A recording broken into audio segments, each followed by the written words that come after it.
14185 Dallas Parkway. Call us at 233-0313 when you're ready to talk Mercedes-Benz. The CBS Radio Mystery Theater presents...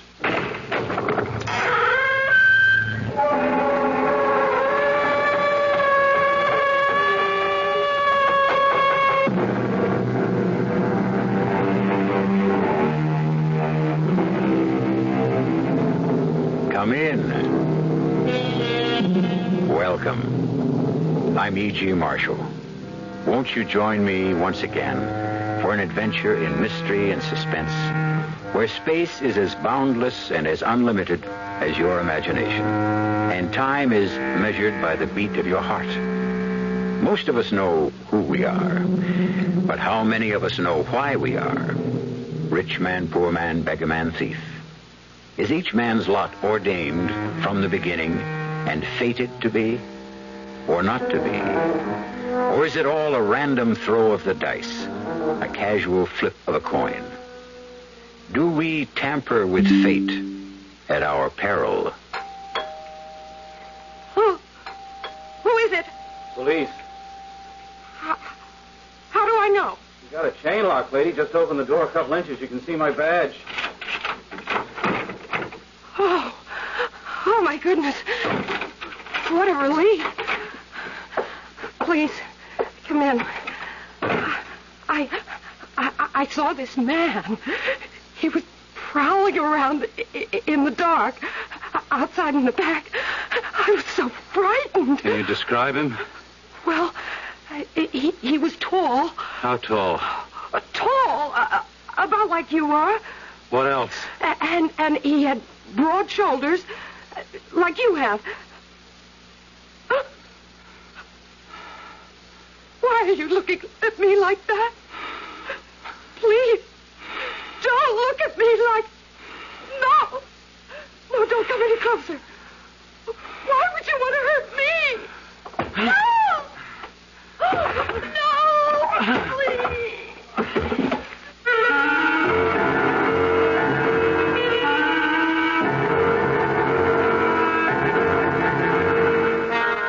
Our mystery drama, 3 Times Dead, was written especially for the Mystery Theater by Sam Dan and stars William Redfield. It is sponsored in part by Buick Motor Division and Anheuser-Busch Incorporated, brewers of Budweiser. I'll be back shortly with Act 1. And now another story of the ball and chain as Kellogg's Special K presents Veronica and Jeff. Oh, Jeffrey, isn't this romantic? Out in a quiet lake at night with you rowing the boat. Yes, Veronica, it's really neat. Jeffrey, what was that? Frogs. Frogs that go bonk? They're pretty weird frogs. Oh, Jeffrey, you're such a card. You have a ball and chain, like the ones they use in those Special K commercials. Yes, Veronica, it symbolizes my few pounds of extra weight, but I'm going to get rid of it. How? By exercising. You know, like rowing this boat and eating smart at every meal, starting with a Special K breakfast. You mean a 1 ounce bowl of high-protein Special K, 4 ounces of skim milk, orange juice, and coffee? Precisely. It's less than 240 calories, and it tastes delicious. It'll help me get rid of this ball and chain. I'll help too, Jeff. After all, we're all in the same boat. You have a ball and chain, too. Your happy ending could begin with the Special K breakfast from Kellogg's.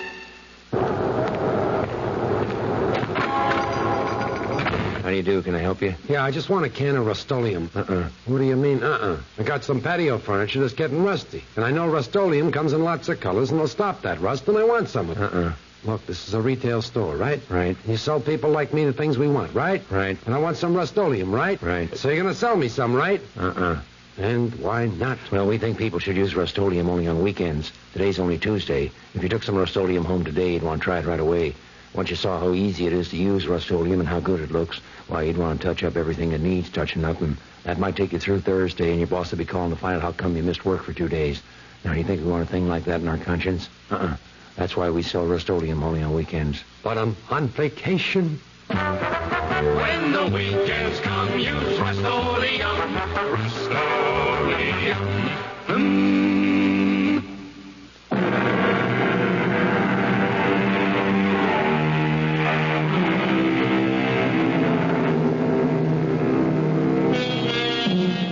Consider Napoleon. Historians agree that his doom at Waterloo had been ordained some 3 years before in his costly victory at Borodino, a tiny village on the road to Moscow. They say that at Borodino, he lost the flower of his army. And why did he lose so many of his best soldiers? Because he was unable to think clearly. The reason? He was suffering from a severe cold. Why? Well, we know that his orderly had gotten drunk the day before and thus neglected to have a pair of dry boots ready for the great general. And so, in a very real sense, this unnamed, unknown, obscure military servant changed the course of history. Those are the facts. We may ask, why was the orderly drunk? Did it just happen? Or was it all part of a plan? Is every single action on the part of every living thing prescribed, ordained, decreed? We don't know. We're just asking, as will some of the people you're about to meet. All Area 4 units proceed to 160 South Benton. Reported holdup in progress. Repeat. All cars to 160 South Benton. It's an antique shop. Suspected holdup in progress.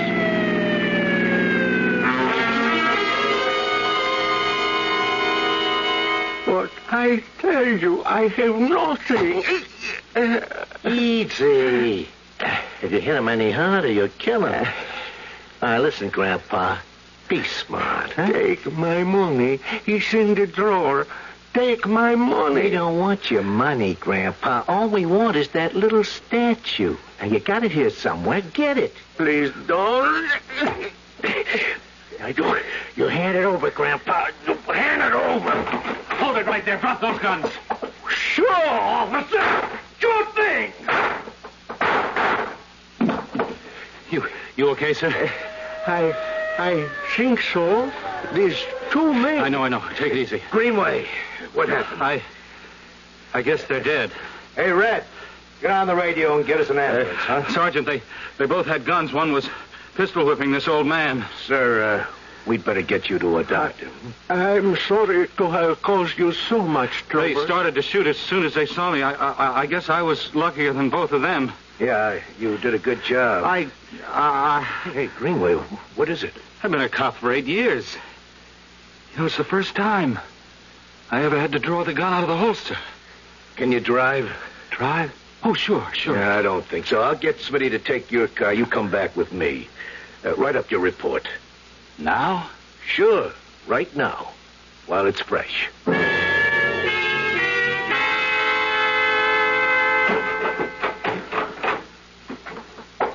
Don? Yeah, it's me. I heard about it. It was on the radio. Yeah, it's going to be on the TV news, too. Before we could even get out of the place, everybody was there. Microphones, cameras. 2 men are dead, and what? Well, nobody seems to realize that... But, Don, everybody knows they're dead. Look, honey, I can't explain it. These 2 men, they're dead.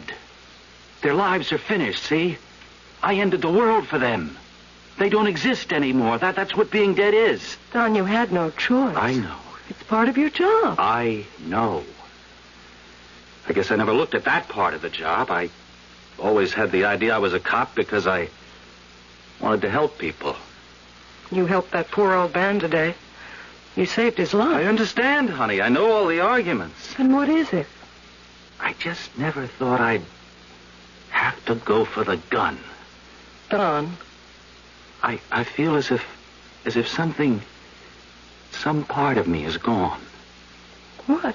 I don't know. When I saw those 2 men dead on the floor, I felt that some part of me simply disappeared. Something in my mind. Something like what? I don't know, but it's something that I felt was very special and important to me, and now it's gone. It's disappeared. What you did was absolutely necessary. I agree, but it doesn't change the basic fact, which is I killed. Listen, how about dinner? I didn't know how you feel, so it's wide open. Okay, let's go out. Sure. Dress up. I'll take you to Ferretti's. Oh, we're going to make this an occasion. Well, it is an occasion, I guess. Maybe it marks my coming of age.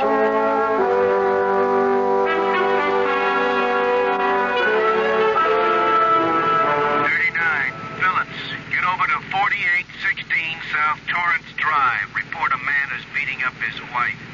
Oh, talking about wives. 21, Greenway. You with us this afternoon, Don? Yes, Sergeant. Your wife wants you to call her on your coffee break. Something wrong, Sarge? Why don't you take your break right now?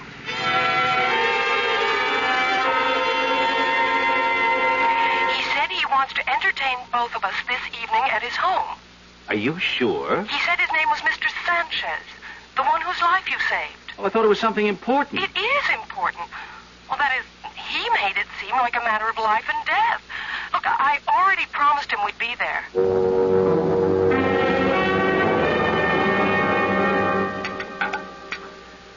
May I pour you some more wine? It's delicious.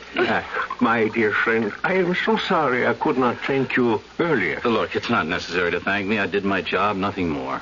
Unfortunately, I have been in the hospital for the past week, so I have been unable to show my appreciation.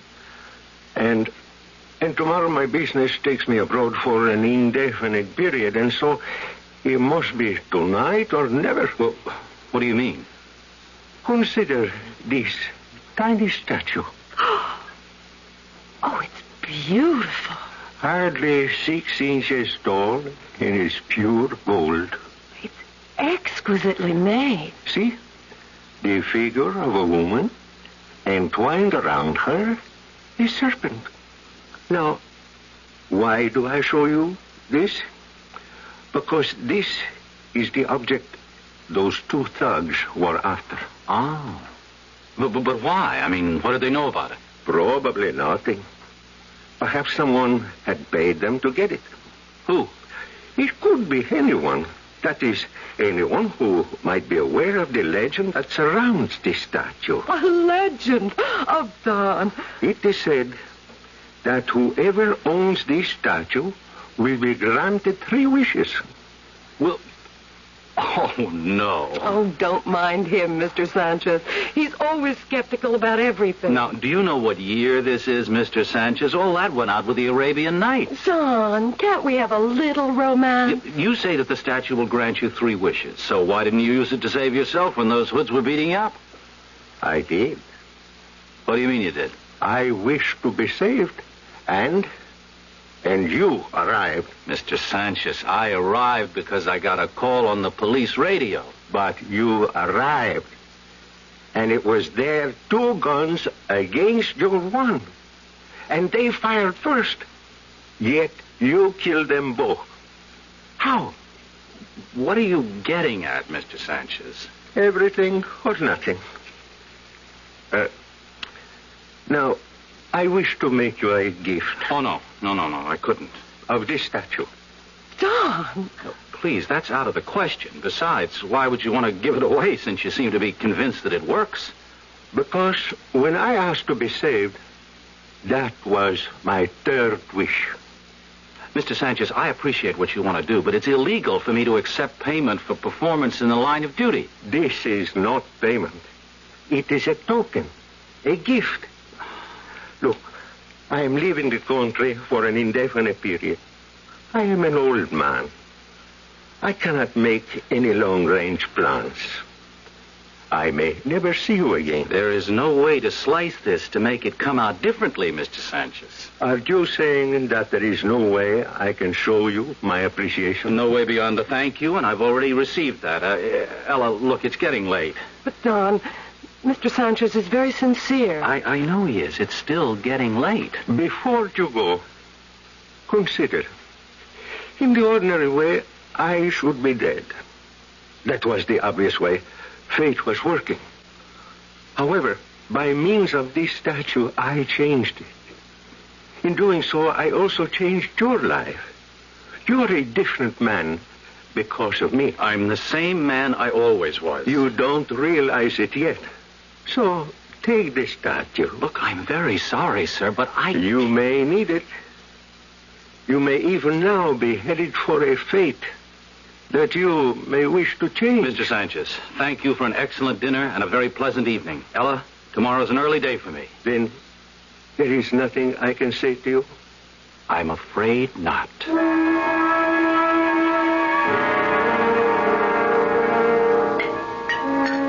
Wow, honey, this is a spread. I thought you'd be hungry tonight. Look at that steak. And you even baked a pie. Yes, I did. Look, I'm going to have to start losing weight soon. Don, I have to tell you something. Sure, what? Well, at first I thought maybe I could keep it a secret, but... Hey, what is it? Look up there. On the shelf. On the statue. Before you say another word, it's mine. Yours? Listen, Don.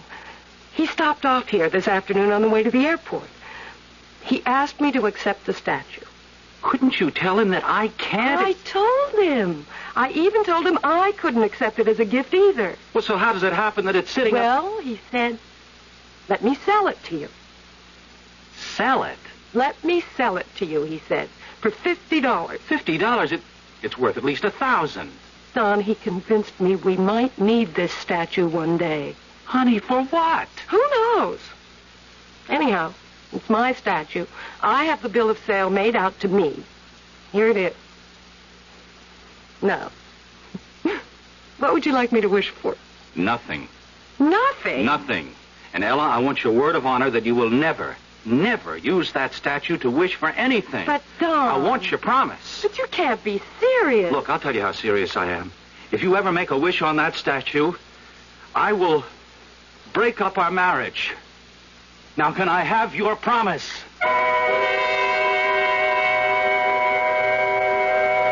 Why is Don so upset? Is it such a bad thing to have a wish come true? Well, it is, according to both Aesop and James Russell Lowell, because both of them said, granting our wish is one of fate's saddest jokes. Even so, and with all due respect to those two great men, wouldn't most people jump at the chance to get a wish gratified? The proposition will be tested when I return in a few moments with Act Two.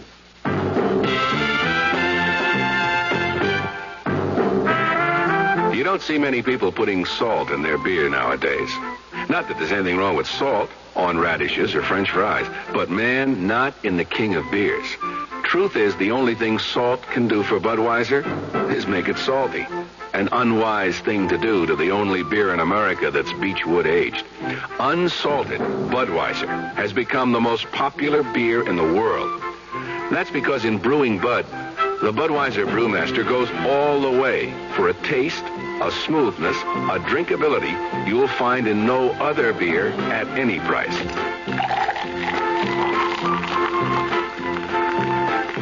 And something else you can take without a grain of salt. The fact that when you say Budweiser, you've said it all. Anheuser-Busch, St. Louis.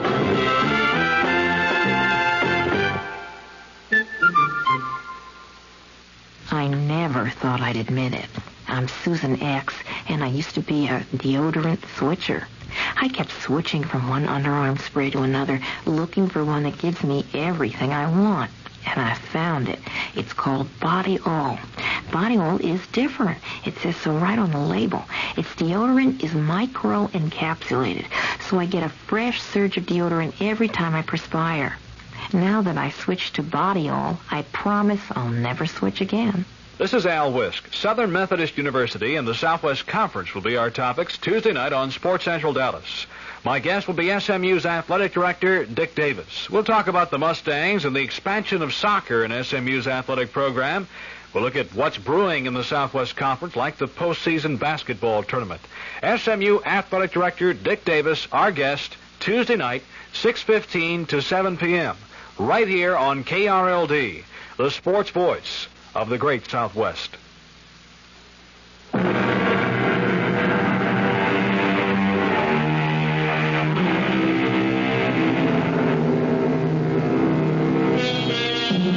It's a tiny statue, perhaps 6 inches high, made of the purest gold and the finest workmanship. It's the figure of a beautiful woman with a serpent coiled about her waist. It is said to have the power to grant its owner 3 wishes. And would you believe that it's the source of a violent argument between Don and Ella Greenway in this day and age of electronics and jets? Don, wouldn't it be something, though? Wouldn't what be something? If it were all really true. If we could get 3 wishes out of it. Now, Ella, I meant what I said before. No wishing on that statue. Don, do you mean you believe the old man? Well, do you? What's the difference? But, Don, how could... Ella, remember what he said last night about how I happened to be there? Yes, but... When I pulled up in the squad car and jumped out, I couldn't see inside that shop. Do you know what I mean? No. There's a window display. It blocks your view. The door was closed, and it's a heavy wooden door. What are you trying to tell me? Listen. The call came in, you see? It was relayed to Sergeant Carter. The assumption was some passerby had seen the holdup. Well, it has to be what happened. How? How could anyone on the street have seen anything inside the shop? Maybe someone passing by heard the old man scream. Oh, no. See, I was there at the height of it. I didn't hear a thing. I didn't see a thing. Until I threw that door open. Well, but what? I got there first because mine was the nearest car to the scene. Each of them got off a shot at me before I could even fire. Don. Please, I don't even like to think about it. Ella, I didn't even want to shoot. Would you believe it? I had to force myself to pull the trigger. Still, when the smoke clears, there they are. They're dead. I'm alive. Could there have been, fate or whatever you call it involved there? On the other hand, it could just be the way things happen sometimes. That's right. So, let's let things determine themselves, right? For better or for worse. How would it be if I wished you made sergeant? I'm going to make sergeant anyhow. That's true. How about money? No, Ella, I want you to listen. Forget that statue. I won't wish for $1 million. Look, Ella, I'm telling you. All this is extremely practical and justified. Look, we owe $12,000 on the mortgage. Ella. $1,500 on the car. I don't want to go into all this again. That's $13,500. We owe $400 for the new roof, and you'll have to have that dental work done. That's another $600. And we've been promising ourselves an air conditioner for the bedroom. Honey. And our washing machine is 10 years old. Comes to, say, $15,000. I don't want to hear any more, Ella. Don, it's my statue. Please, Ella, What is it, Don? All right. Right, I'll admit it. I'm scared. Of what? I don't know. Ever since that shootout, I've had all kinds of crazy ideas. Crazy ideas? Well, not crazy so much as mixed up. And I don't even know if they're ideas. They're more like feelings. Can you... No, I can't describe them. Honey, just please, listen, don't do anything right now to upset me, okay? You need a vacation. I'm all right. Let's just let everything sit for a while. Hey, what time did it get to be? I have to sign in at 5. Goodbye, honey. Bye, darling. Ella, just humor me, will you? I mean, promise. I promise.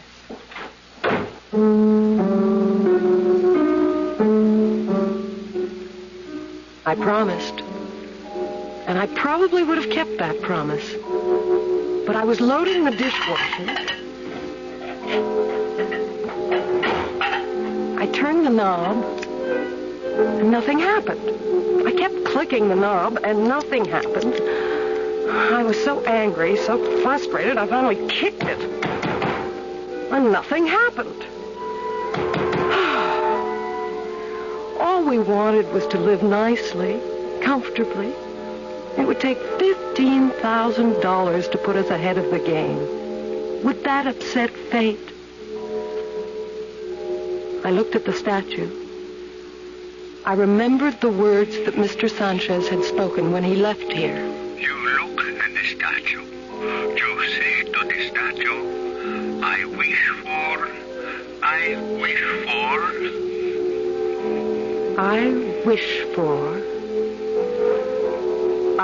wish for $15,000.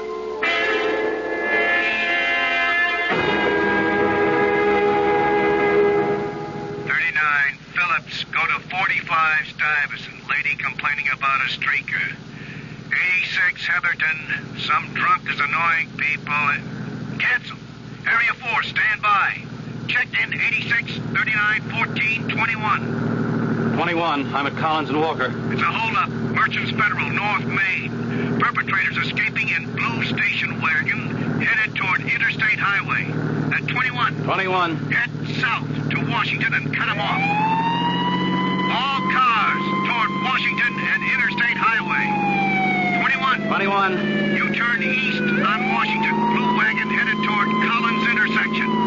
21. If alleyway's open past Jefferson, I can shortcut through there.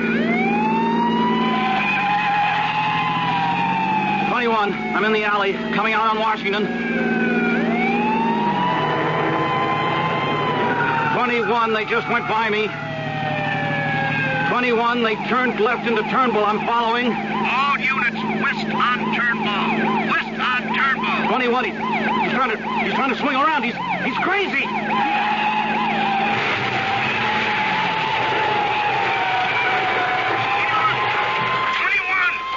come in,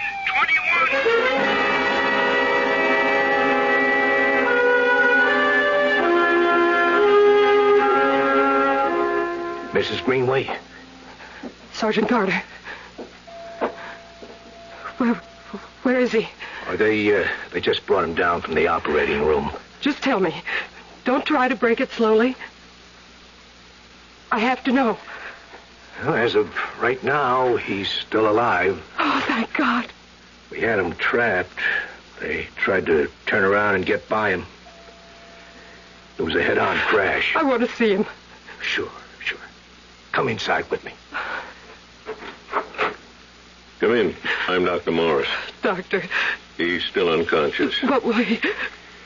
We're doing everything we can. He's surrounded with intensive care.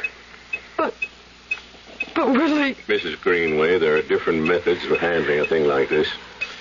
I could build up your hopes or... Or you can tell me the truth. I can tell you what appears to be the truth. To us, at this time. He's not going to make it. The outlook is not good. Why is the outlook not good? There's been an unbelievable shock to his system. Yes. There's been some, not very much, but a little brain damage. Nurse, maintain the indicated levels of fluids and oxygen and report even the slightest changes immediately. May I stay here for a while? I promise not to get in anybody's way. Of course. Excuse me. Mrs. Greenway, if there's anything any of us can do... Thank you, Sergeant. It's guys like him. God, what's the use? It's usually guys like him who get it. You know, it's funny. He might have had a premonition about it. What are you saying, Sergeant? Oh, I don't know. I was just thinking aloud. No, tell me. Tell me what you mean by a premonition. Well, it's just how things work out, you know. A couple of months ago, we got this new Benevolent League special insurance, and Don never paid any attention to it. But this morning, before going on duty, he said to me, "Hey, Sarge, hand me a form. I'll sign up." He signed up for special insurance this morning? Yeah. How much insurance? How much? Well, let's see if I can remember. Oh, sure. It was the same as mine. $15,000.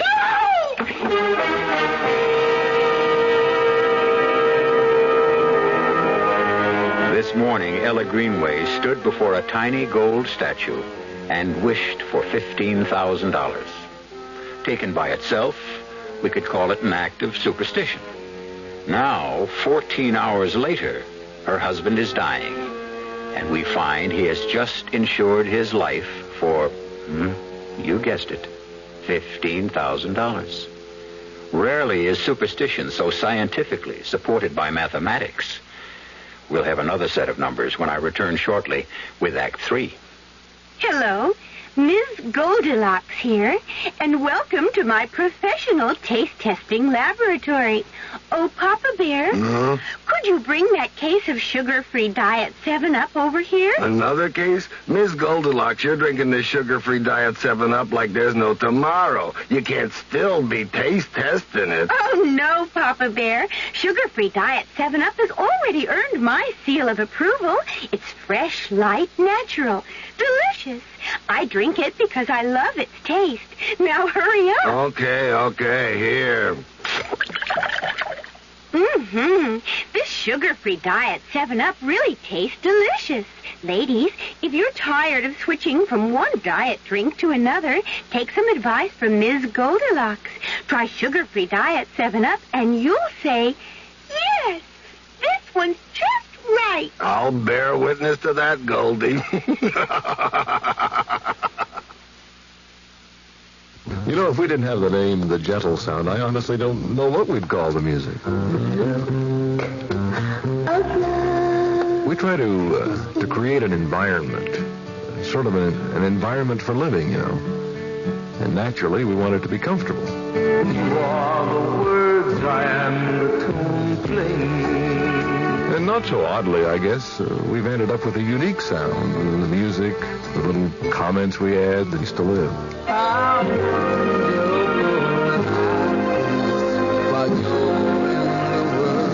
You know what KRLD does, but if you don't listen daily, you probably don't know how well. KRLD is the most listened to station in Dallas. The gentle sound is one reason.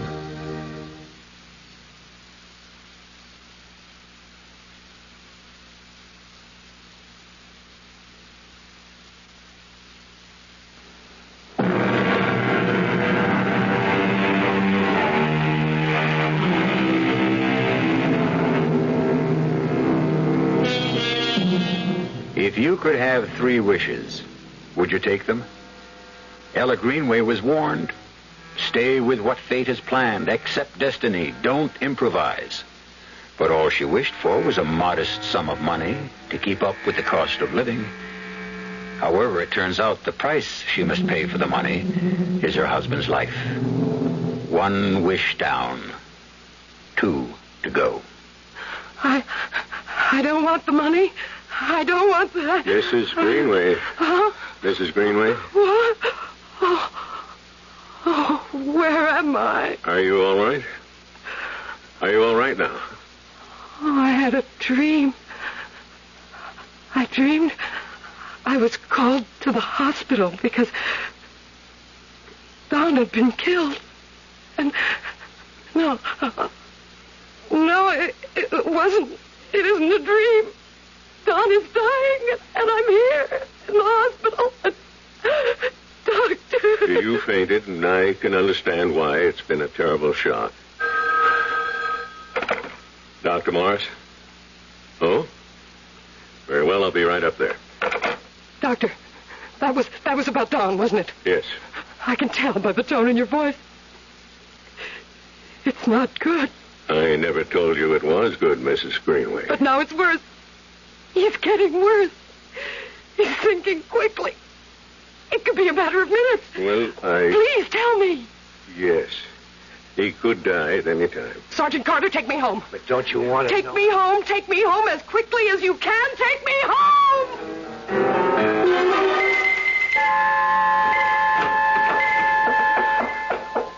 I wish for Don to live. I wish for Don to live. Mrs. Greenway? Oh, Mrs. Greenway. Oh. Yes. I just had to make sure you were okay. I'm all right. You had me worried the way you were. Yeah, I'm fine. And about Don, well, maybe Maybe the doctors don't know everything, you know? Maybe there will be something to... Don will be all right. Just remember, if there's anything at all... Well, Mrs. Greenway, aren't you going to answer it? Answer? The phone. Okay, don't bother. I will. Hello. Is that you, Sergeant? Yeah. Could you bring Mrs. Greenway back here right away?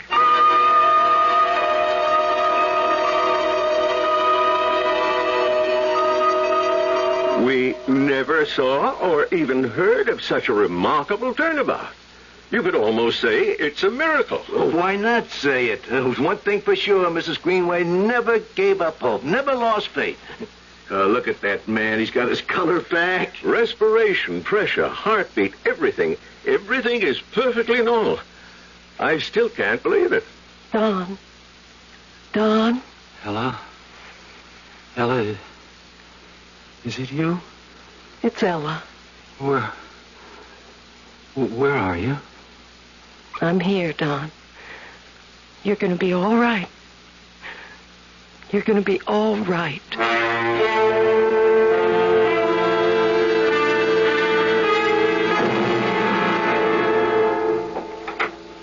Hi, honey. Don! Tell me, how was it? Well, I'd been away for a while, you know. I was kind of nervous that first day back. But how did it go? Oh, it just went. I was worried about your going back so soon. Well, it's been more than a month, honey. Besides, the doc wouldn't have held still for it unless I checked out 100%. Don, did you tell the doctors about the headaches? Well, did you? Honey, everybody gets headaches, and these just come and go. But yours can get very severe. If they don't stop, I'll talk about it next time I see it. Listen, what would you like to do tonight? How about a movie? Sure. Don, what's that on your blouse? Where? All over your sleeve. Was it blood? Blood? What? How would blood get on my sleeve? Well, it looks like blood. I can't imagine. Maybe it's paint or some kind of stain or something. You know, I might have brushed up against something. I better send it to the cleaners first thing. How could it have... If you haven't started on dinner yet, let's eat out, huh? All right. Hey, you know what you forgot to do when I walked in just before? What? You forgot to give your old man a kiss. Oh, Don. Yeah, that's better. Well, you've got to shape up around here. Can't let you get into bad habits. Don, you still have a headache? Headache? No, it's gone. Completely gone. Maybe it'll never come back.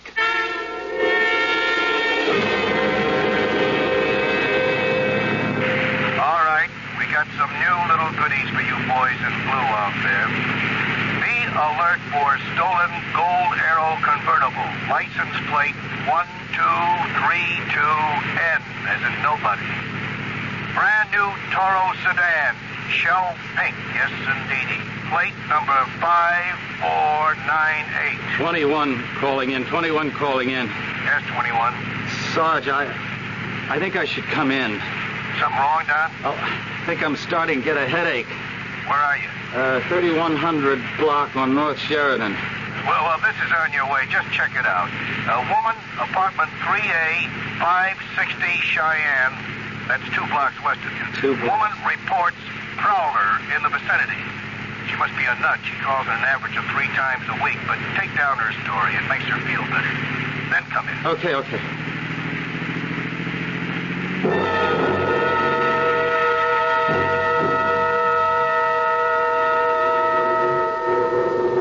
Oh, what am I going to do with this headache?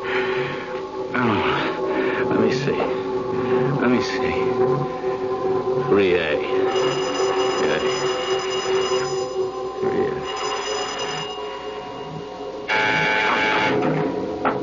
In here, officer. In here. Oh, come in. You took your sweet time getting here. I could have been murdered. Yes, ma'am. Yes, now just tell me. You ride around in your cars and you think you do a day's work. Please, madam, just I tell me. pay my rent. I pay my taxes. Just tell me what... Oh, my head. Will you just tell me what you saw? Don't you yell at me. You're a public servant, my servant. Oh, why are you looking at me like that? Why are you looking at me? No! No, don't!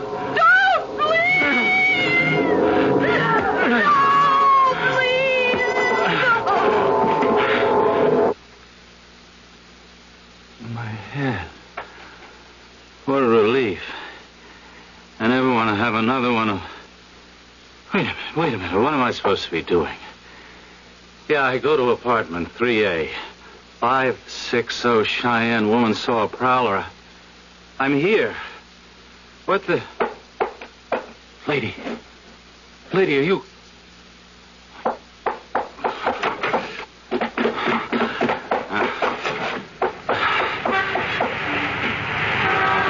21 calling in. 21 calling in. You heading in, John? No, you better be headed out. The prowler was there, all right. She's dead.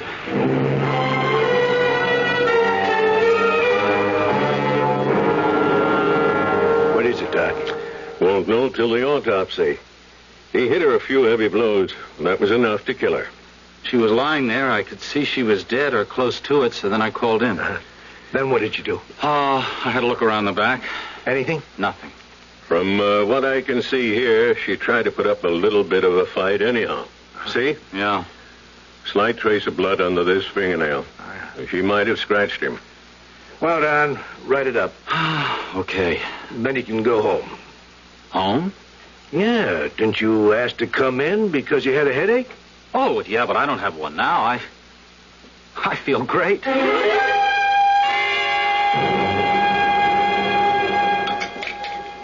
Oh, sweetie, I'm sorry I was so late for dinner. I heard about the murder on the news. Yeah, I know. Oh, she wasn't a pretty sight to see. Why? Why was she killed? We don't know. Well, did you get a chance to see anything? No, I got the call to go to the address because she'd complained about a prowler. The next thing I knew, I was in the apartment. She was dead on the floor. Don, what do you mean? The next thing you knew? Well, because that's the next thing that happened. You know, that's how you write your report. You go from one fact to the next. Listen, honey, let's not talk about it, please. I never wanted to be a guy who brings his job home. Don, what did you do to your face? Huh? Where? Well, it looks like a scratch. Just below your right ear. I don't know. Well, how did you... You sure there's a scratch there? Well, it looks like one. Well, I might have gotten it from shaving this morning. But you don't shave there. All right, look, it doesn't bother me. But how did And if we worry about every tiny little scratch... Honey, what are you looking so serious for? I can't even feel it. All right, if it makes you feel better, I'll put some antiseptic on it. Ella? Ella, what's wrong? Oh, nothing. I'm just tired. I feel so worn out. Taxi! Taxi! Take me to the 500 block on Cheyenne.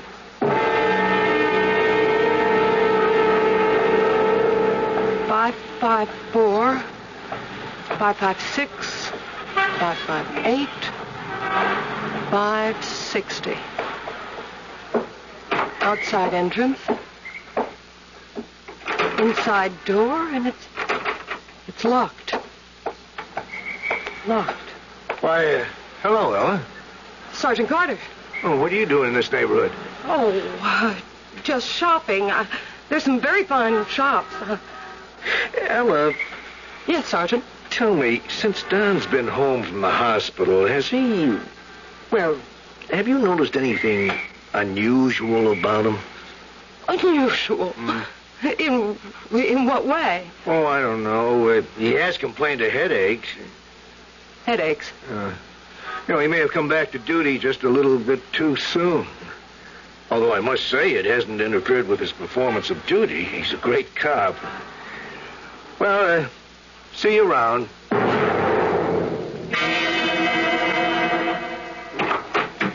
Ella, hey, where have you been? I've been home for about 2 hours.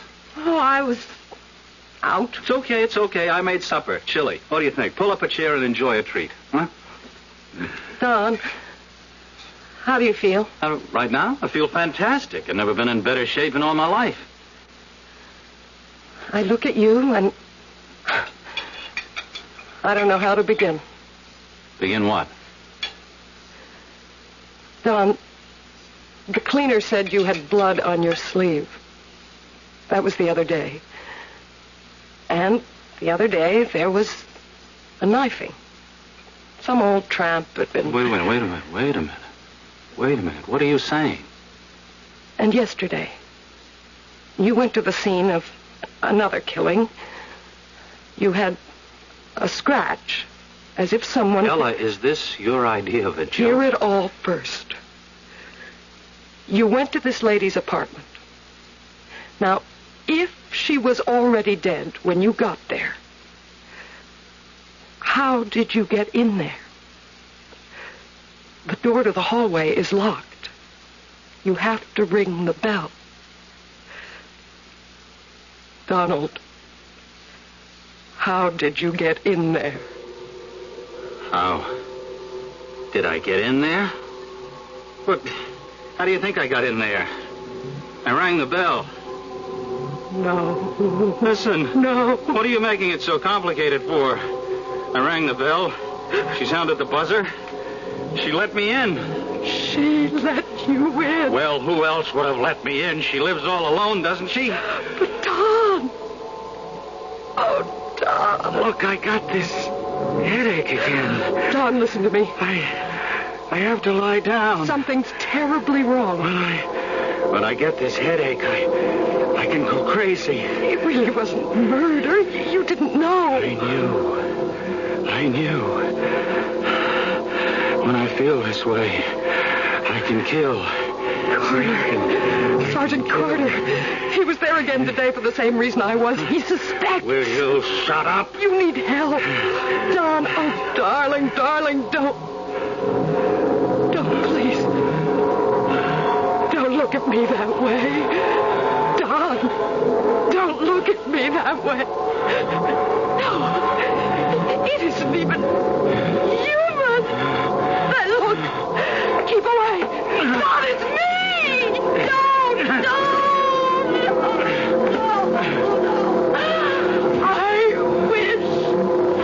I wish him dead. I wish him dead.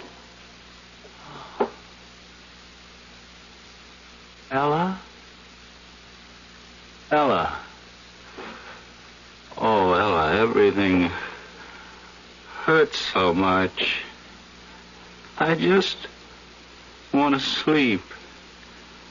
Never wake up. I just want to sleep. Don.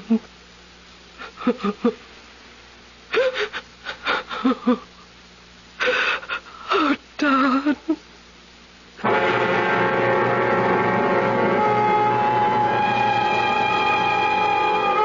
3 times dead. And you can have the story any way you like. The supernatural powers of the little golden statue, or the sudden rallies and collapses that still defy the best thinking of medical science. Random accident or predestined fate. We always have something for everybody. As usual, I'll have something for you when I return shortly. I'd like to describe a car to you. See what you think of it. First of all, it's small. Second, it's got a 6-cylinder engine, a pretty handy asset these days. Third, it's a Buick. Now, in spite of the fact that it's small, this car can seat 6 easily. It's got a 21-gallon fuel tank, which gives it great range. And it weighs several hundred pounds more than most imports, which in a small car is good. Now, what does it look like? Well, that's pretty tough to handle on radio. I'd hesitate to call it glamorous, and it sure isn't homely. I think handsome would be fair, and it offers some pretty attractive styling and trim options. The interior is definitely its strong suit. Now, if that sounds like a little more than your average small car, then I've described it properly. Because remember, This small car is a Buick. The car is called Apollo, Buick Apollo, and it's about as much small car as you'll find on the road today. See for yourself at your Buick Opel dealer. I want that sinus medicine. Headache tablets? No, sinus medicine. Sinus tablets. Helps the headache and the pressure. Oh, you mean sign-off. Exactly. Headache pain is one thing. A sinus headache is something else. Sometimes your whole face can seem to throb with pain. You want relief. Take Sign-Off tablets. Sinoff, the sinus medicine that gives you a full dose of pure aspirin, plus a sinus drainer. Sign-Off, the sinus medicine that helps relieve sinus pain while you drain. And Sign-Off doesn't stop there. Have you tried Sign-Off Sinus Spray, the fastest known form of sinus congestion relief? It works in seconds. That's Sign-Off Sinus Spray. When sinus flares up, use Sign-Off tablets and spray, only as directed. Sinoff. Sign-Off. Exactly. Sign-Off, the sinus medicines in the bright red box.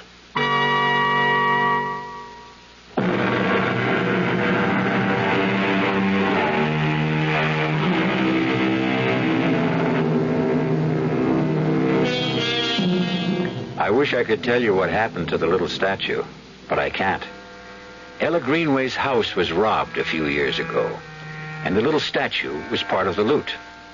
It may have been stolen by someone who knew its powers.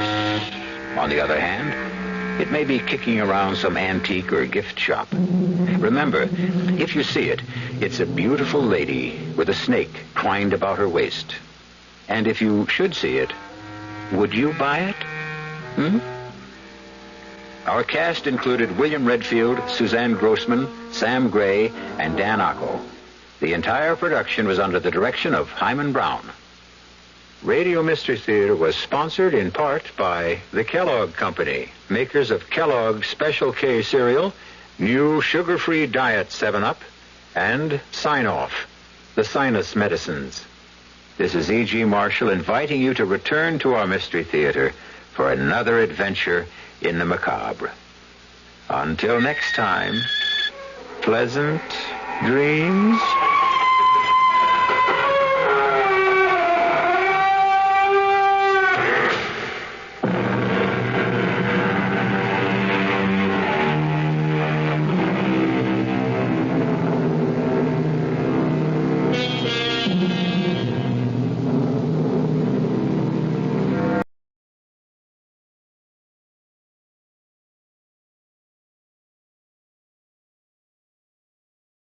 Lux presents Hollywood. The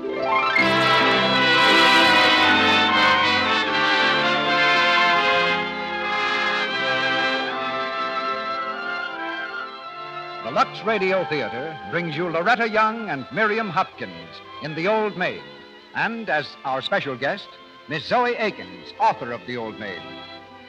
Ladies and gentlemen, your producer, Mr. Cecil B. DeMille.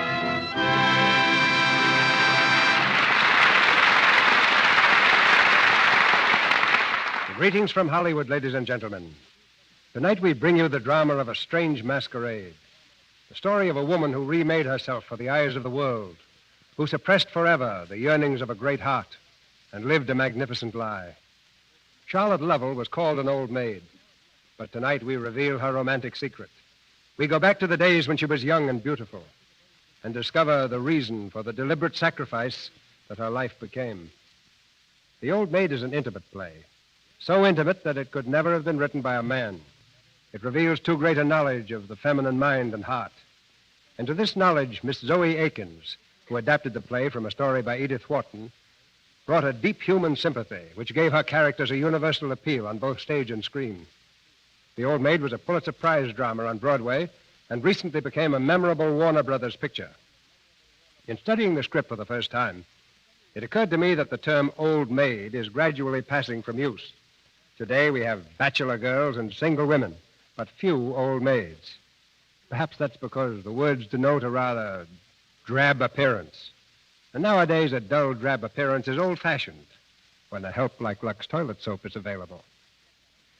In tonight's play, the roles of Charlotte Lovell and her cousin Delia are of equal prominence, which presented an unusual casting problem.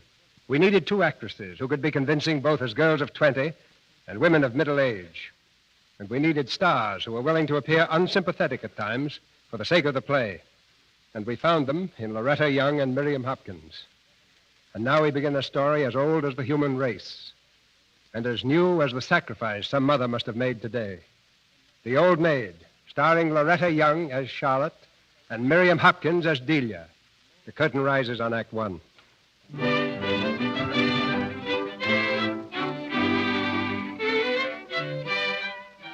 In the past 100 years, the tempo of life has quickened, and the ideas of a century past have been laid aside with the quaint dress and customs of their day. But one great ritual has remained almost constant, the wedding. Then as now, with the same hurried attention to last-minute details, then as now, the bride waited in her room, waited for the knock on the door which would summon her to her bridesmaids and the groom. The year is 1833. Our bride, in a lovely old-fashioned wedding gown, turns this way and that in front of her mirror, while her maid smooths out the lacy folds of the long white veil. You don't seem a bit nervous, Miss Delia. Nervous? Oh, no, I don't think I am. I wish I wasn't. I wouldn't be so clumsy. Land, you'd think it was me getting married. Me hands shake so. Oh, take your time, Nora. We've still a few moments. You was always one to take things calm. You're not superstitious either, are you, Miss Delia? Not very. All the same, you're to have something borrowed and something blue. I know, something old and something new. Well, my lace is old and everything else is new. But I've nothing borrowed and I've nothing blue. I'd feel easier in my mind if you had. Oh, Nora. Then you'll have to lend me something. But what if I got missed that you'd wear? Now, let me see. A garter. Lend me a garter. Gracious. Do you mean it, Miss Delia? Yes, of course. Why not? Well, please to look the other way, then. Go ahead. I don't see you, Nora. Delia, may I come in? It's your cousin, Miss. Charlotte. Oh, of course, Charlotte. I've something for you, Delia. Oh, how pretty you look. I never saw you look so well. Did you, Nora? No, Miss. I could hardly believe my eyes. It must be the dress. Why, of course it's the dress, Nora. I don't often have a dress that's been made especially for me. Here's the garter, Miss Delia. Thank you. This is something borrowed, Charlotte. You haven't anything blue I could carry, have you? It's odd you should ask me that, Delia. Here. This is blue. What is it? A cameo. It's a present for you, Delia. A present? From whom? From Clem Spender. Clem Spender? Here we go, Nora. Yes, Miss. Charlotte, tell me. He asked me to give it to you. But I thought Clem was in Italy. He came home today, just in time for your wedding. He hadn't heard you were going to marry someone else, Delia. He thought you must be ill because you'd stopped writing. Oh, Charlotte, I'm afraid. Of what? Of Clem. Of what he might say or do. Oh, you know Clem. There'll be champagne, and if he should take a glass too much, oh, watch him, Charlotte, will you? And be kind to him. I don't see how anyone could ever be unkind to Clem. Oh, don't. Please don't. Why, I didn't know you cared that much, Delia. You knew I loved him. I knew you told him so. Why, I mustn't cry. No, you won't cry. You won't cry if you keep saying to yourself over and over, I'm marrying a Ralston. I am marrying Jim Ralston. Oh, yes, I'm marrying a Ralston, and I'm glad. Yes. You know, Delia, when Clem went to Italy to study painting, you promised to wait for him. I did wait. I waited almost 2 years. If Clem wanted a wife, he should have stayed here and made something of himself. Oh, Delia, why didn't you have the kindness, at least, to write to Clem that you were going to marry someone else? I intended to. I tried to. But you were ashamed. No, I wasn't ashamed. I'm fond of Jim, and it seemed so hopeless to wait for Clem. I couldn't bear to be an old maid, Charlotte. I shall be an old maid, because the man I love doesn't love me, and not for any other reason. Charlotte. Oh, I'm so sorry. I didn't know there was anyone. No one has ever known. But I would have waited for him all my life. You think so, but life doesn't stop. Oh, a woman gets lonely. She wants children and a home of her own. I could have waited. Oh, there's the wedding march, Delia. Yes. I'm ready. All right. Remember, watch Clem. Oh, I'll not forget. Here's your present. Something blue. Oh, Charlotte, I'm trembling so.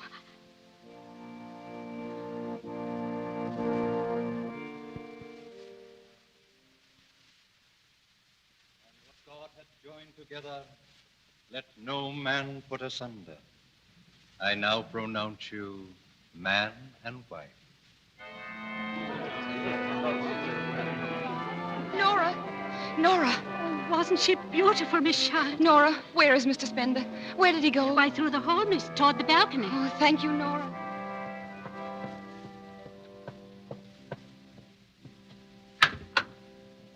Clem. Oh, Clem. She seemed very happy, didn't she? Yes. Well, why not? She's married to a fine person and rich. We mustn't forget that, must we? The Ralston millions. How important they must be to her. Oh, Clem, please don't. Oh, don't pity me, Charlotte. I don't want pity. I'm glad. Because you don't need pity, Clem. If Delia wanted the things that, well, Jim Ralston could give her, if she wanted them more than she wanted you could never have been happy, could you? I might have been. I might have made her happy, too. Why didn't she give me the chance? Oh, Clem. What will you do now? Do? Go back to Italy, I suppose. There's a packet sailing next week. Oh, is that wise? I mean, to go off alone? You shouldn't be alone now, Clem. You should have friends around you now. Someone who could, well, help you forget, perhaps. Who? Well, I could try, Clem, if you'd let me. What? Oh, I'd like to try. Well, Charlotte. Oh, please. Please don't look at me like that. Don't make me feel ashamed of myself, Clem. Oh, Charlotte, forgive me. You're so very sweet. And you could help. I'm sure you could. Oh, Clem.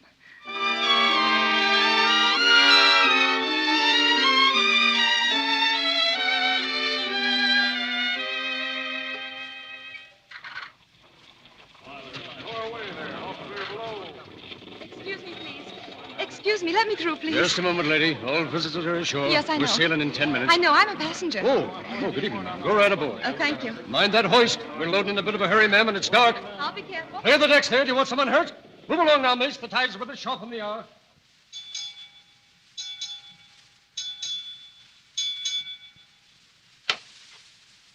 Clem. Oh, Charlotte, I was afraid you weren't going to make it.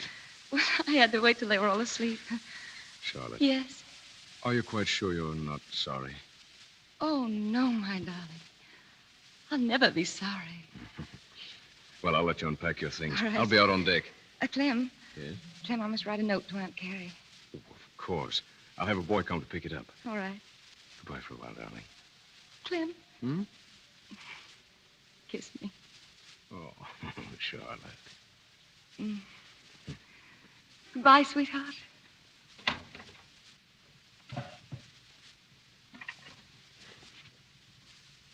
My dear Aunt Carrie, perhaps someday I may be forgiven for what I am doing. I love Clem Spender. I have always loved him. And I must try to make up for the hurt he has suffered. I believe I can. By the time you receive this, we shall be far at sea. Please tell Delia. Explain to her that... Oh, yes? Who is it? First mate, ma'am. Well, come in, please. Sorry. Are you Mrs. Spender? Why, Is anything the matter? Quiet, men. Quiet. Well, what is it, please? Mrs. Spender, there's been an accident. What? It was unavoidable, ma'am. The boom swung fast. It was dark as pitch up there, and, well, I guess he didn't see it. Clem. Where is he? He hurt badly? Oh, please, ma'am. Well, tell me, please. Ma'am, your husband's dead. Dead? I'm sorry, ma'am. Oh, no. No! Clem! Clem!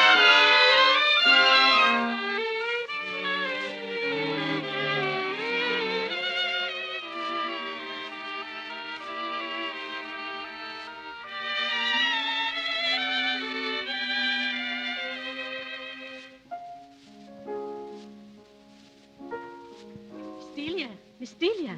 Yes, Nora? Dr. Lanskill is here, Miss Delia. Dr. Lanskill. How are you, Doctor? Good morning, my dear, and many happy returns of the day. Oh, thank you, Doctor. And many happy returns from me, too, Miss Delia. And thank you, Nora. Miss Delia, Miss Delia. I've been married exactly 6 years, and Nora still can't get used to it. Perhaps because you're still as lovely as a bride, Miss Delia. Oh, Doctor, sit down. I'm so glad you've come. You seem to be looking quite well. Oh, it wasn't for me. I wanted to speak to you about Charlotte. Oh. What's the matter with Charlotte? Well, I don't know. Perhaps nothing, but... Doctor, you know she's going to marry Jim's brother next month. Of course. Why? Well, I've been Jim Ralston's wife for 6 years. When Charlotte becomes a Ralston, she'll learn that they're very exacting about some things. Go on. Doctor, is there any reason why Charlotte shouldn't marry Joseph Ralston? None whatever, so far as I know. I'm talking about her health. You remember about 5 years ago, she took a trip south. She was gone almost a year. Yes, lung fever. Yes. Oh, but you may take my word, Delia. There's no danger of a recurrence. Charlotte is perfectly well. Oh, thank you, Doctor. I am relieved. But I thought she was looking badly lately, and I was afraid. Well, I imagine it was just overwork. I don't see why she does it, really. You mean the nursery? Yes, taking a lot of strange children for charity's sake. Seems to me they'd be better off at their homes. Perhaps, but she's doing a fine work, Delia, and she likes children. You go there often, don't you? Yes, I'm going today, as a matter of fact. Charlotte asked me if I'd drop by and look at one of her little girls. Doctor, do you suppose she'll miss it after she's married? Miss the nursery? Because she'll have to give it up, of course. Joseph will insist. Will he? If I know Charlotte, my dear, she may do a little insisting herself. Well...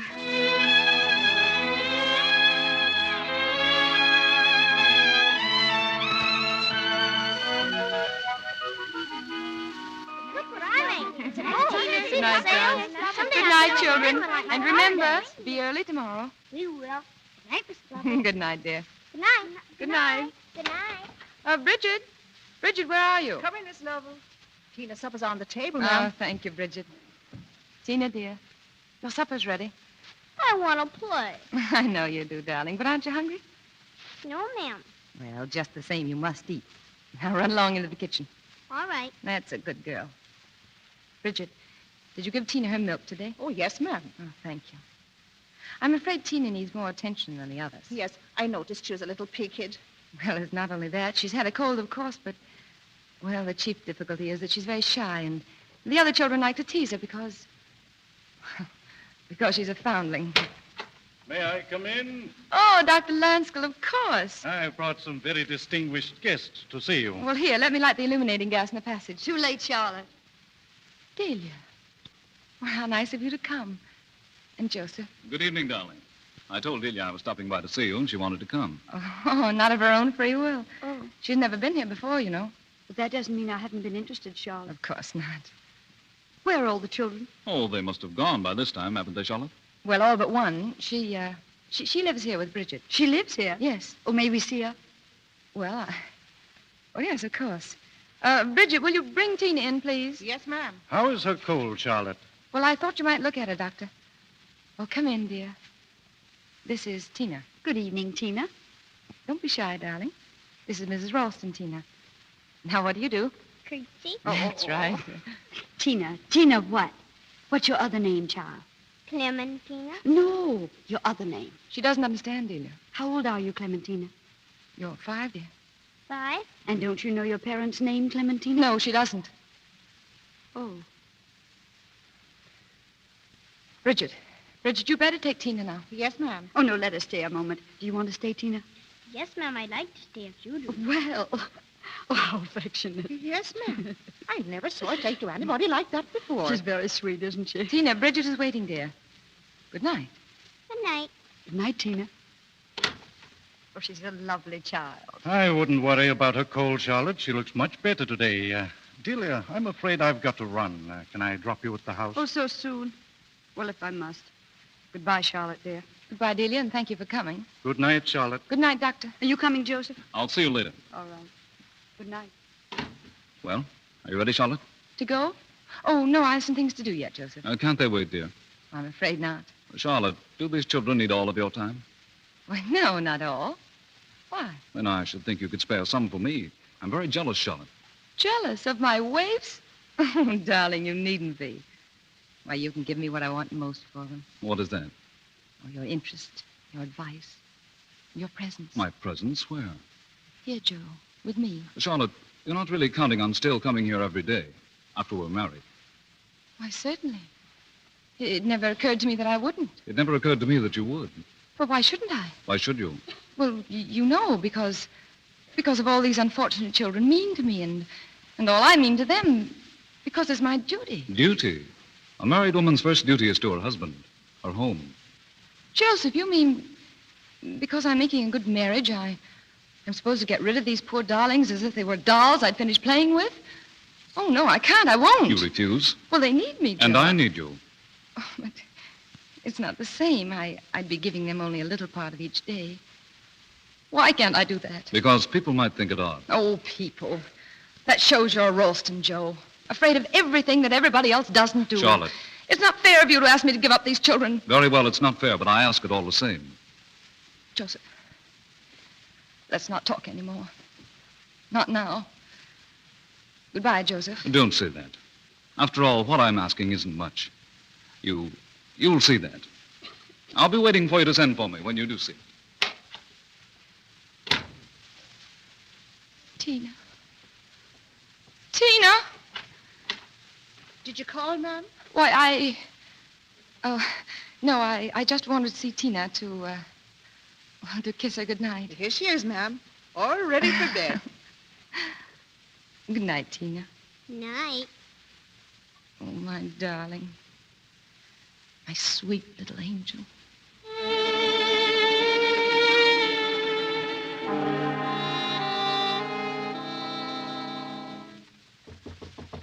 Who is it? Why, Charlotte. What are you doing here at this hour? May I speak to you, Delia? Well, certainly, darling. What's the matter? Delia, I want you to help me. Help you? With Joe. Delia, he wants me to give up my children. Oh, well, of course he does. Now, any man would. But I can't. I've told him I can't. Well, now, you must try to be sensible, Charlotte. Whether you agree with Joe or not, you must realize you'll never have another chance like this. After all, one's own babies have the first claim. That's just it. How can I give up my own baby? Yours. Which of the poor waifs do you call your baby? I call my baby my own baby, Delia. Your own? Yes, my little girl, Tina. No. Yes, she's mine. She's mine, Delia. Charlotte. Oh, my poor darling. Oh, Charlotte. Tell me everything. Oh, what do you want me to tell you? That's all you need to know. You love someone. Oh, my poor Charlotte. I can't give up my own baby, can I? No. I can't, Delia. No, of course not. We must think of some way. Well, Delia, if you could talk to Joseph, persuade him that no harm can come of my going on with my nursery. Oh, please, Delia. Oh, don't please. cry like that. I'll do my best to help you. Oh, Delia, if only you can. If you could just tell Joe. No, I couldn't. He'd never forgive me for that. You're You know right. that. You couldn't tell him, of course. Charlotte, when was it? When you went south that time? Yes, Delia. Then Dr. Lanskel knew, didn't he? Yes. Yes, he was very kind to me. But he can't help me now. You're the only one I can turn to, Delia. If I only knew what to do. If there was only something Well, Charlotte, we're talking as if there weren't someone else to consider. Tina's father. Does he know? No. You never told him. Well, I couldn't. Why? Why, darling, you... Because he's dead. Dead? Yes. Charlotte, don't you want to tell me who it was? Oh, what does it matter, Delia? You wouldn't understand. But how can I help you if you don't trust me? But haven't I told you all you need to know? How did he die? Was it 6 years ago? He was killed. An accident. Delia. Clem Spender. Yes. You and Clem Spender. Oh, Charlotte, how could you? When he didn't even pretend to love you. Oh, I knew you wouldn't understand. Oh. I shouldn't have told you, Delia. No, I don't understand. Hadn't you any pride at all? Well, you needn't be so contemptuous. Oh. I've never been sorry. Not really sorry, Delia. Now you've come to me. Well, what do you expect me to do? Oh, have you forgotten so soon that you were going to help me? Well, what can I do? Do you think you can marry Joe with a thing like that on your conscience? But what he doesn't know, what nobody knows, can't hurt him, Delia. And I'll make up for it in other ways. Oh, he won't be sorry he married me. But you don't love him as much as you love Clem Spender. Well, I love him differently, perhaps. As you love Jim. Oh. Differently. And I need Joe's love. Well, I don't know what to say. I can't think. You must give me time. No, there is no time, Delia. I must decide now, tonight, and I can't think either. Oh, please, Delia, do something. Whatever you do, you can't make things worse. Whatever happens, yes, you'll have to trust me. Leave it entirely in my hands to do as I think best. Yes. Yes, I trust you, Delia.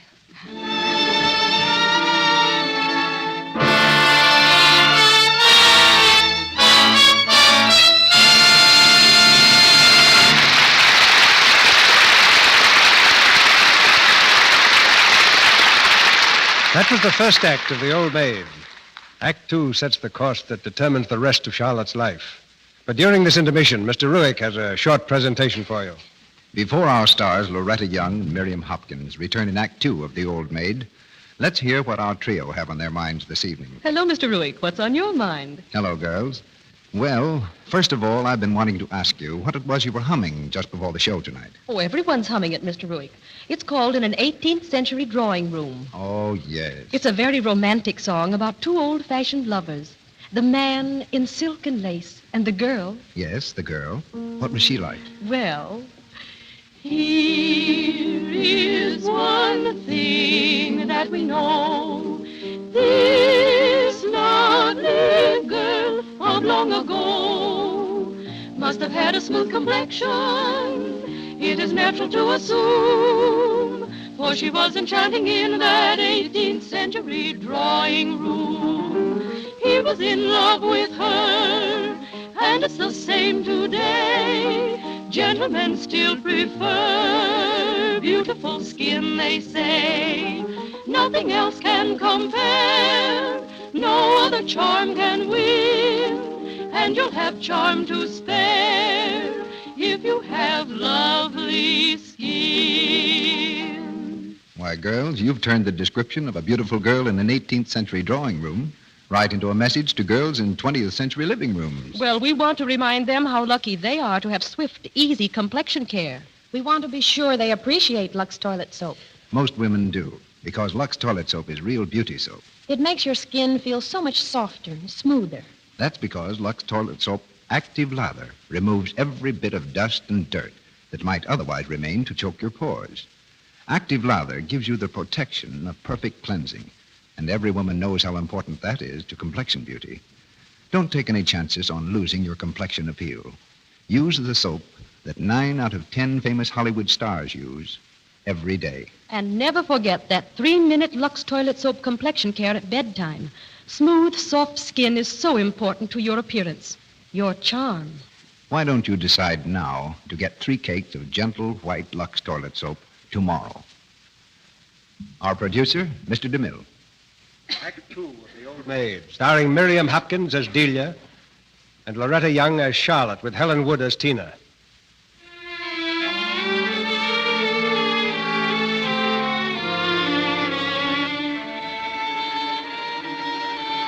Only a few minutes have passed. Shocked and jealous at the news that Tina is the child of Charlotte and Clem Spender, Delia is determined to break up the marriage. Downstairs, in the dim candlelight of the drawing room, she faces Joseph Ralston, but cannot bring herself to tell him the truth. Perhaps in her place, Joseph, I'd feel exactly as she does. And since it seems to be a matter of deciding between you and the children, well, I don't see what you can do if she chooses them. If she chooses them, it's because she thinks she's doing what is right. In that case, I must be the one to give in. Joseph, you mean you've decided that Charlotte's to do exactly as she likes in this matter? Exactly as she likes, so long as she doesn't overtax her strength. And I'm going to tell her so at once. No, it's no use. What? It's no use. You were talking just now about her health. I tell you, Charlotte can't marry you. She can't marry anyone. I don't understand you. Charlotte's ill. She's coughing again. You know what that means. She can't marry anyone, I tell you. Ill? But why? Why wasn't I told at once? Well, because, such things aren't easy to tell. Charlotte, ill. Good evening. Fine concert tonight, Delia. You should have been there. Is something wrong? Dr. Lanskill. Yes? When Charlotte went south 5 years ago, it was for lung fever, wasn't it? Oh, I thought everyone knew that, Joe. That disease is in her family, isn't it? Well, everyone knows that, too. Why do you ask? Suppose she began coughing again. Has she coughed? What would it mean? It would be a very bad sign, of course. That's all. Good night. What did he mean, Delia? He's not going to marry her. But I don't understand Dr. this. Lanskill, Charlotte didn't go south because of her health. I know why she went. That's why she mustn't marry Joe. Who decided that? I did. With or without her consent? Without. You've taken a great deal on yourself, Delia. You think I've done wrong? I think it's a sacrilegious thing to lay so much as a finger on another person's destiny. But she came to me herself to beg me to help her so she wouldn't have to give up her child. This was the only way. And I can make it up to her. I'll take the baby into my own home. Delia. And Charlotte, too. She'll have a proper home here. Clem Spender's child must have every advantage. Clem Spender's child. I think I understand. Good night. Dr. Lanskill, Yes? you're right. I've done a sacrilegious thing. Deliberately. The wisest of us make mistakes, my dear. And sometimes we never learn whether or not they were mistakes. I hope yours wasn't.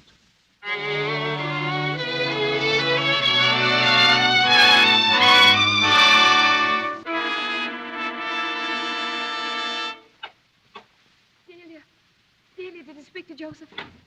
Charlotte, you can't marry Joe, can you, and keep little Tina? Well, not keep her with me, no, but... Oh, Delia. You're trying to tell me I must give her up.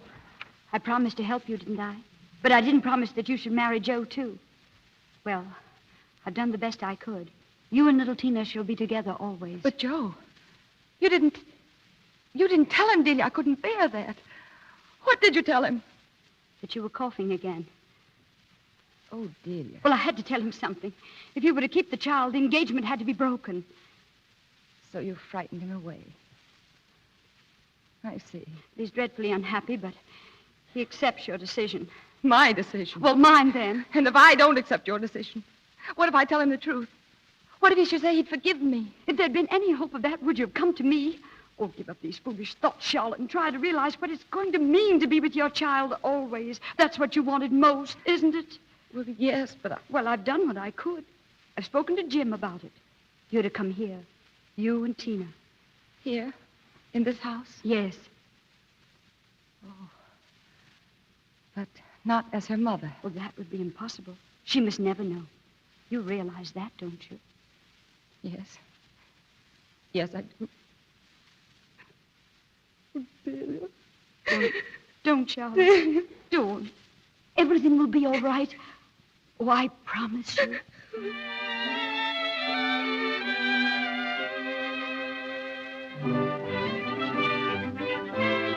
You understand me? Tina must have the best of schooling. The very best. Certainly, Mrs. Ralston. She must be treated as my own daughter. Of course. Paris, London, and Rome. I think that's sufficient for Miss Tina's first trip abroad. It will do nicely, Mr. Harvey, thank you. 17. Oh, Nora, you've forgotten one of the candles on Miss Tina's birthday cake. Why, she'd never forgive me, Mum. no. 18, of course.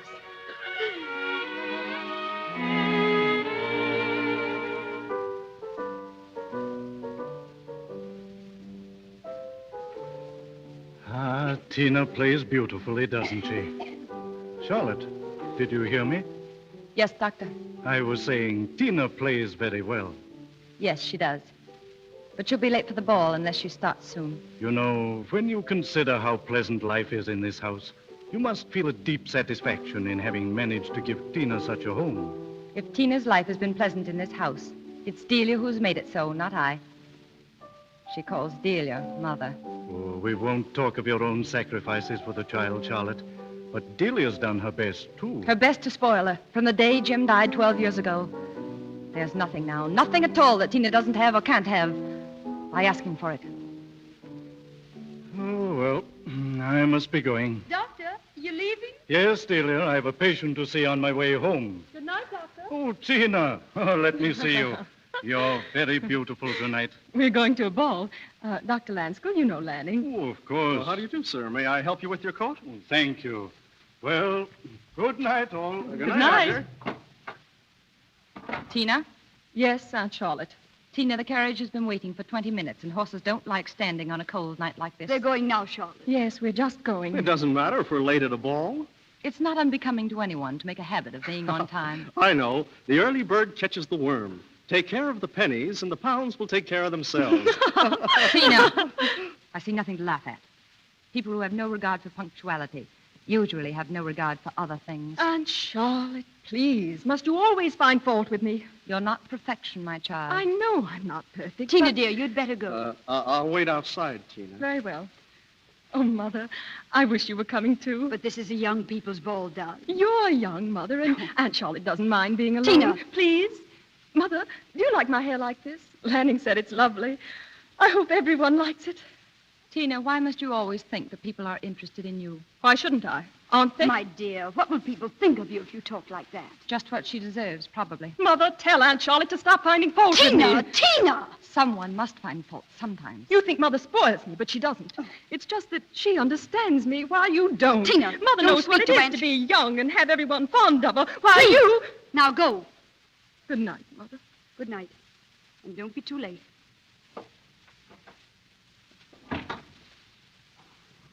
I suppose you felt you had to scold Tina because of the way she spoke to me.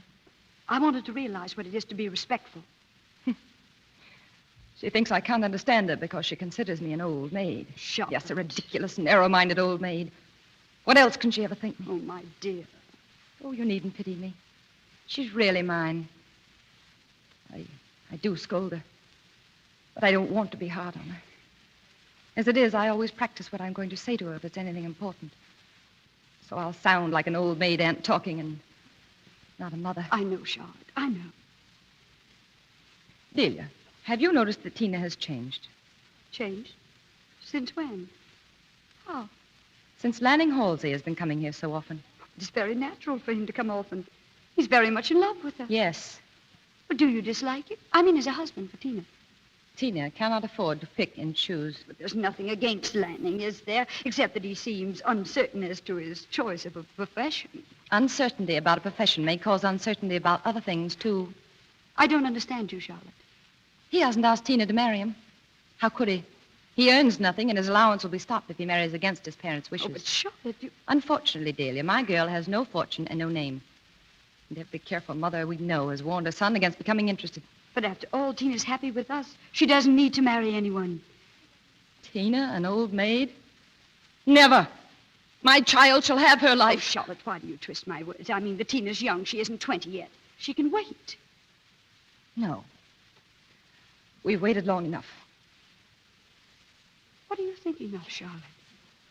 What are you going to do? I don't know.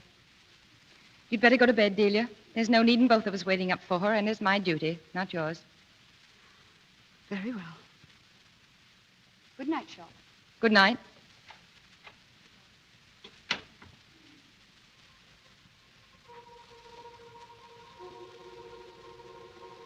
She'll come home late. Probably walks through the snow.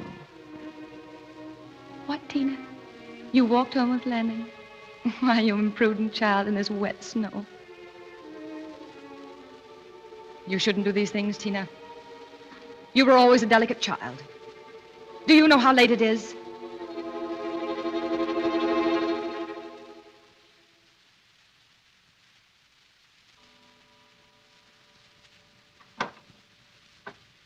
Tina. Shh. You must go, Lanning. Not yet.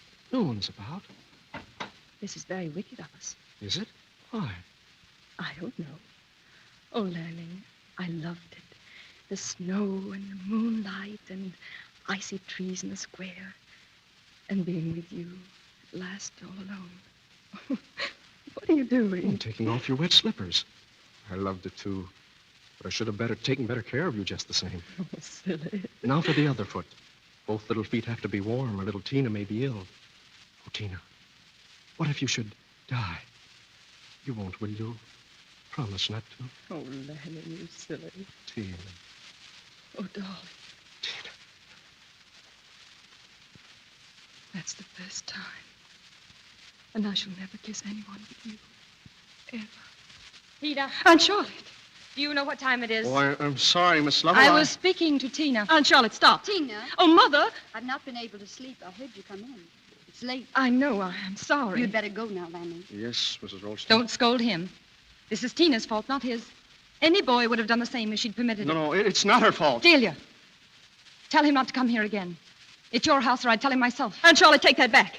Mother, tell Lanning he's to come when he wants to. Tell him, Mother. It is your house, not hers. Don't bother, Mrs. Ralston. I'm going away soon in a week, probably. So it doesn't matter very much whether I'm forbidden this door or not. I'd only have come again to say goodbye in any case. Goodbye. I'm sorry, Tina. Lanning! You see? You see what she's done, Mother? She's driven Lanning away. Oh, no, my child. I've not driven him away. If he's not coming here again, it's because he finds it awkward when he has no intention of marrying a girl who is so free with her kisses. That's not true. That's not true. You know it's true. Your aunt's right, Tina. If Lanning goes, it's because he doesn't care as much for you as you think. But he would have cared if she'd not driven him away. I'd have made him care. And now I can't. Now he's gone. And I'll never forgive her. Never. Tina. I won't. You've no business to meddle, Aunt Charlotte. Go to your room, Tina. I'm going. But before I do, she's got to know that I'm sick of her fault-finding and her spying and her meddling. You can say what you please to me, Mother, because you understand me and I love you. But she's only a sour old maid who hates me because Tina, I'm stop. young and attractive and alive, while she's old and hideous and dried up and has never known anything about love. I won't have her interfering with my life, I tell you. I won't have it! Charlotte, I'm so terribly sorry. This has gone on long enough. I see my mistake now, and I mean to remedy it. Your mistake? You've been good to us, Delia. But I understand my duty now. If I am to save my child, I must take her away. Charlotte, what are you saying? I must take Tina away from here. We must go somewhere where we're not known, where we shall live among plain people leading plain lives, where she can find herself a husband and make herself a home. You take Tina away from me now. No, I'm not ungrateful, Delia. Oh, don't speak of gratitude. What does it matter whether you're grateful or not? It's Tina I'm thinking of. Of course it's Tina you're thinking of. Tina and Clem Spender. You're insane, Charlotte. I've not thought of Clem Spender for years. Oh, but you have. You have, Delia. You've thought of him and thinking of Tina. A woman never stops thinking of the man she loves. You can't forgive me because Clem Spender didn't quite break his heart over you. That's why you like keeping me at your mercy and taking his child from me. And suppose that's true. She's your child, too. And to take her away now from the life you've made such a sacrifice to give, that would be too cruel. Even more cruel to her than to me. What's ahead for her here, Delia? For a girl without a name or a penny among cautious people like the Halseys and their kind? You've done all you could for her. But you see what's come of it so far. Now No, I've not done all I could. But I'm going to if you'll let me. I'll adopt Tina legally. Adopt her? How could that help? I'll give her my name, the Ralston name, and my money. No, I refuse. How can you refuse? How can you sacrifice Tina's happiness to your pride? My pride? Why, what pride have I except in my child? Then you are going to sacrifice her when she might have everything she wants, even Lanning Halsey for a husband. It's just as she said. He will love her if she wants him to. And if she has money of her own in my name, why, the Halseys wouldn't dare find her a bad match for their son. Charlotte, give her this chance. What mother wouldn't? If Lanning takes her away from us both, well, it won't be like really giving her up. Couldn't we just go on loving her together? Oh, couldn't we, Charlotte? Mother, are you coming up? I've been waiting for you. Charlotte. Go up to her. You're her mother now.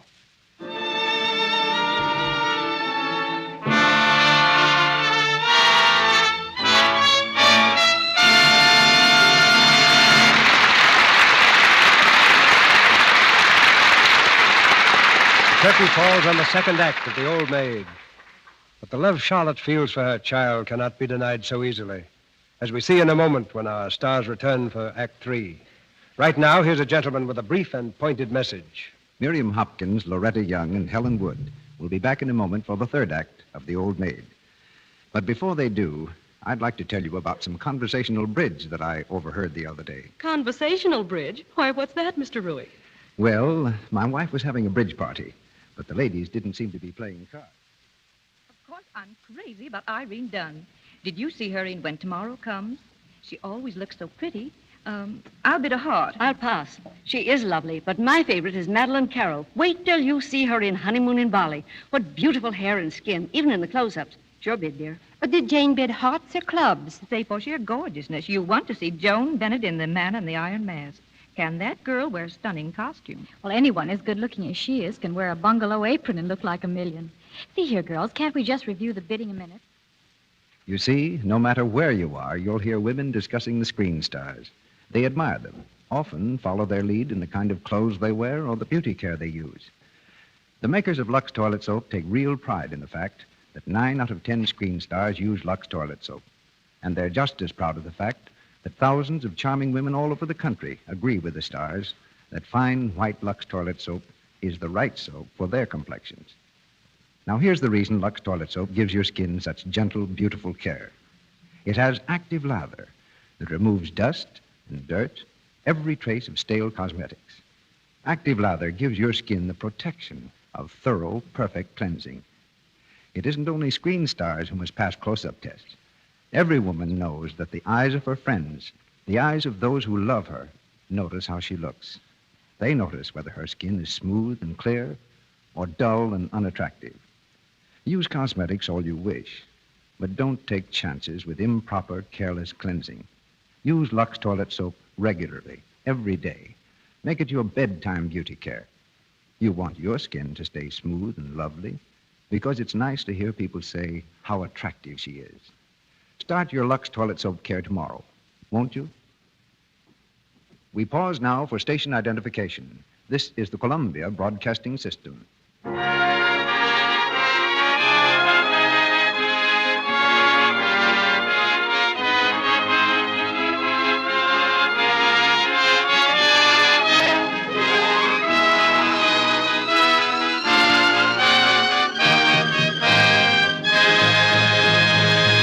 We continue with Act 3 of The Old Maid.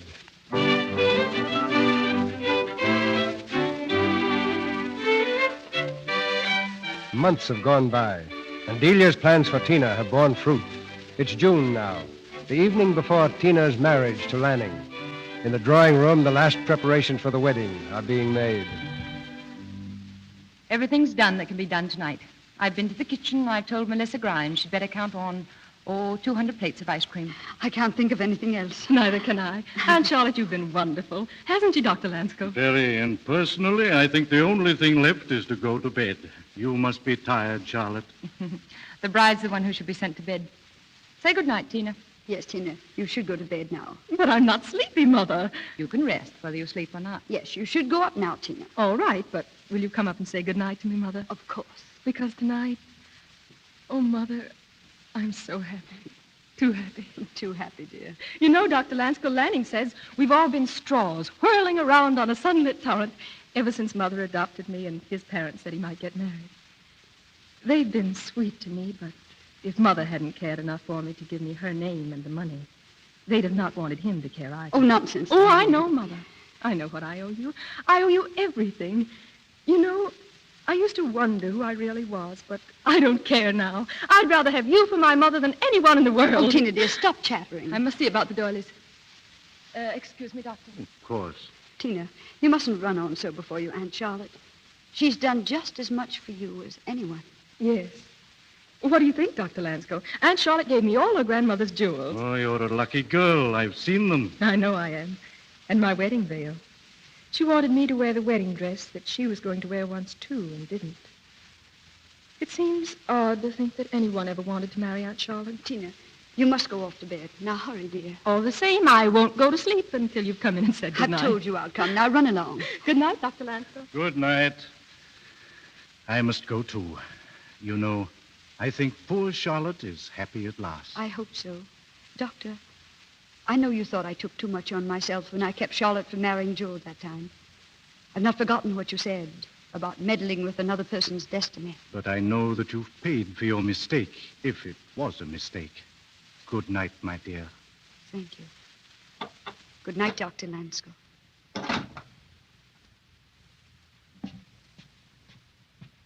Delia, Yes, Charlotte? you're going up now to speak to Tina? Yes, unless there's something you want to talk to me about first. I told her I'd go up to her. I understand. But please understand me, too, if I ask you not to. No, I don't understand you, Charlotte. Surely you realize on the night before her wedding, a girl ought to have a mother's counsel. Naturally. That's why I must be the one to talk to Tina tonight. Just tonight, I am her mother. Charlotte, you're not going to tell her that. Not now. You hate me so much for it, is all that. Hate you? Oh, what a word to use between us. It's a word that's been between us since the beginning, Delia. You hated me from the moment you knew that I was the mother of Clem Spender's child. And there's been hate between us ever since. Because his child is mine instead of yours. I realize now that you believe I've hated you because you've hated me. Hated me in spite of everything I've tried to do. Nothing was for me, Delia. It was all for Clem Spender and his child. Charlotte, our lives are over. And so is Clem Spender's. But Tina's is ahead of her. And if you love her as I love her, you couldn't stand there and talk of hatred. Not here, where the very air's filled with her happiness tonight. Oh, it's wicked of you, Charlotte. It's wicked. I'm not wicked. I wouldn't have done to you what you've done to me. From the beginning, you've deliberately divided me from my daughter. Do you suppose it's been easy all these years to hear her call you mother? You perpetually came between us. If you hadn't, she'd had no one else to turn to but me. She'd have had to love me. And that's why I can talk of hatred. That's why tonight, just tonight, she belongs to me. And that's why I won't let her call anyone else mother. Tonight. Very well. I won't go up to her. And if you want her to know the truth about her birth, it's your right to tell her that, too. I suppose you imagine it'll be a tragedy for Tina to learn that she's my daughter. Well, we shall see. Oh, Charlotte.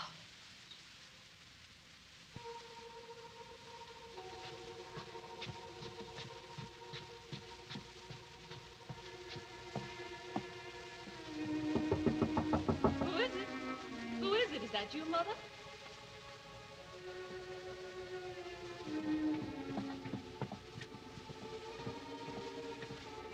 Charlotte, did you tell her? Did you? No. She's waiting for you. Charlotte. I couldn't, after all. I stood outside her door. Tried to think of something to say to her without her guessing. There's nothing I can say. You're the mother she wants. Go up to her, Delia. It's not your fault, or mine. Oh, Charlotte. After all, she was mine when she was little. Good night, Delia. Oh, Charlotte.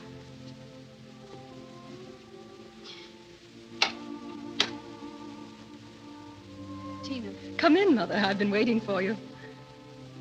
Tina, do you want to do something that will make me very happy? Anything, darling. Then find your Aunt Charlotte. She's just gone to her room. And when you found her, remember this. She didn't marry a man who loved her very much and who would have given her everything she wanted because she wouldn't give you up. That's why she's no maid. Oh. Why didn't anyone ever tell me that before?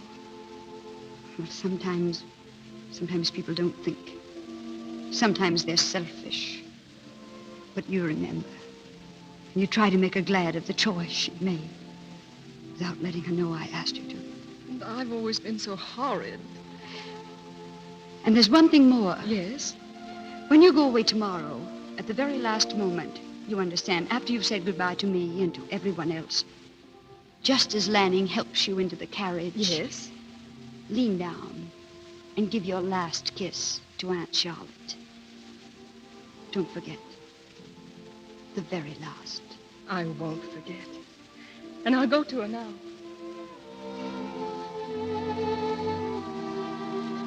Aunt Charlotte. Yes? Aunt Charlotte, you didn't come to say goodnight to me. No, Tina, I didn't. I thought So that... I've come to you. Good night.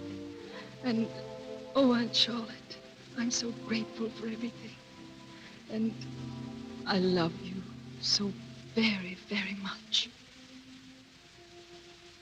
Tina. Oh, Tina.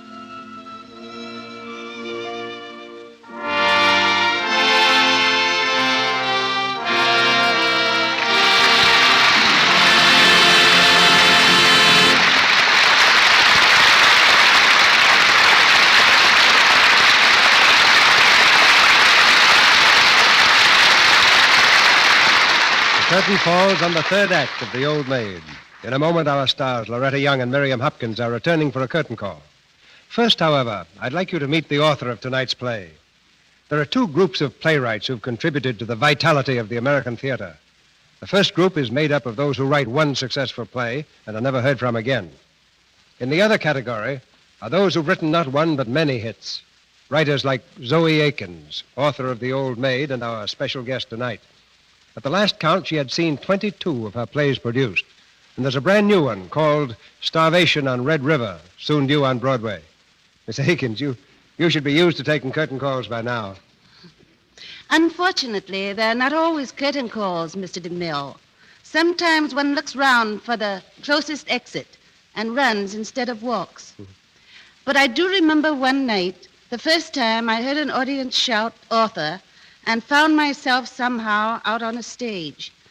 I don't know exactly what I said now, but it must have been something intensely original, like a thank you, not being exactly a silver-tongued orator. And I do remember also the little speech the producer made afterwards in the wings. "This is wonderful," he said, "if that audience is on the level." You say you're not a silver-tongued orator, Miss Akins. And I've noticed as far as politics and economics are concerned, you keep your characters off the stump, too. Yes, I've never gone in for propaganda in my plays. That's a rare virtue, when so many dramatists are going in for propaganda instead of plays. You regard the theater solely as a place for entertainment, then? Oh, not at all. I think good entertainment is a very rare and beneficial thing. But I think the theater, to be important, must be more than merely enjoyable. A play is only important when it widens the horizon of the mind by enriching it with emotional experiences other than its own, and so gives light as well as pleasure. Make them laugh, make them cry, and make them remember. Yes, make them remember if you can. What is easily forgotten doesn't count. The emphasis you place on human values in plays has made you something of an authority on feminine psychology, whether you welcome the distinction or not. I decline it with thanks. After all, a psychologist is only a person who can guess what others feel and think. And I like to think my guess is as good about a man as about a woman. Wasn't The Old Maid criticized as too sentimental?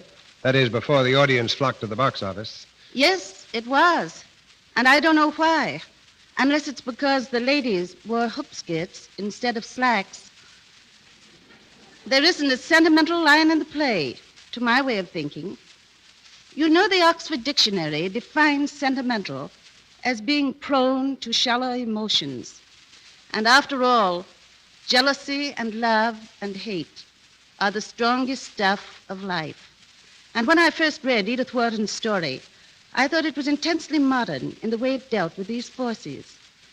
The critic of the English Manchester Guardian said, "This might well be called the story of a crime, being the story of the murder of one woman's happiness by another." And that hardly seems a sentimental tale to me. But I think I've said enough. And I know we all want to congratulate Miss Young and Miss Hopkins. And Your play, Miss Akins, speaks a universal language. And here are Loretta Young and Miriam Hopkins, no longer in the period of candlelight and carriages. Thank you, Mr. DeMille. It's been a real adventure being here tonight. But before I go, I want to say something about the product behind this program. Candlelight and carriages may be outmoded, but there's one American fashion that will never change, and that's the fashion of having clear, smooth complexion. And part of it is the regular use of Lux soap. I've been a Lux soap booster for a very long time now.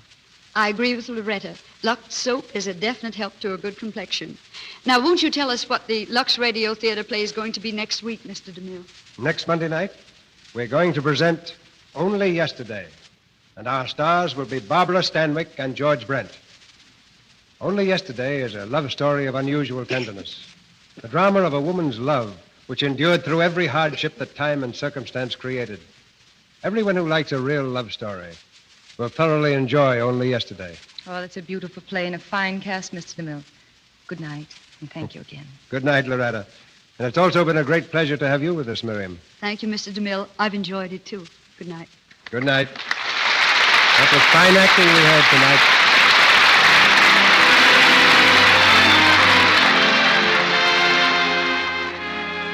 Our sponsors, the makers of Lux Toilet Soap, join me in inviting you to be with us again next Monday night when the Lux Radio Theater presents Barbara Stanwyck and George Brent in Only Yesterday. This is Cecil B. DeMille saying good night to you from Hollywood.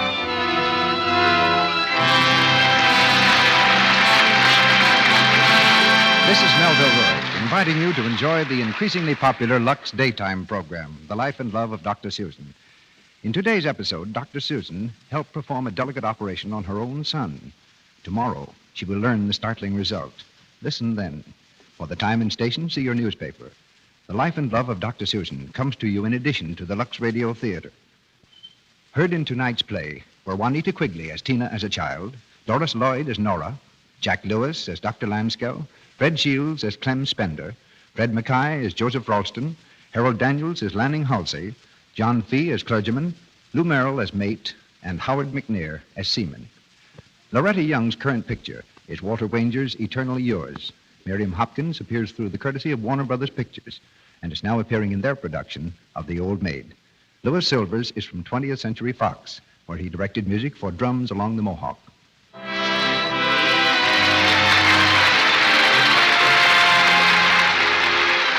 This is the Columbia Broadcasting System.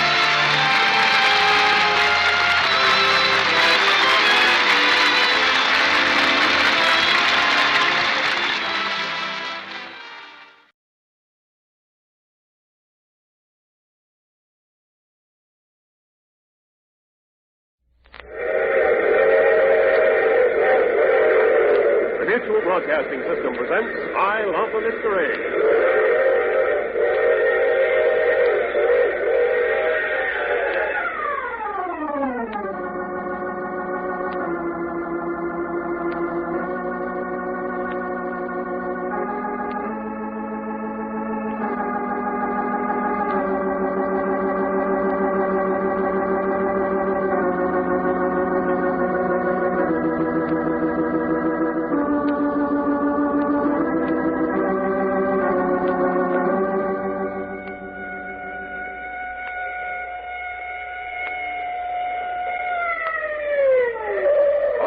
Carlton Morse adventure thriller, Temple of Vampires.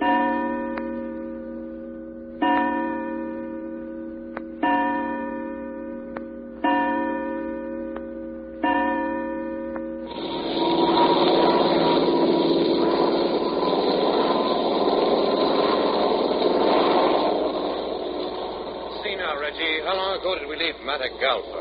Was that the last big jungle town we passed over? Yeah, Matagalpa. 55 minutes ago, Jack. Then we should ought to be getting pretty close to Boaco. Boaco, Doc. What's this? Boaco, not Boaco. You don't say. Well, anyway, ain't we almost there, Jack? Yes, keep your eyes open, Reg. We ought to be sighting Boaco any moment now. I know. Nothing on the horizon as yet. Is that a stopping point? Yes, I wired ahead from Guatemala City for them to be ready to refuel us. Well, if I remember my Central America, it ain't going to be much of an airport. No, they told me in Guatemala City they'd have to refuel by hand. Oh, you want to do any checking on the motors while we're down there, Reggie? Yes, that's what I had in mind. We're throwing a little oil somewhere. We are? Oh, I say nothing serious, but I think I'd better have a look. Yes, don't take anything for granted. After we leave Boaco, there's nothing between us and 500 miles of jungle but the town of Huigalpa. And there's no airport there. Wow, jungle. 500 miles of them. You sound as though you was looking forward to enjoying the prospect, Sonny. Of course.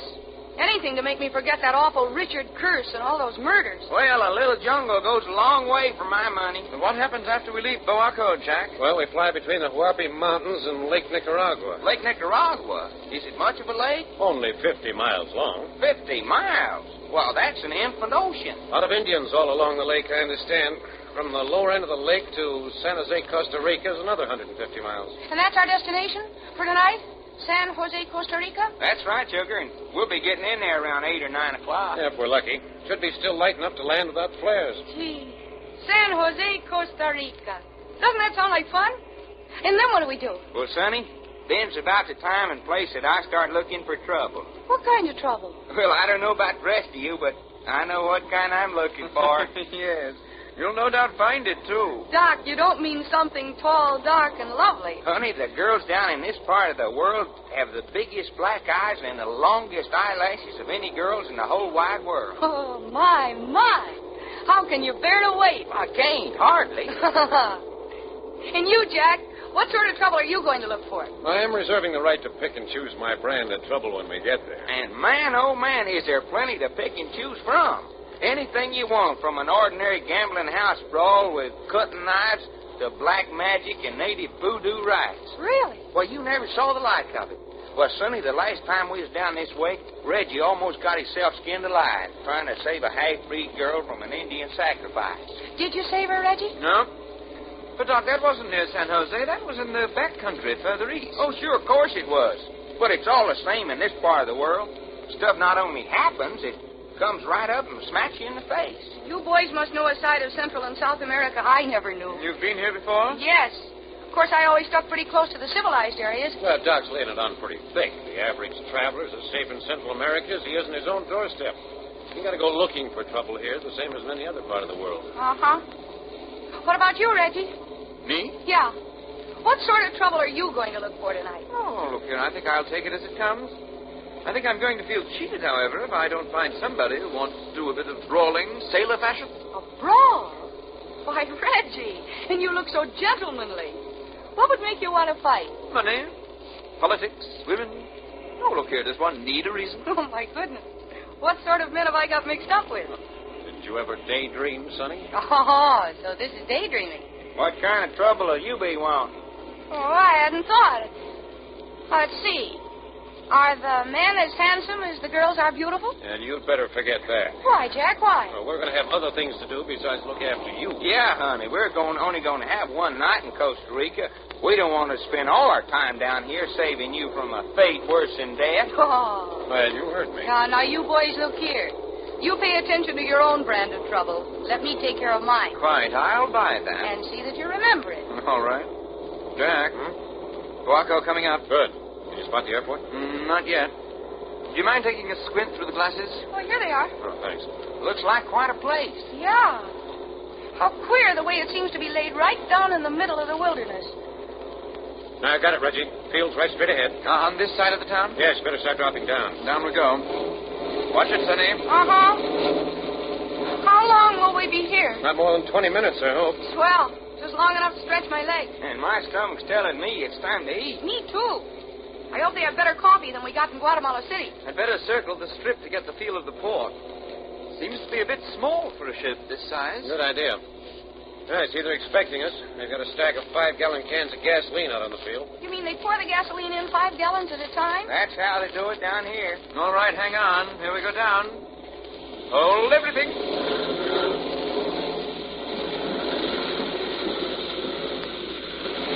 Nice going, Reggie. How does she handle? Beautiful. Take her right up alongside the cans of gas. Righto. So far, so good. Yep. Open her up, Doc. Everybody out. And a pleasure it is. You folks go ahead. I'll supervise the refueling. Hey, that's no fun. Go ahead, Doc. You and Sonny hunt up something to eat. I'll help Reggie check the oil pumps. Okay. Come on down, Sonny. Ooh. Oh, I'm stiffer than I thought I was. Jump. I'll catch you. All right. Here I come. I got you. And I never held a prettier arm full of fluff and feathers. Oh, put me down, you egg. Now, why'd you have to say that? Doc, you're shocking the natives. What, do 'em good, if you ask me. Oh, Doc, you fool. Well, you insist. There you are, on your feet.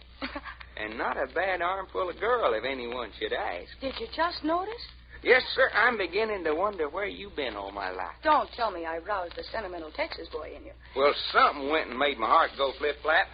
Flop, Doc, not flip-flap. Jack, you wasn't supposed to be listening. Yeah? Yeah. Never mind. It wasn't important. What you mean it wasn't important? Of course it was important. And I thought you two were looking for a place to get some food.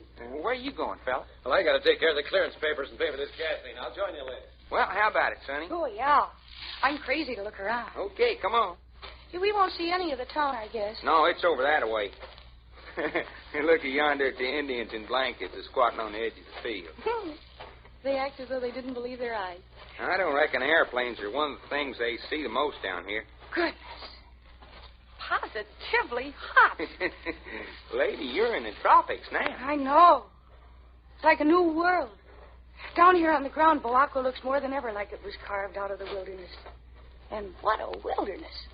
Look at the jungle all about us. Yeah, stuff sure grows down here. It looks so rank and deadly. Every plant trying to strangle the life out of every other plant. Murder in plant life, huh? Yeah, that's just what it looks like. Vicious, unwholesome murder. Hey, here. This looks like it'd be an eating joint. Shall we try it? Oh, Doc. It's dirty. Of course it's dirty. We don't have to eat the dirt, do we? Well, we don't get something besides food in here, I'll be surprised. Well, let's have a look anyway. Door open, no screens, flies everywhere. Hi, friend. Would you maybe have some coffee? Yeah, sure. I got coffee. Then we'll have 2 coffees. What else you have on the menu? Beans. Want any beans, son? No, for heaven's sake, no. This kind of weather? But what else you have besides beans? You don't like beans. No, neighbor, we don't like beans. What else you got?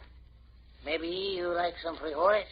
Frijoles? What you mean, frijoles? That's just south of the border for beans. Sure it is. Is that all you got in this black crap? Frijoles, beans, what more is there? I guess we're going to take beans and like it. Hey, you got any bread? Tortillas. Yeah? Well, looky, is this the only eating place around here? What's the matter you say that? What's the matter with this place? Well, fella, it is kind of dirty now, ain't it? You got to admit that. You say this place is dirty? That's right. I say this place is dirty. Sure it's dirty. Who cares? You win, mister.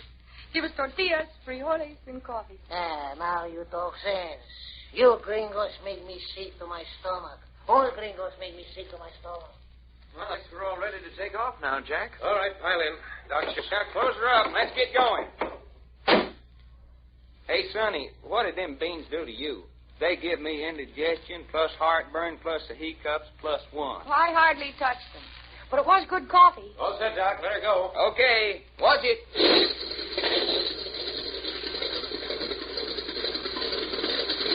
Hold your hats, kids. Here we go.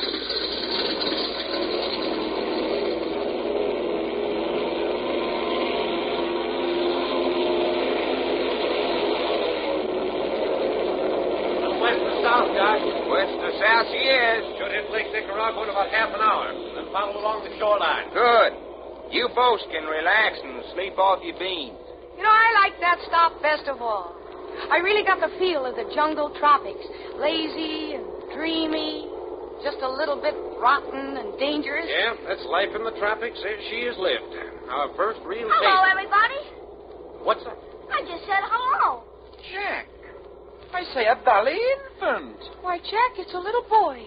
Well, where did you come from? Back in there. Back in the luggage compartment? Oh, look here. We've got a blooming stowaway. Where did you get on this plane? Back in San Diego. You've been on this plane since we left San Diego? Sure. But, little boy, where are your mother and father? I haven't got any mother.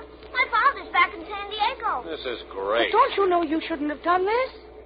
Your father must be terribly worried. Oh, no, he isn't. He put me in here. Your father put you in this plane? Uh-huh. He gave me a package of sandwiches and told me to stay here until I got hungry. You mean your father abandoned you? I don't know. He just said to stay in there till I got hungry. Well, what are you going to do now? Oh, what is there to do? When we land in San Jose, we'll take him to the American consul. Will he see that he gets back to the United States? Well, he'll have to. Hey, what's your name? Hermie. Hermie what? That's all, just Hermie. But, Hermie, what's your father's name? His name's Hermie, too, and I'm hungry and thirsty. Oh, of course you are, darling. All right, Reggie, break out some cheese and crackers. And some of that chocolate. Oh, Joe, wet nurse to an unwashed juvenile. Oh, shame on you, Reggie. How old are you, darling? I'm 7. Please don't call me darling. Well, of course I won't. I'm a man, and women are no good. Oh? And put that in your pipe and smoke it, Sonny Richards. Yeah, that puts me in my place, all right. Boy, I sure do like aeroplanes. Oh, you do? Yeah. When Pop said I was going for an aeroplane ride, I just about busted my britches. Well, here you are, Hermes. Sink your teeth into this. Thanks. I guess you fellas are a bunch of right guys. Some adventure, huh, Jack? Yeah, great. Yes, sir. Now, if we only had a big box of sand, we could start a kindergarten.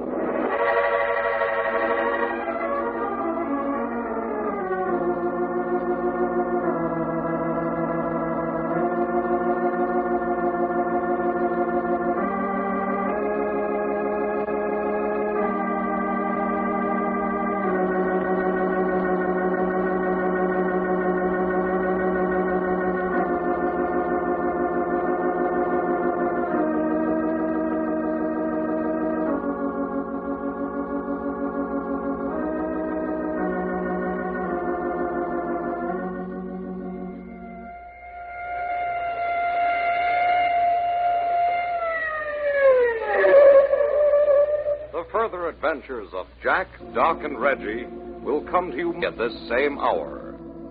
I Love a Mystery, written and directed by Carlton E. Morse, comes to you Monday through Friday, featuring Russell Thorson as Jack, Jim Bowles as Doc Long, and Tony Randall as Reggie York, with Mercedes McCambridge as Sonny, Louis Van Ruten as Manuel, and Sarah Fussell as Hermie.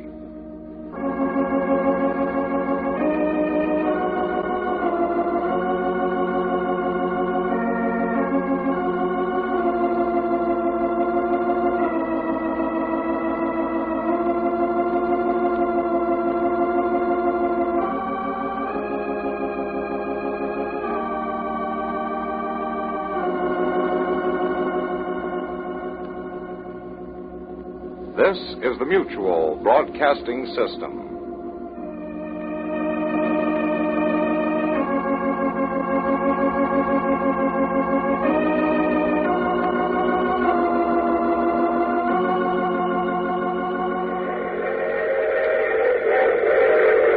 The Mutual Broadcasting System presents I Love a Mystery.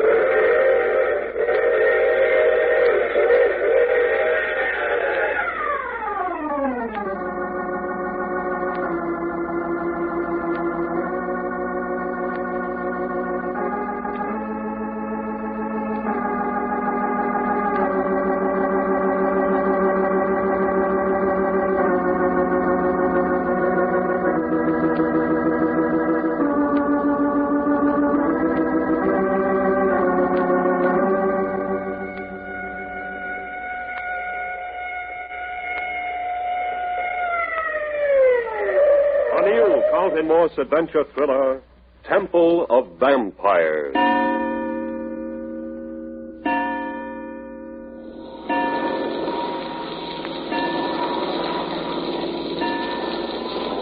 Folks, my only comment is this Lake Nicaragua is nothing to sneeze at. Quite a body of water, all right. Where are we now? Well, Hermie, over on our right is Lake Nicaragua. Uh-huh. And those snow-capped mountains on our left are the Whoppies. And what's down below us? Jungles, my fine young stowaway. Are tigers and bears in them? Well, I don't know about tigers and bears, but there's plenty of spotted panthers and snakes. Not to mention a few alligators and wild Indians. Indians? Is there Indians? And how? With paint on their faces and bows and arrows up both sleeves. What sleeves? Could we go down there? Hey, I hope not. Or couldn't we, fella? No, I'm afraid not. And looky, how about you calling me Doc, which is my name? All right, Doc. Why can't we go down, Doc? Well, didn't you just hear Sonny say she didn't want to? Oh, Sonny's a girl. Hey, listen, Hermie. Do you have to keep throwing that up to me? Well, you are a girl, ain't you? Well, can I help it? Girls ain't good for very much, not like men. I say the line has a philosophy about women, apparently. And I suppose you agree with it. Well, no, did I say so? I don't like that dirty laugh. Well, what's your name, fella? I'm Reggie York. Huh. I don't like that name very well. Don't you now? Yeah. What's yours? Mine? me Sonny. Okay. What's his, that feller over there? That's Jack. He don't like me, does he? You don't think so? Jack? Why, of course he does. No, he don't. He don't talk to me. Now, you hear that, Jack? Hmm? You asleep? No. Hermie here says you won't talk to him. Did he? Oh, Jack, Hermie's a good little guy. I don't doubt it. Well, look at what's come over Jack. Looks like he's got a fit of molly grubbles. And all on account of Hermie. Are you piloting this ship? That's right, I am, Matt. How about keeping your mind on the controls? Hey, you have got it bad, haven't you? Say, what does a feller do when he wants to rest in an aeroplane? Getting tired? Huh? Who said anything about getting tired? Men don't get tired. That's right, Hermie, but men do have to rest sometimes. Sure. That's what I mean. Well, you see that blanket on the floor back there? Yeah? Well, when I need a rest, I go back and lie down on that. Is it okay for me? It most certainly is, anytime you feel like it. Thanks. I guess I will. Jack, Yes? you don't like kids? Sure. Then what's the matter? Did anyone say there was something the matter? Oh, but Jack, it's just as you said. The minute we reach San Jose, we can turn him over to the American consul. That's right. Then why cut him dead for the 3 or 4 hours he's with us? Maybe it's the kid and maybe it isn't. All I know is that something's wrong. Wrong? Just what are you driving at, Jack? I don't know. Just a feeling. You mean you smell trouble, fella? Yeah. You hear that, Reg? Quite, and I don't like it a little bit. What's the matter with you folks? Well, it ain't nothing to be laughed at. When Jack smells trouble, it means something. Oh, what are you talking about? You mean you boys are superstitious? Premonitions. Men who live by their wits stay alive by paying attention to their hunches. Oh, for Pete's sake. We find a 7-year-old boy stowed away on the plane, and immediately everybody acts like the end of the world has come. How does the instrument board look, Jack? Nothing out of kilter here. How far would you judge we are from the lake? 25 miles, I guess, offhand. I've been keeping a middle course about halfway between the mountains and the lake. Uh-huh. How about getting over nearer the lake? You say so. But, Jack, what's that for? It takes us off our course. Well, if we had to make a sudden landing, we'd have a better chance along the shore. Jack, are you being serious? I don't know any more than you do. Oh, I think this is a lot of nonsense. How much altitude, Doc? Upwards to 3,000. Well, that's plenty. Mind if I take the controls? They're yours, son. You're welcome to them. Come on, slide in. Thanks. Well, I wish I knew what this was all about. Look, Sonny, a good nose for trouble has saved our skins more times than I can count on my 10 fingers. That's right. When Jack says there's something in the wind, keep your peepers open. Oh, Reggie? Yes, Jack? Get out the maps and look over the towns in this area. Before you can say Jack Robinson. Oh, and Reggie? Yes? When you've finished with them, put them back in your pocket where they're safe. It's as good as done. You know, I ain't seen Jack worried like this, and I don't know when. Why does he want Reggie to put the maps in his pocket? Well, just for instance, supposing we was to crack up and the plane was to burn. Doc, what do you mean? Well, nothing. Only if we were to be left on foot, these maps would be mighty handy to have to know which way to head to. But you mean we're in danger of cracking up? Sugar, if we knew what was the matter, we wouldn't, well, we'd be doing something about it, not sitting here talking. And it's all based on... just on Jack's feelings? Every smidgen of it. Nearest I can make out, the closest town is about 50 miles on the other side of the lake. Well, that don't do us a precious lot of good on this side. Yes, I know it. Nothing on this side at all? Nothing on the map. I suppose there must be villages, but not important enough to show here. And supposing there are, what good's a village? Well, any port in a storm is a good motto. I'll go up and tell Jack what I've found. Wow. Isn't this pleasant? All part of the game, Sonny. You asked for it. Yeah. You want to make a bet? Well, I admit I do like my gambling. I'll bet you $5 we land in San Jose on schedule and no trouble. Hey, Sugar, don't say that. Oh, why not? Well, haven't we got enough trouble without you throwing up a challenge like that? Honest to goodness, Doc. You and your Texas superstitions. You don't get it, Sonny. It isn't superstition. That's how a soldier of fortune stays alive, being one jump ahead. It's part of our job to see what's coming. Now, we've all been doing it so long, it's about like, a sixth sense or second nature to us. You don't mind if I think you're a little bit nuts. No, you go right ahead. Oh, you give me the willies. It's all so silly. Well, maybe it isn't that. Oh, what'd Jack have to say, Reggie? Just shrugged and said we were out of luck if anything went wrong now. No towns or nothing, huh? No. Reggie, are you as obsessed with this evil eye rubbish as Doc is? Evil eye? Well, whatever you want to call it. But what's so unnatural or out of this world about a premonition? You don't think there's anything wrong with it? Not at all. Something in Jack is simply tuned a bit finer than in the rest of us. Or put it this way, his unconscious has picked up something that isn't apparent to the rest of us. What do you mean, picked up something? Well, if Jack doesn't know, how would I? But you must have something in mind. What could his unconscious pick up that the rest of us don't get? Well, just for instance, the rhythm of the engines, the vibration of the propellers, or of the wings.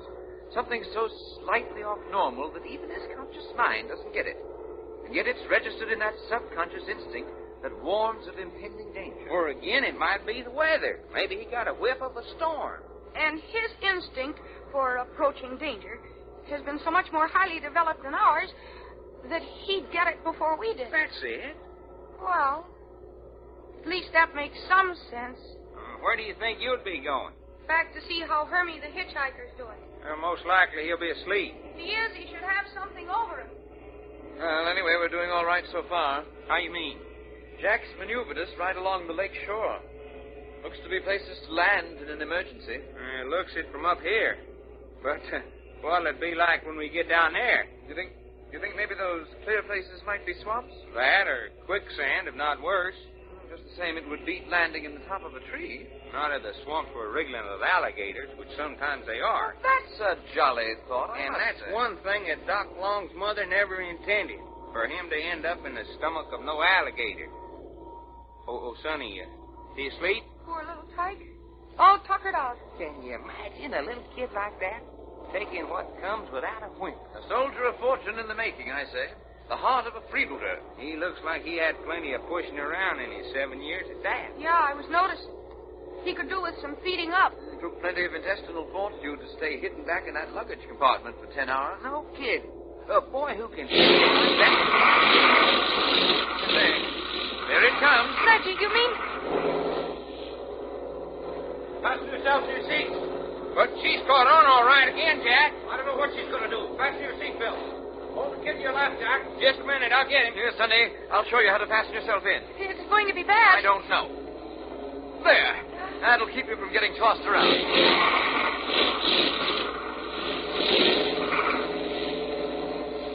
Sorry to be busting up your nap, Hermie. Where are we now? The jungle's still down below us. An Indian? Yeah, I'll bet there are.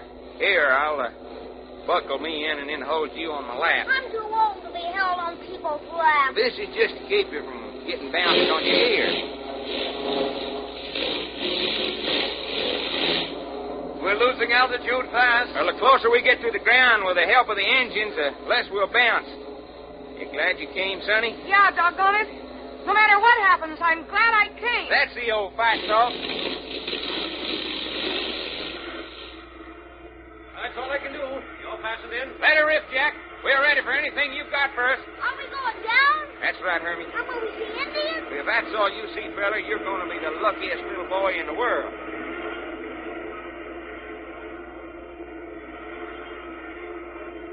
He's got a landing place picked out. Looks pretty good, too. Tell him not to hit any alligators. We're going down awful fast, ain't we? That's right, Hermie. And it's not going to be long now. Hang on to me like everything, Hermie.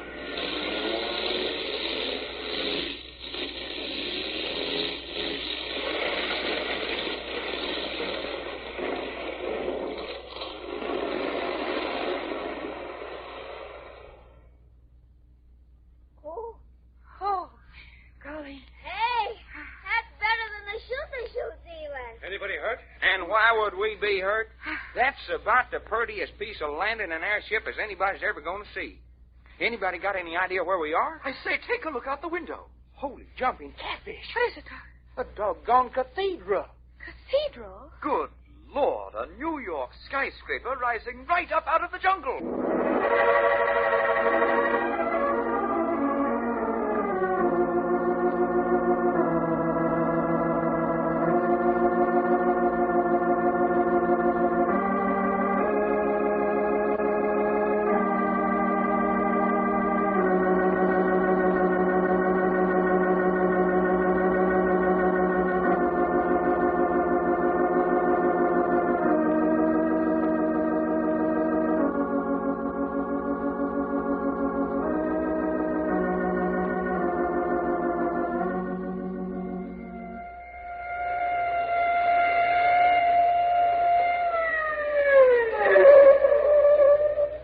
Adventures of Jack, Doc, and Reggie will come to you at this same hour. I Love a Mystery, written and directed by Carlton E. Morse, comes to you Monday through Friday, featuring Russell Thorson as Jack, Jim Bowles as Doc Long, and Tony Randall as Reggie York, with Mercedes McCambridge as Sonny, Louis Van Ruten as Manuel, and Sarah Fussell as Hermie.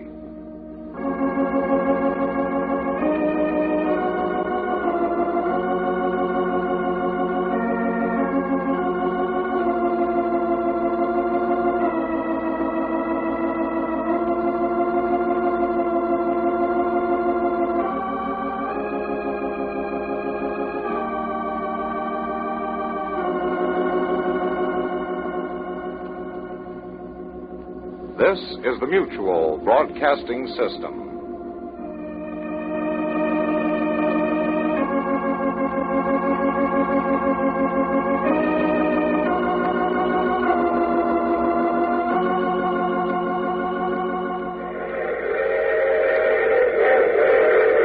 The Mutual Broadcasting System presents I Love a Mystery.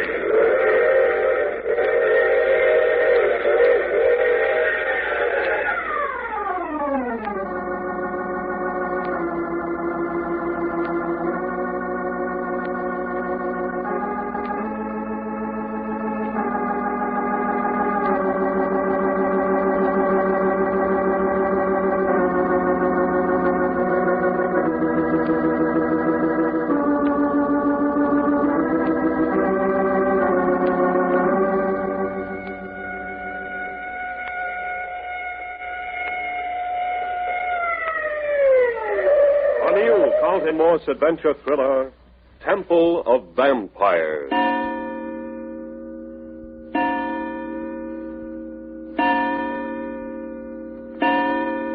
Would you believe in miracles? Did you say miracles, Reggie? I said miracles. There isn't enough damage done to this plane to put in your eye. We'll want to make sure about that. I am sure. There's nothing a department store janitor couldn't fix out with baling wire. The undercarriage seems to be the only thing damaged at all. That's all. And I'm just the man who conducted that up for an emergency takeoff.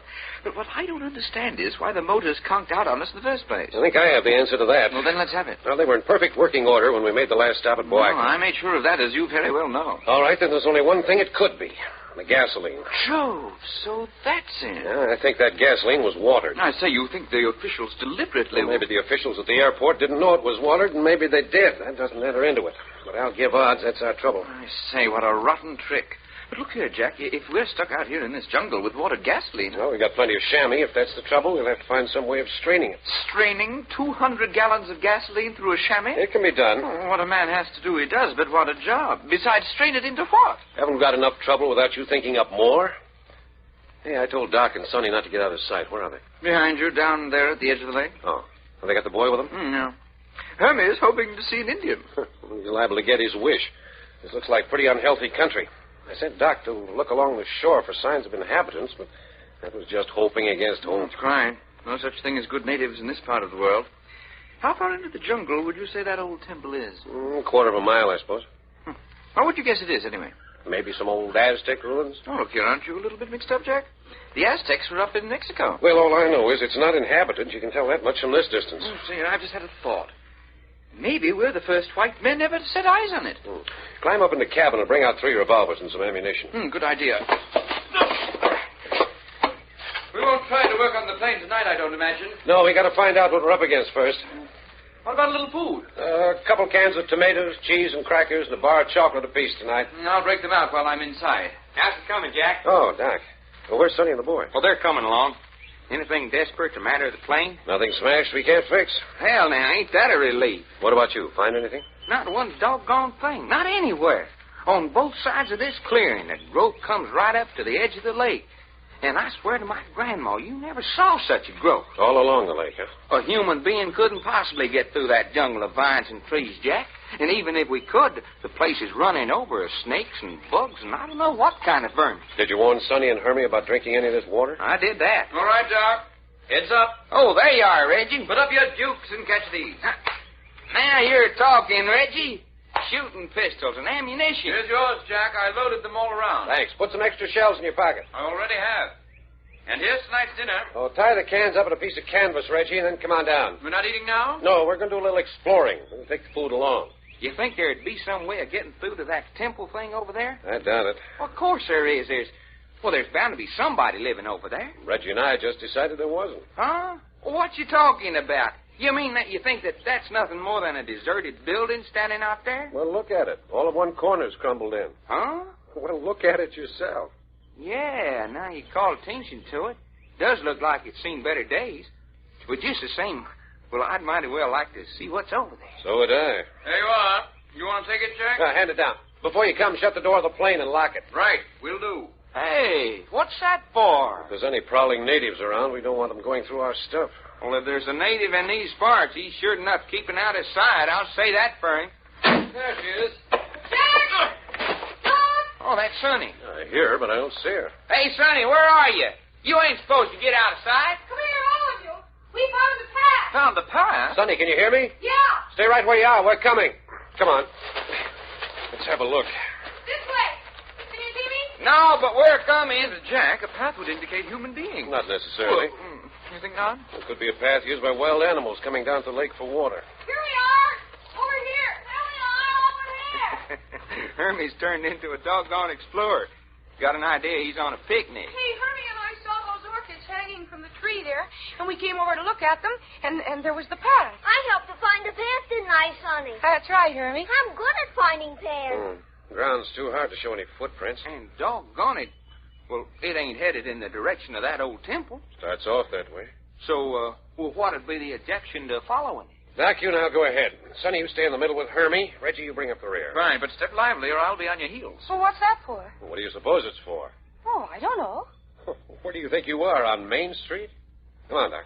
Golly Moses, you don't need to snap my head off. Take Hermie's hand and keep him on the path. Here, Hermie, give me your hand. No, I want to poke around with my stick. Take Sonny's hand and do as you're told. You don't like me, do you? Look, on both sides of this path is dense undergrowth full of poisonous insects and snakes. Do you understand that? Yes. All right. Give me your hand, Hermie. I don't see any snakes. Hush, Hermie. Come on. I've been kind of keeping my eyes open for prints of one kind or another, but there just plain ain't any. Hey, Jack, fella, you know something? Well? I wonder if you should ought to talk to Hermie like you did. Is that so? Of course, it ain't exactly money out of my pocket, but just the same, I don't think you ought to. For Hermie's a nice little fella, and he can't help it being here. So what? Oh, I don't know. Only don't you see that hurt and scared look? It comes on his face every time you lay into All it. right, Doc, all right. Sorry. It's what I get for putting my nose in another man's business. Funny thing, though, you don't look like a man that I'd expect to find picking on kids. Notice how the branches of the trees are coming together over the path? Uh-huh. And all of them climbing vines and stuff, shutting out the sun. Yeah, getting worse ahead. Hey, Jack, looky, will you? Just the same as going through a tunnel up ahead. You know, fella, if we're going to get much of that, we should ought to have a flashlight. I brought one. Doggone. Son of a gun. Horse, the way stuff grows down. Keep close together. Don't get so far behind. We're doing all right. Can I talk now, Sonny? Of course you can talk, Hermie. It's getting dark in here, ain't it? Uh-huh. It's the vines overhead shutting out the light. See? I'm not afraid of the dark. That's fine. Are you afraid of the dark, Reggie? Well, now, I'll tell you, Hermie, it's all according to the time and place. Well, I'm not. Only I wouldn't like to meet any old Indians in here. Well, I don't think we need to worry about that. I say up front there, Jack. What's the matter? You sure we're not getting in a little bit over our heads? I mean, if it gets much darker in a jungle like this. It's all right. We're coming to the end of it right ahead. Sunlight again? Yeah, that's right. We're coming out of the tunnel? So it says. Oh, that suits me right down to the ground. Every time one of those hanging vines brushes against my face, I wonder if it's a snake. I killed a snake once. Well, don't you go bothering any snakes down here. I'll kill them. Hermie, you hear me? You leave them strictly alone. Yeah. Yeah. Why? Because they're liable to be poisonous. Understand? Okay. Now, there's the sunlight ahead. It's a lot cooler in here. Well, I'll take the heat myself. Come on, let's catch up.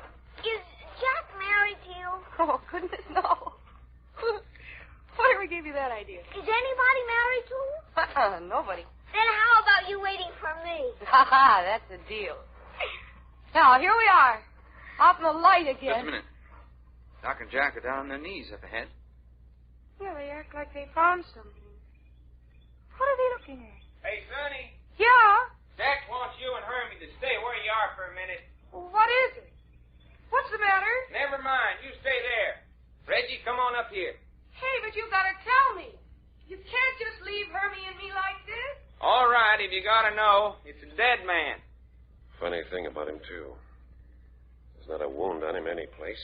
Yet there's not a drop of blood in his body. Hey, Jack. How can you tell that? Say, there's a corpse. Hello. What's this? Just what it looks like. A dead Indian. Wearing not a stitch except a loincloth. Yeah. Been dead since sometime last night. Indian for certain. No doubt about that. And not a very civilized Indian either. Look at those tribal marks on his forehead and chest. But, Jack, this business about him not having any blood, how you know that? Color of his skin, eyeballs, fingernails. He's all bleached out. Well, maybe the Indians down here are kind of on the anemic side. Take some of that brush and throw it over the body so Sonny and the boy can pass by without seeing it. Yeah, good idea. So Hermie wanted to see a real Indian, huh? Well, he's not going to see this one. No sign of what killed him, huh? No. There. That covers him all up. There. All right, Sonny, come on. Well, there's one thing. We know now that human beings live hereabouts, even if they're wild ones. We also know they die around here. A lot of comfort that is. Come on, Sonny. We got him covered up. Just pass right on by. All right. But what killed him? Keep walking. We don't know. Jack, look ahead. We're at the temple. Sure. Just stepped right out of the jungle into the courtyard. Yeah. So busy not looking where we were going, we doggone near run into it. Hey, that's a big house, ain't it? Well, the courtyard, all right. We're walking on paving stones covered with heavy moss. But trees and shrubs are growing right up through the stones. And I was the one who thought maybe folks lived here. Now, there is a pile of stone that is a pile of stone. Well, there's only one entrance. Shall we have a look inside? Well, of course we'll have a look. We've come too far to stop now. Doggone. Stone steps as grand as you please. And what stone steps? 15 or 20 steps up to the door? And they reach all across the front of the building. Somebody put a lot of backbreaking work into this centuries ago. Let's go up, huh? All right, Hermie. But you stay close to us. Sure. You ever see anything like it? The way shrubs and small trees have grown right up between the stones. Suppose this jungle palace has anything to do with that dead Indian, Jack? I wouldn't know. Here. It's a little bit frightening, isn't it? Oh, who's afraid? I'm the first one up. We going in? That's what we came up here for. Come on. Big arched doorways, but not a door in the place. The doors must have rotted away centuries ago. Hey, golly. Listen, if I didn't hear a church bell, you can call me a loony. Yeah, I heard it. Come on. Let's go inside.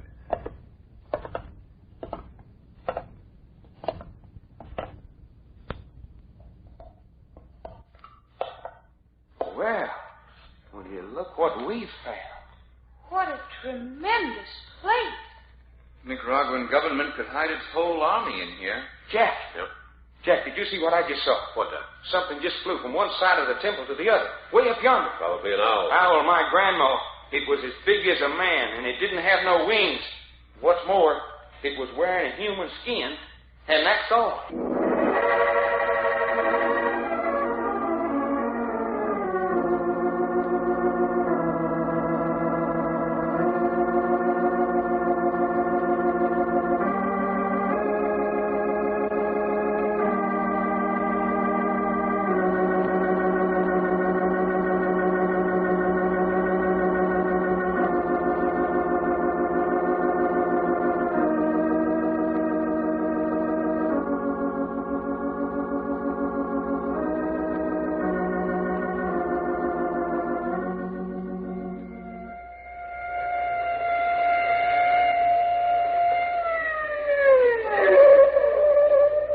further adventures of Jack, Doc, and Reggie will come to you at this same hour. I Love a Mystery, written and directed by Carlton E. Morse, comes to you Monday through Friday, featuring Russell Thorson as Jack, Jim Bowles as Doc Long, and Tony Randall as Reggie York, with Mercedes McCambridge as Sonny, Louis Van Ruten as Manuel, and Sarah Fussell as Hermie.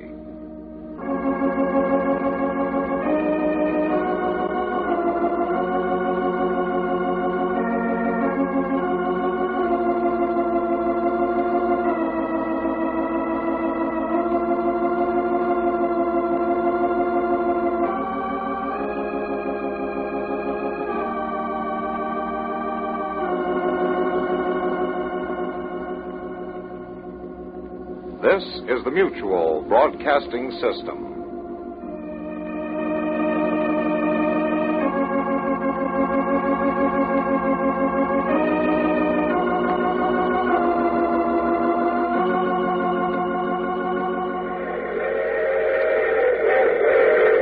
The Mutual Broadcasting System presents I Love a Mystery.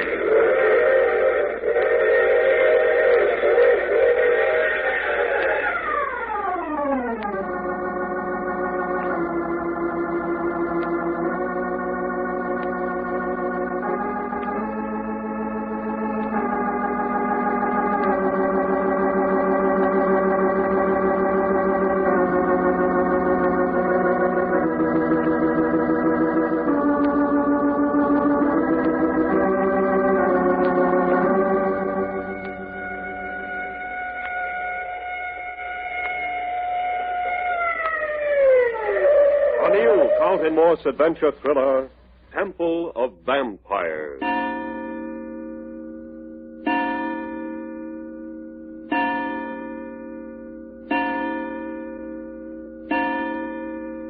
Talking about, I swear to it. I saw it. Up there 40, 50 feet in the air.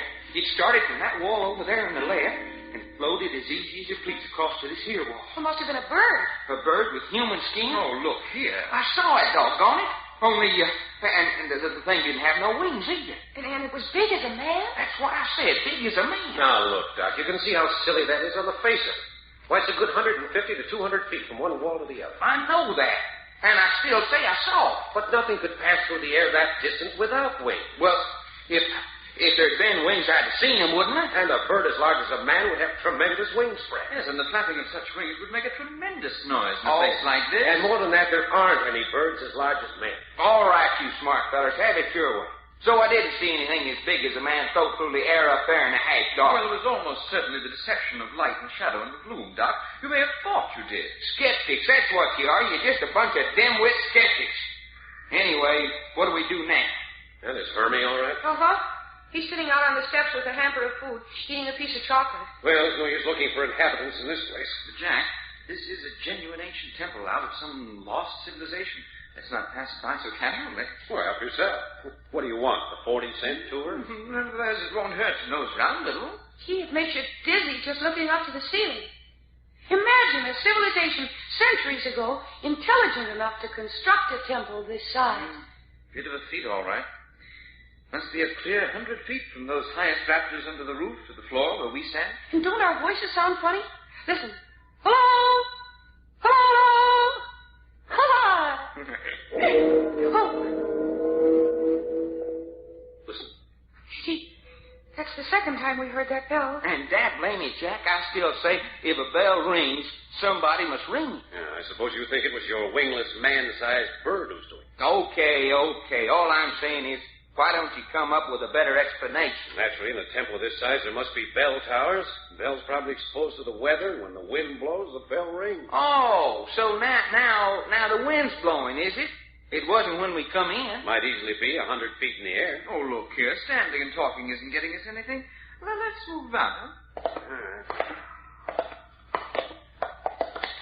Fortunate some of the roof is falling in. Gives us sunlight. Ain't it the truth? Still reminds me of the inside of an old used coffin. Hey, come here. Come here, look what I found. Sonny, you mustn't get away from the party like this. Okay, but come and see what I found. Well, hold your horses. We're coming.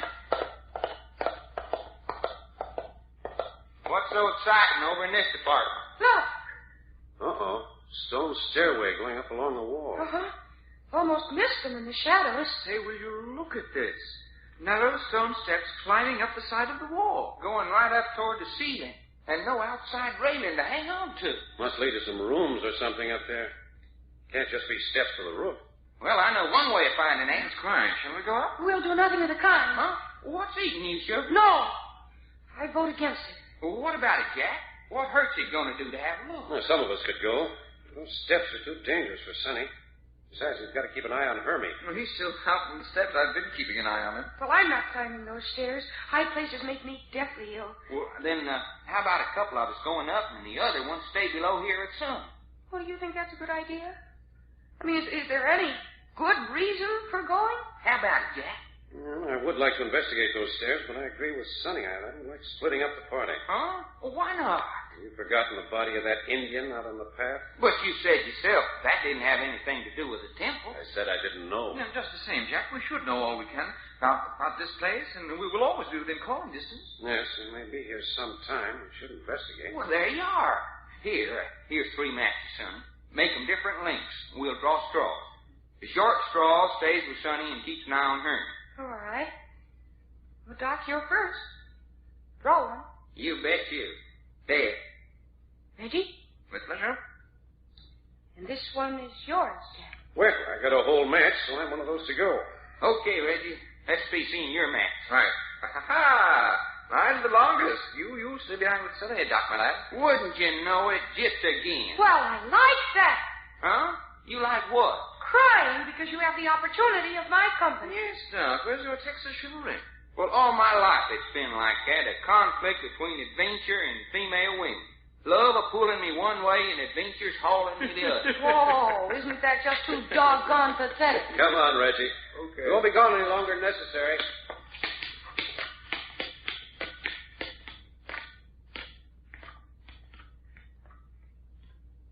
Well, see that you watch your step now. Gee, I don't think I could do it. Steps are so narrow, they have to go single file. Oh, Doc. Yeah, Jack? You folks stay right there. Don't wander off. Now, don't you worry none about us. We ain't going no place. You know, I wonder if we should stop for all this now. After 6 o'clock. Well, what's time mean to us down here in the jungle? But we're going to have to go back on that path overhung with that tangle of branches and vines to reach the plain. And if we wait until after dark... Oh, it won't be getting dark down here before 9 o'clock. What about getting something to eat?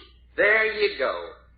Sonny, will you tell me why it is all beautiful women have such doggone voracious appetite? I hadn't thought about it. Well, you do, every one of it. No, actually, I was thinking of Hermie. Oh, well, we brought some food along. Hey, looky up yonder. Where do they think they're going? Oh, they seem to have come to some kind of a ledge or something. Hi, Jack! What's up there? Hello, below! There's a ledge up here. There seems to be rooms. Did you say rooms? That's right. A whole line of rooms all along the ledge. Or anything in them? We were just investigating. Seem to be just bare stone rooms, like cells. We'll let you know if we find anything. They all seem to be empty. I imagine we're up about 20, 30 feet, aren't we? I should say just about 30. Shall we go up a little further? Yeah, seems to be another ledge up on. Queer. What do you make of it, all those little empty rooms? As near as I can make out, they must have been the cells used by the monks or priests. Wonder what religion it could have been out here in the jungles. I noticed some queer marks chiseled on the wall of one of the cells. Had an oriental look. An oriental religion in Central America? It does sound a little fantastic, doesn't it? Sure, Jack, go easy, if you mind. Whew.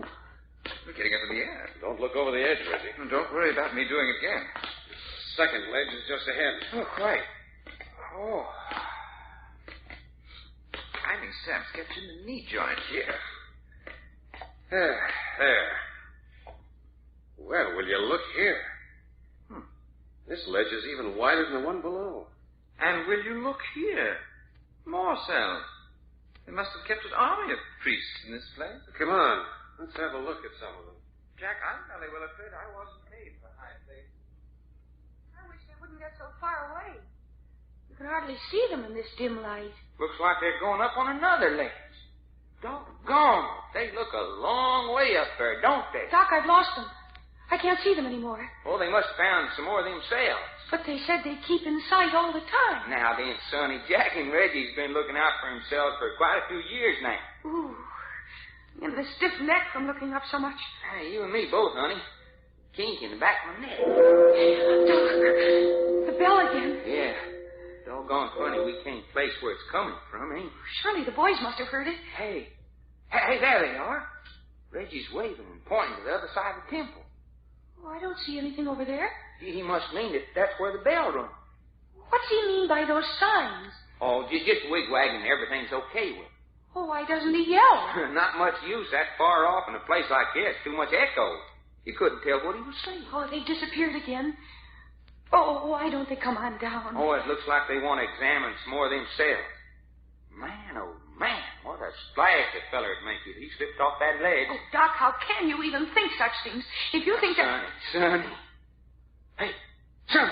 What? Sonny, look at that. There it is again. Oh, Doc, what is it? Floating through the air like I said. Oh, it is as big as a man. Do you see any wings? Do you? Doc, look. It's landing on the ledge where Jack and Reggie are. Sonny, you stay here. Doc, come back. Where are you going? I'm going up and warn Jack and me. Oh, no. No, I don't want to be alone here. Hermie, come in here. Hermie,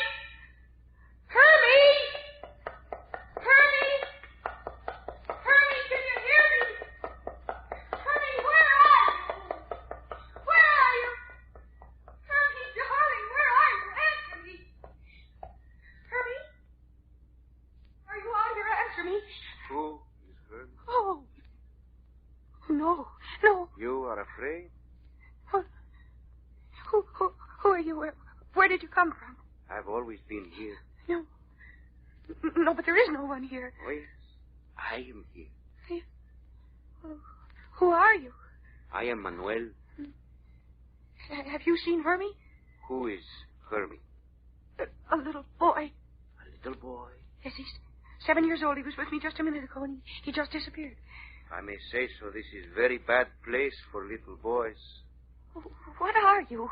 Why are you standing there dressed in those black robes from head to foot? Yes, very bad place for little boys. And not a good place for a beautiful girl. I wish the boys were here. Boy? Don't you come any closer. I have not moved since I spoke to you.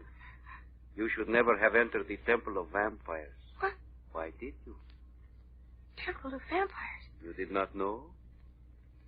Temple of Vampires? Yes. But there aren't any such things. No. You know there aren't. They're just fairy stories told to chill people's blood. Blood? Oh. Don't look at me like that. You are mistaken. This temple belongs to the vampires, and it is not given to many people to leave this temple once they have entered. But Hermie, I've got to find Hermie. You are outside the temple now. You are wise. You will not ever again. And ever. But Hermie... I don't think you will ever see the boy Hermie again. Oh. I don't think you will ever want to see Hermie again. Oh, no.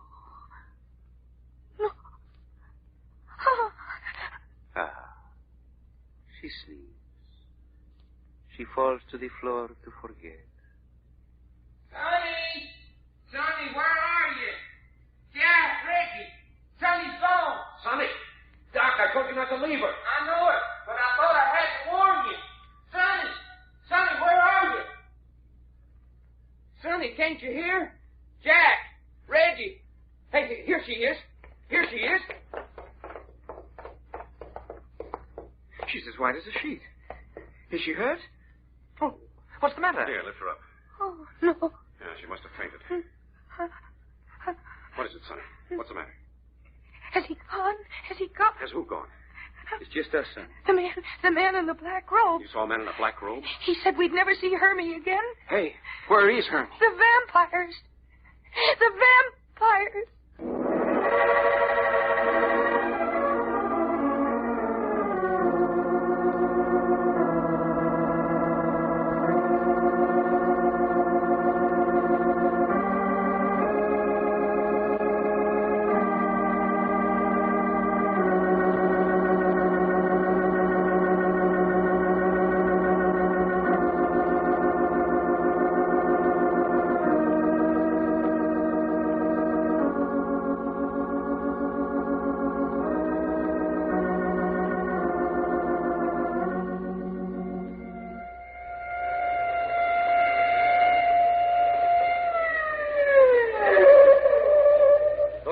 adventures of Jack, Doc, and Reggie will come to you at this same hour. I Love a Mystery, written and directed by Carlton E. Morse, comes to you Monday through Friday, featuring Russell Thorson as Jack, Jim Bowles as Doc Long, and Tony Randall as Reggie York, with Mercedes McCambridge as Sonny, Louis Van Ruten as Manuel, and Sarah Fussell as Hermie.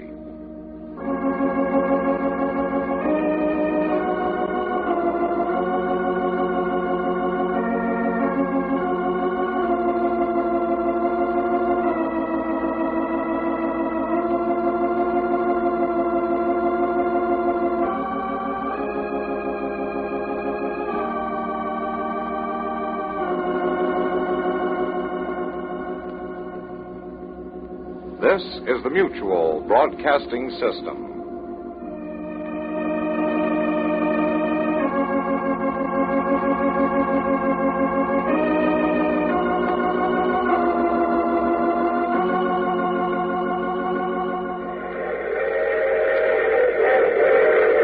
The Mutual Broadcasting System presents I Love a Mystery.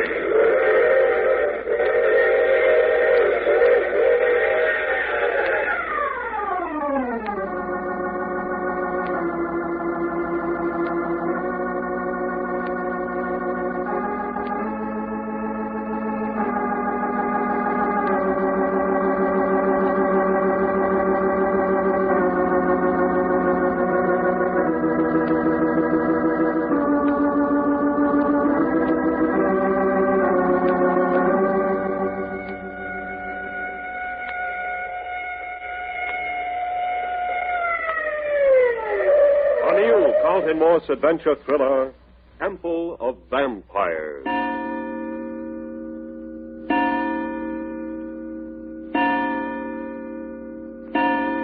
Feel all right now? You sit up? Yes, of course. But don't bother about me. Find Hermie. Oh, looky, he's probably just wandering around somewhere. No, you don't understand. He said we'd never see Hermie again. Never see Hermie again? Who said that? What are you talking about? The man in the black robe. Hey, Sonny. No, Doc, listen to me. I'm telling you the truth. I ran out here to find Hermie, and there was a man. Out here on the steps of the temple? Yes. He wanted to know who Hermie was. And when I said he was a little boy, he said that this was a bad place for little boys, and for me, too. Well, did he say why? Yes. He said that this was the Temple of Vampires. Vampires? Sure. What did I tell you, Jack? I knowed all along. Doc, you stay here with Sonny. Reggie, you're coming with me. Right on. Now, just a minute, Jack. Don't argue. Reggie and I are going back in there for Hermie. Doc, keep your gun handy. Well, my shooting pistol's always handy. But Jack... You stay here with Sonny, and this time don't leave her no matter what happens. Are you really saying that you think that these here vampire critters... Well, you know as much as I do. Come on, Reggie. You got a cigarette, Doc? Tailor-made or roll your own? Oh, come on. You can smile, can't you? Here. Thanks. I need it. Like? Mm-hmm.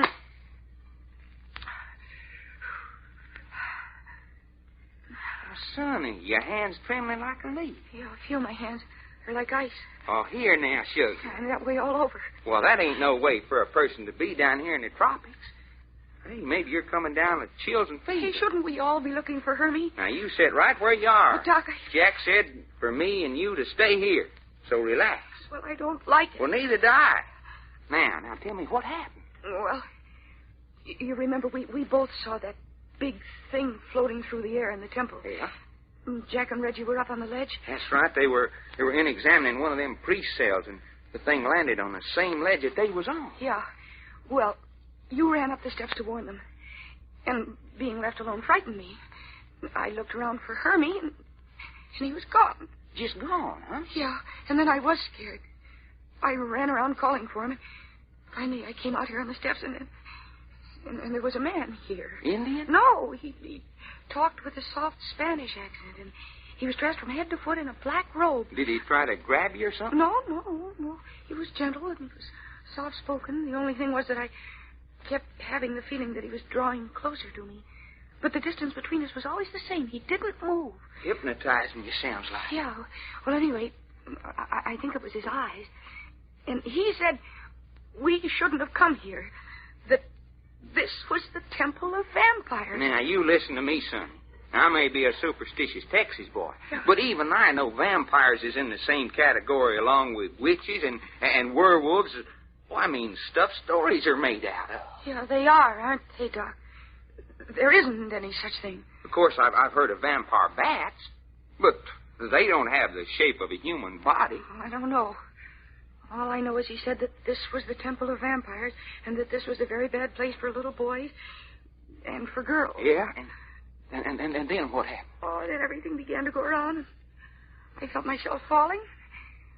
And the next thing I knew, I heard you boys bending over me and talking. You don't know what become of this Spanish hombre. Uh-uh. Well, there wasn't hiding a hair of him when we come out on the steps. Yeah, but vampires, Doc. Vampires. Well, Sonny, the tropic jungles sure enough do breed a lot of mighty queer things. Just like those vines and plants out there. Kind of slimy and bloated. A lot of them are poisonous, too. What else? Well, where else but in the tropics would you find stuff like that? Doc, you don't suppose he meant vampire bats, do you? Well, I don't know, Sonny. But it don't sound very reasonable, now, does it? I mean, bats having a temple of their own. Oh, gee, I'm so worried about Hermie. Now, just hold your horses now. Jack and Reggie will take care of that department. Yeah, but supposing they don't. The man said that we'd never see him again. Now, look here, Sonny. Am I going to have trouble with you? Oh, what do you mean? Why, this here's the sort of thing that you'll have to expect to get into if you're going to bum around the world. You asked for it and you got it. Yeah, but Doc... Well, we're going to always have plenty of things to think about without you going female on us and making us things harder for us. What? Female? That's what I said. Tears and jitters and fainting fits. If you can't take it, you shouldn't have come along. Yeah, I get it. Well, what about doing something about it? Well, I'll try, Doc. Really, I will. Sure. You see, all the matter with you is that you're anticipating trouble. Why, there's nothing happened to anybody. Wait until you're hurt before you start yelling. Yeah, but Hermie, Doc. Hermie. It's just what I've been telling you. He's wandered off. Jack and Reggie will find him, and that's all there is to it. Oh, Reggie, over here. You find something? Yeah. Look here. Oh, so, more stone steps. Yes, only this time leading down. Down into the bowels of the earth to look at them. Jolly black down there, too. I've got my flashlight. We're going down? Well, it's certain Hermie isn't up here in this main auditorium, or whatever you want to call it. He is not. And they couldn't have gone up the stone steps along the wall because we were up there when he disappeared. So here's the next place to look. But, Jack, a little shaver like that would never have gone down into this darkness of his own free will. I know that. But if he wandered off... How do we know he wandered off? But I thought that's what we decided. Come on, let's go down. Anything you say. Lead on. Keep right behind me. Jack, you're taking what Sonny said seriously. Such as what? Well, I mean, say that chitter-chatter about this being the Temple of Vampires. Oh, wait a minute. Yeah, look there on the walls. Oh, look here now. What kind of juicy mind would do a thing like that? Ancient religious symbols chiseled on the rock. Whoever did that was having mental nightmares. But they're graphic. Yeah, leave it to the old pagans. They knew how. You mean there was a time when people would allow that kind of stuff? In the good old days, people did what they were told. They sacrificed everything from rays of garlic to their virgin daughters. No wonder their civilization disappeared. Now, let's go. Rather loathsome, if you ask me. Well, that gives you a pretty good idea what this place stands for. Something pretty ugly. Are you insinuating this pagan religion is still alive? What does the name Temple of Vampires suggest, anyway? Perhaps at one time, but this is a modern world, Jack. Not down here, it isn't. This old temple's as isolated from the modern world as it was when it was built hundreds of years ago. Oh, I don't mind saying I feel a bit on the crawly side. Hey, look ahead here. Looks like a rat run. The ground under this temple must be a regular rabbit warren. Look, 3, 4, 5 runways leading from the foot of these steps. Jack, we could get lost down here and never get out. Oh, I don't think it's that bad. Look at the arched stonework overhead. Sure, each one a stone tunnel. But, Jack, it's not stone under our feet. Dust of 1,000 years accumulated over hard-packed clay. Dust? Well, then, if there was anyone here, wouldn't there be footprints? Yeah, that's what I'm looking for. Well, I don't believe it, Jack. In spite of what Sonny said, I don't believe there's a living human creature in this place. Don't. What do you mean by that? Take a look at this. Here in the dust. Where? Jack, that's the print of a human foot. A girl's foot. A girl? Yeah. Apparently, they don't give their women shoes down here. A barefoot girl. Jolly, huh? Yeah, come on. We'll follow this tunnel. Girls, vampires. Oh, yes, they're female vampires. Huh? They're supposed to be very beautiful and seductive. Oh, that's crazy talk, Jack. Is it? As you well know, as crazy as a June bug. What about the body of that dead Indian we found out on the jungle path? Oh, look here. Forgotten that. I haven't. Not a wound on him, yet his body was drained of blood. Are you saying this really is a temple of vampires and it's preying off the native Indians down here? Isn't that what's indicated? Hmm. Uh-oh. What's this? Looks like a break in the wall. Uh-huh. There's a stone balustrade running alongside our path. Throw your flash over. What's on the other side of the stone wall? Let's see. Seems to be some kind of a pit. Lower the light. Can you see the bottom? Jack! Jack! Well. Quite a collection of bones. Human bones. All of them. Human bones. The pit is littered with them. And not such ancient bones. Oh, Jack. Let's get out of this place. Yeah. I don't think we'll find Hermie down here. A bloody slaughterhouse. That's what it is. They've been gone so long, Doc. If they were going to find Hermie, I should think they'd have done it by this time. Now, looky, Sonny, am I going to have to give you another pep talk? But how can you sit there like that? Haven't you got any nerves in your body? Well, you should just ought to take a look at my nerves sometime, sugar. Well, there's been times when they get pulled so tight I can play tunes on them like a guitar. Oh, stop trying to be funny. Yep, honey, you'll be a female, all right. There's no getting away from that. I don't care if I am. A person's got a right to be frightened and worried. Hold it. What? Oh, here they come. And now ain't you sorry? Jack and Reggie? But, Doc, they haven't got Hermie with them. See, they ain't. Jack, couldn't you find him? Where's Hermie? Don't know. You didn't find anything? Not of Hermie. But you did find something. Nothing. Except what I jolly well want to forget. Why? What do you mean?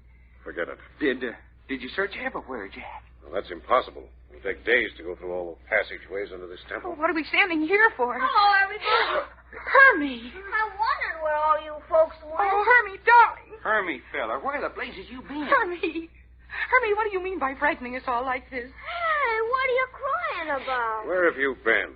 In there. We were just in there looking for you. I guess you didn't see us on account of we was in a little room. We? Who was with you? The most beautiful lady I about ever saw. Lady? Yeah, she was all dressed in black. She gave me some figs. Hermie, you didn't eat them. Sure I did. I liked her a lot, and she liked me. Did she say so? Yes, a lot of times. She said I had the nicest white neck she ever saw. The nicest white neck? Oh, Jack, let's get out of here. Just a minute. Then did she let you go? Well, a man all dressed in black came in.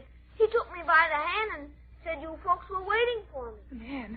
The man in the black robes. And was she mad? The man took you away? Uh-huh. He brought me right over to the door there and showed me where you were. Oh, I'll be doggone. Sonny, maybe you wasn't seeing things after all. Yes, and she had the reddest lips and the whitest teeth I ever saw.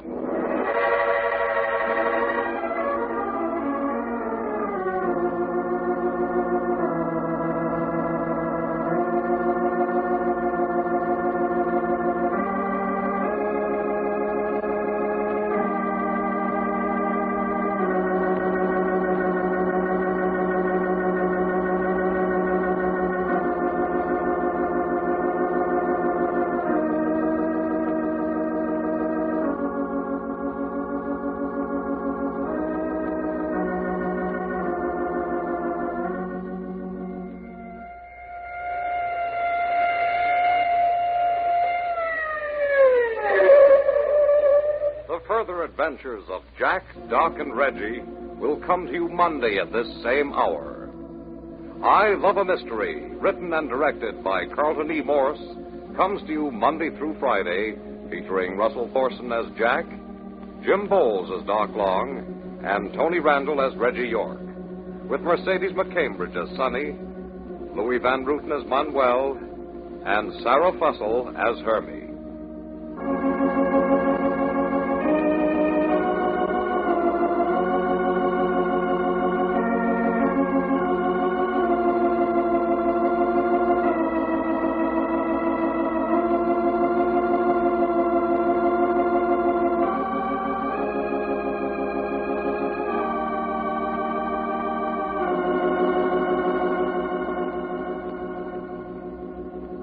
This is the Mutual Broadcasting System.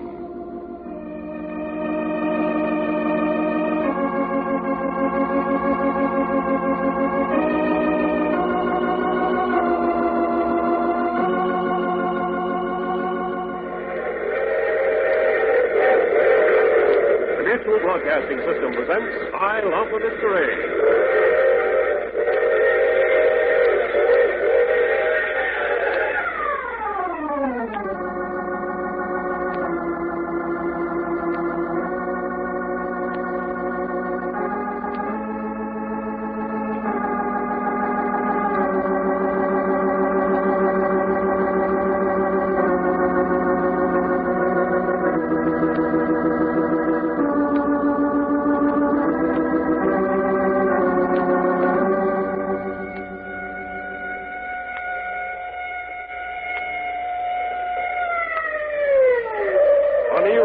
Morse adventure thriller, Temple of Vampires.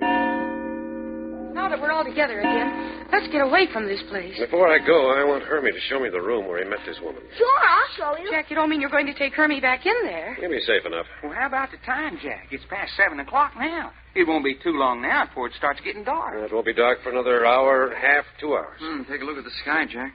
Yeah, clouding over. One of those tropical jungle storms brewing. And then we'd be better off here than back in the plane. You mean spend the night in this temple? That's right. Best place in the world to get chills and fever in the tropics is to get drenching wet. I don't need to get drenching to get chills in this place. Well, I'm taking Hermie back in the temple for a minute. Rest of you want to come? No. All right. Reggie, you stay out here with Sonny. Doc, you come with Hermie and me. It suits me if you think it's that important. Jack? Well? Look, this is dangerous. I know it. I have a feeling. Feminine intuition. I don't care what you call it. Reggie will look after you. No, I didn't mean that. I mean in there. There's nothing to be afraid of. Look, you don't know what you're talking about. Oh, girl. Come on. We won't be but a little. Here, Hermie, maybe you better take me by the hand. What do I want to do that for? On account of I'm going to like it better. Sure.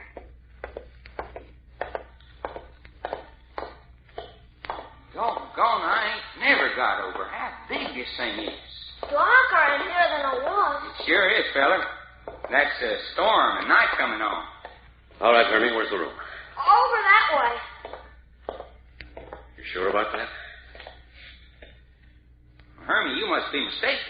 No, I'm not. But you can see for yourself. There's no room here, just the stone wall of the temple. Well, it was here. I reckon you're not only mixed up, but just plain turned around. I bet you I ain't. Did you go up or down any stairs? Nope. Just went into a room. But looky now, Hermie.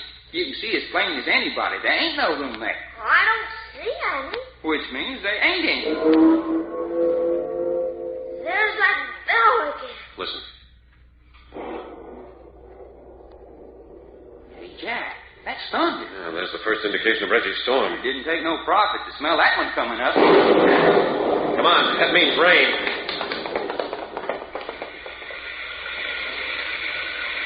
Man, will you look at her come down? Hey, Reggie, Sonny, get in here. What's the matter with you? Right.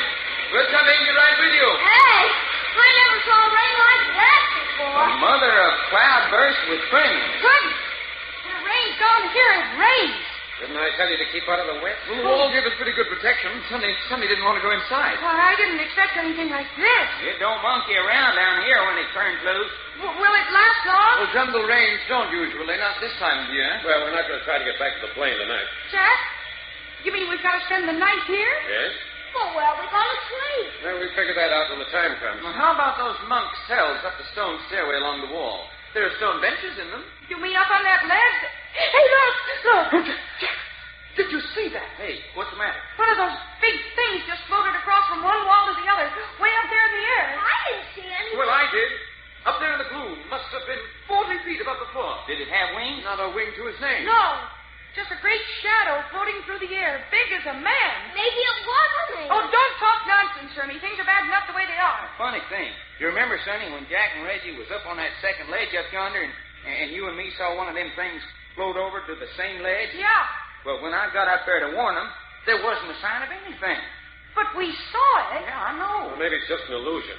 Lights and shadows play funny tricks in a great place like this. Hey, you know something? Yes, Ernie. I'm getting awful hungry. Well, you got something there, fella. Well, what about it, Jack? We just going to stand here all night? Where's that bundle of food? I have it here. Well, open her up, Reggie. We'll all feel better with something inside us. Are we going to eat right here? Yeah, light's better. Pick us up a place to squat. What light? How about flashlight? We'll save that. Here we are. Canned tomatoes, cheese, crackers, and bar chocolate. Here, give me them cans, Reggie. I'll open them with my knife. What's the use? We've got nothing to eat them out of. Well, what's the matter with cans? Ooh, ish. Cold tomatoes out of a can. Well, you'll be surprised how good they'll taste. Here you are, Hermie. Thanks. Hey, this is like a picnic, ain't it? Cheese and crackers, Sonny? Thank you, Reggie. Dig in, Jack. Yeah? Can of tomatoes for you, Sonny. No, I don't think I want any. Eat them. Oh, but Jack... Juice will keep you from getting thirsty. Tomatoes are good for you in this kind of climate. But I really don't want... Are you going to give us trouble? Oh, sorry. Give them to me, Doc. Okay, sugar. Be careful you don't cut your jugular vein on that tin, Hermie. Yeah, I'm watching now. Hey, fella, that's good. Of course it is. Fella don't get a meal like this very often. That's so? Not where I come from. And where did you come from, Hermie? Oh, around.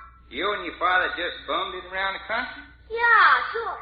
You mean you didn't have any home at all? Not for a long time. Where did you and your father come from before he brought you to San Diego and stowed your way into our plane? Texas. The old man worked in the oil fields down there for a little while, but he liked going places best. You must have another name besides Hermie. Yeah? Don't you remember any other name? Hermie's all I ever heard. That's queer. There now, Sonny's cleaned up her whole can of tomatoes. It wasn't so bad, was it, huh? I ate them. Now do I have to say I liked them? Just plain don't like tomatoes, huh? Here, just nibble on a little piece of chocolate. Take a taste out of your mouth. Got some for me, too? No, I'll just bet I have, Hermie. Man, is she getting dark. More rain clouds. Looks like we're in for a real storm. Yeah, so dark in the temple now you can't see a hand in front of it. Well, everyone finished? All but the chocolate. Now bring it along. Let's get settled for the night. Oh, where are we going? Up the stone steps along the wall of the first ledge. Jack, I'd rather not. And I'd rather not be in this situation at all. Yeah, but I'm afraid of high places. The first ledge of cells is only 20 or 30 feet up. Besides, in the dark, you won't have any sense of height. Well, is it really necessary? Yes. We can all get into one of the cells. One person can stand guard, the rest get some sleep. It makes sense, Sonny. All right. Come on, then. You better give us a little of that flashlight, Jack. All right. Here, over this way. We'll have to go up single file. Yeah. Well, I'll lead with the flashlight. Sonny, you follow me. All right. Doc, you come next, and then Hermie. You bring up the rear, Reggie. Oh, yes, that's me. Always the caboose. Hermie, you reach back and take Reggie's hand. Oh, I don't need any help. Reach back and take Reggie's hand. Yeah, sure. That's the boy. All right, let's go. Crowd against the wall side of the stairs, and you'll be safe enough.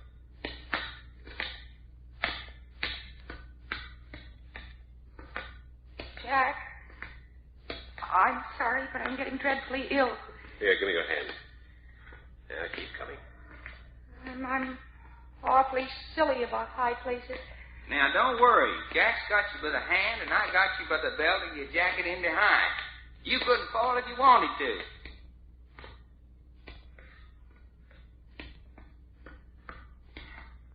Hey, we must be getting way up in the air.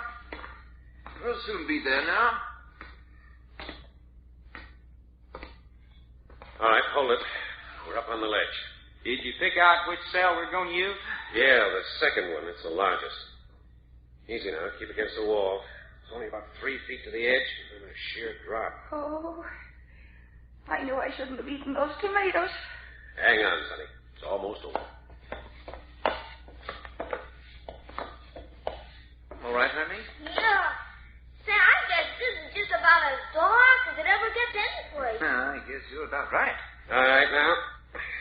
Right in here. Oh, I'm glad that's over. Here, Sonny, lay down on this bench. Turn your flash over here, Jack. Yeah, I'm weak in the knees. Sure you are. Now, just lay there until you get your breath. Say, our voices sound different in here. Yeah, they do that. No echo. Is this where we're going to spend the night? This is it. I like barns better. Then you got hay to sleep on. Reggie. Yes, Jack. You stay here with Sonny and Hermie. Keep your gun handy. Mm-hmm. What are you and me going to be doing in the meantime? We're going to explore along the ledge. Be sure we got it all to ourselves. Good idea. Oh, just a minute. I want to see if Sonny feels as bad as she thinks she does. Okay, I'll wait outside. How about trying one of these stone beds, Hermie?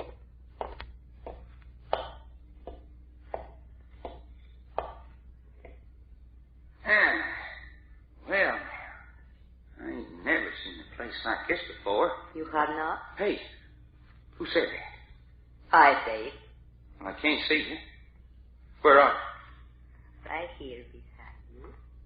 No, do not reach out your hand. Do not touch me. You can see me? See? Well, you sure got better eyes than I got. Who are you anyway? You will not know if I tell you. Look, are you the girl who was talking to Hermie a little while ago? Hermie? Yeah, the little kid.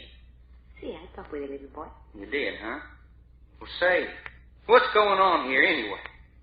I do not know what you mean. What go on? Well, what's all this business about this being the temple of vampires?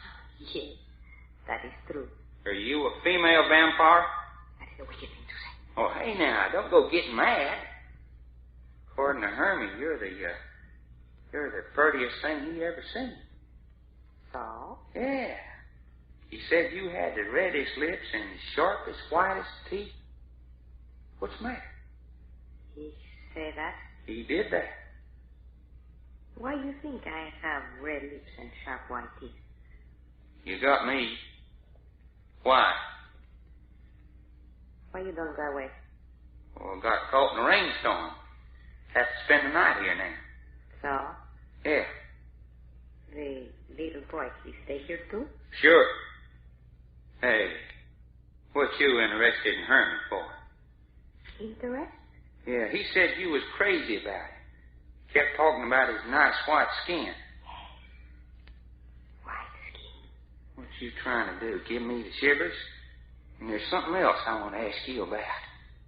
What's all them human bones doing down in that pit, down there under this here temple? You ask that? Sure, I asked that. And what about that dead Indian out there on the trail with no blood in it? I think Jack would like to talk to you. Come here. No, don't let go of me. Hey, look out. Oh, where'd you go? Doc, who are you talking to? Jack, that girl was here. I tried to grab her and she jumped off the ledge. Jumped off? Yeah, just disappeared in the air.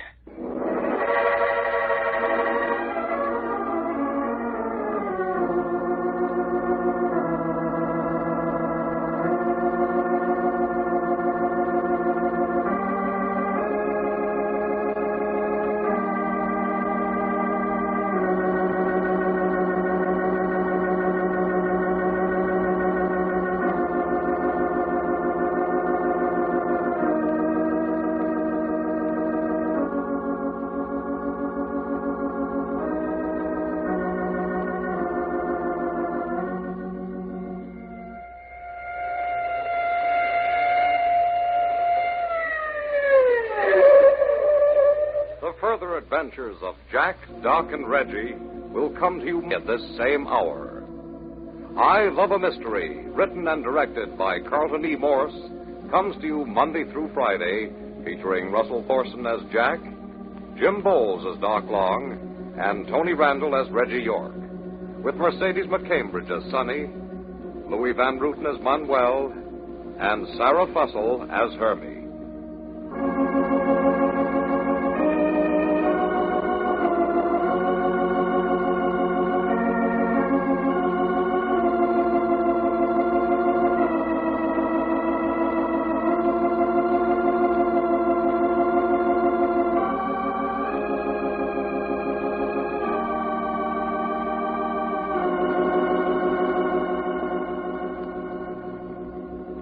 This is the Mutual Broadcasting System.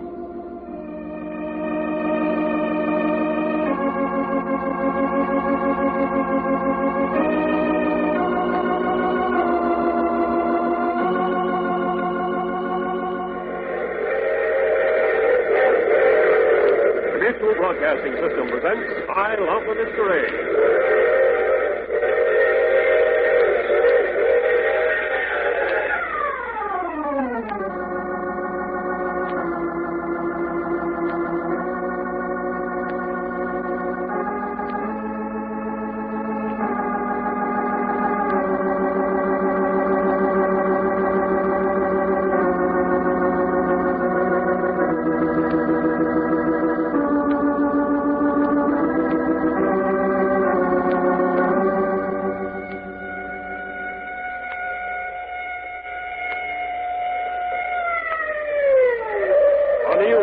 Martin Morse adventure thriller, Temple of Vampires.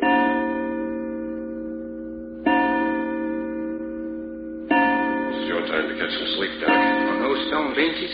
Not me. The others seem to be making up. Yeah, I know. How they do it's more than I can figure out. I'd rather sit out here and talk with you. Well, keep your voice down. Let them get what rest they can. Sure. Does it kind of make your stomach turn over? What's that? Knowing right out in front of us about 3 feet is nothing but space? Just makes me want to keep away from it. Uh-huh.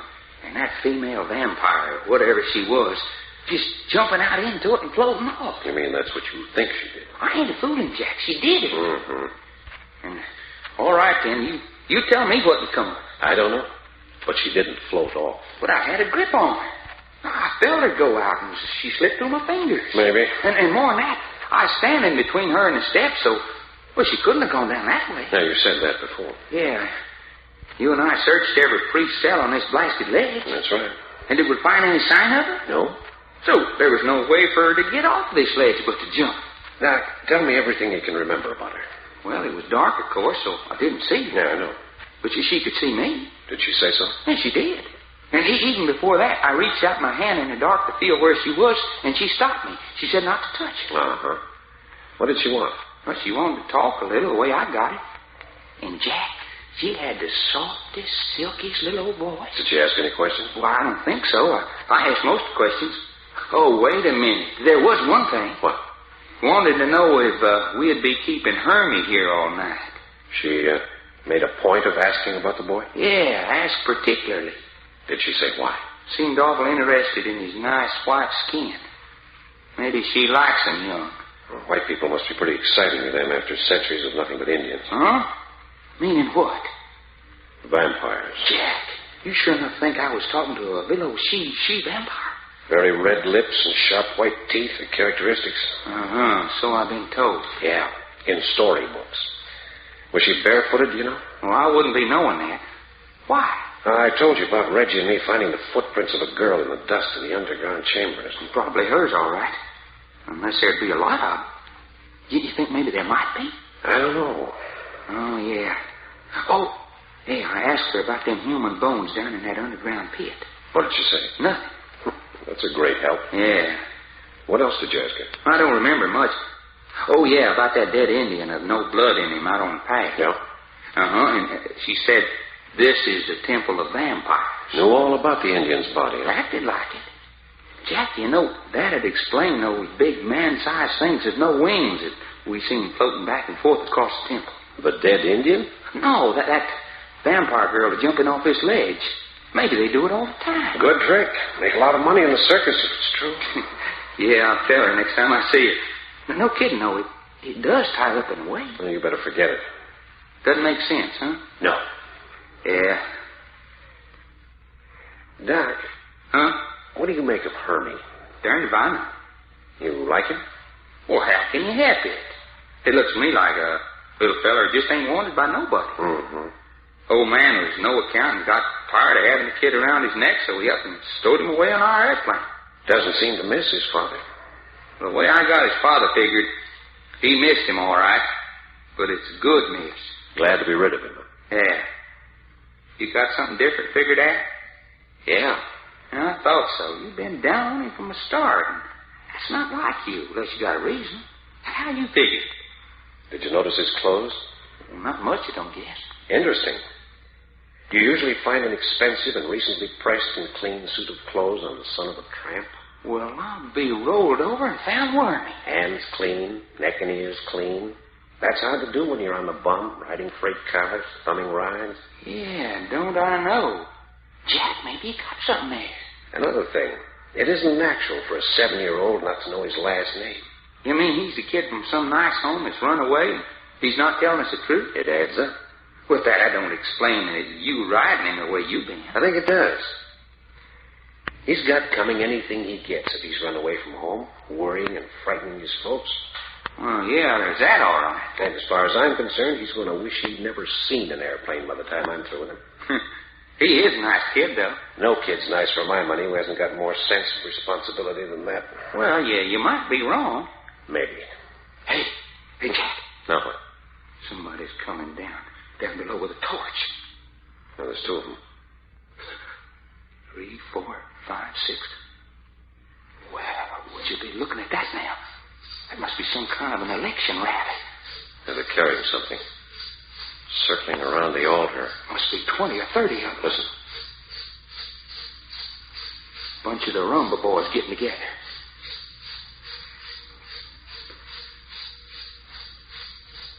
All dressed in black robes like the man Sonny saw. Can you see what they're carrying? Wait.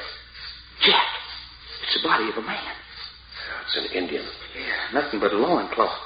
Suppose he's dead? Yeah, he's dead, all right. Look, they're going down the steps to the underground passages. More bones for the pit, huh? Looks like it. Hold it.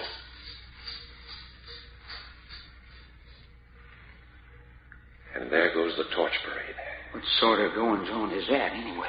Some sort of rites for the Temple of Vampires. Jack, you mean to sit there and say all that gang was vampires? How do I know?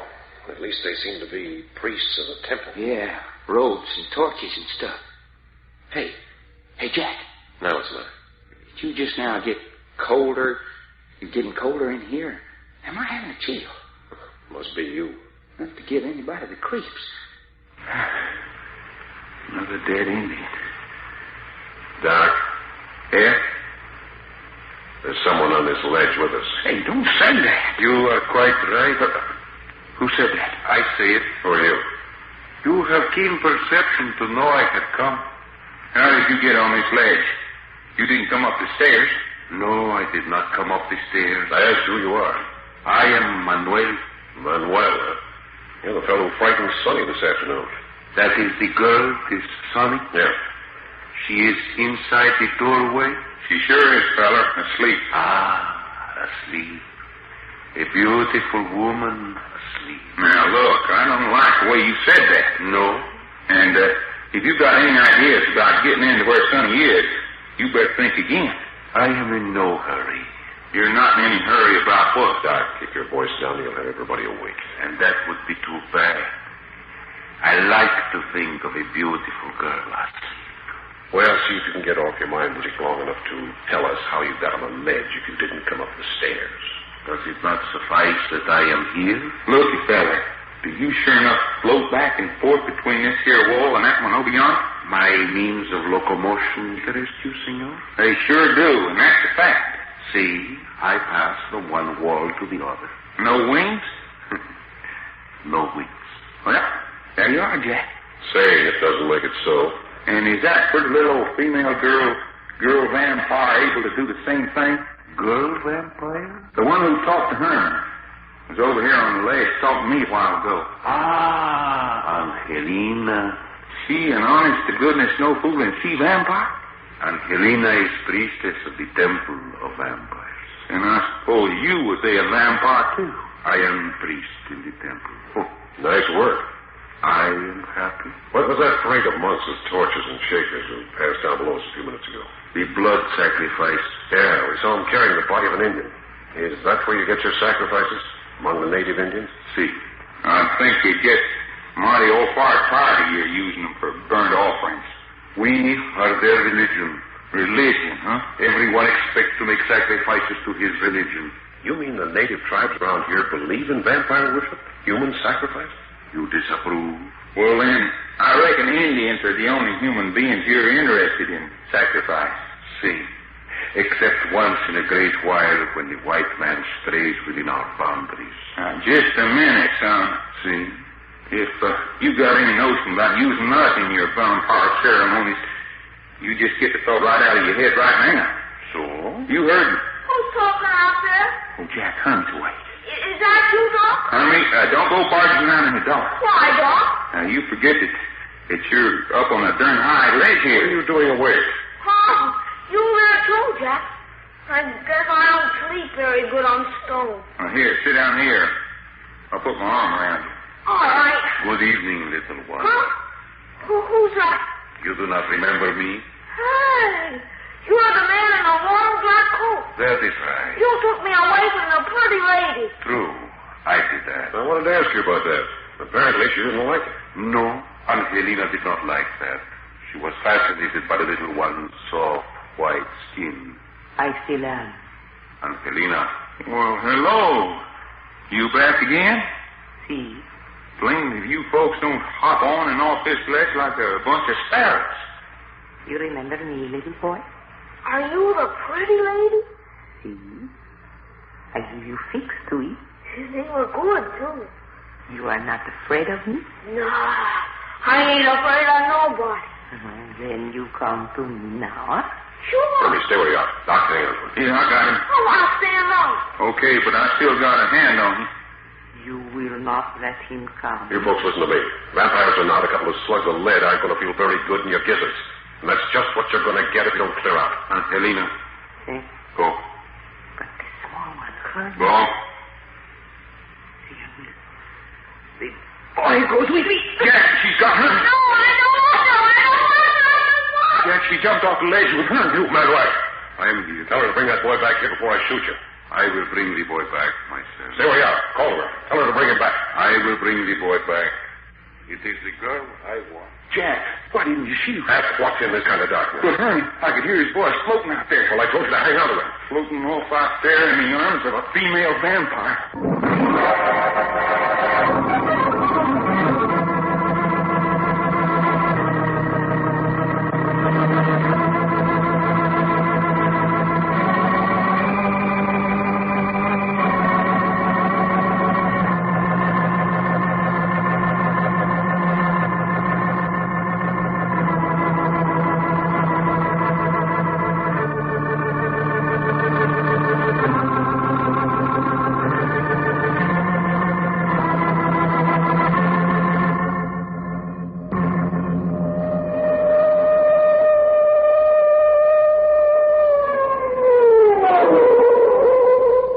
Transcribed adventures of Jack, Doc, and Reggie will come to you tomorrow at this same hour.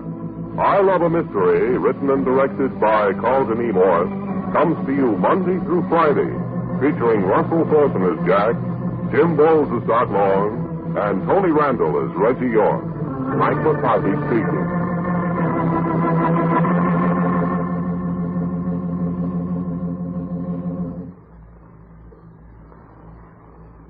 This program came from New York.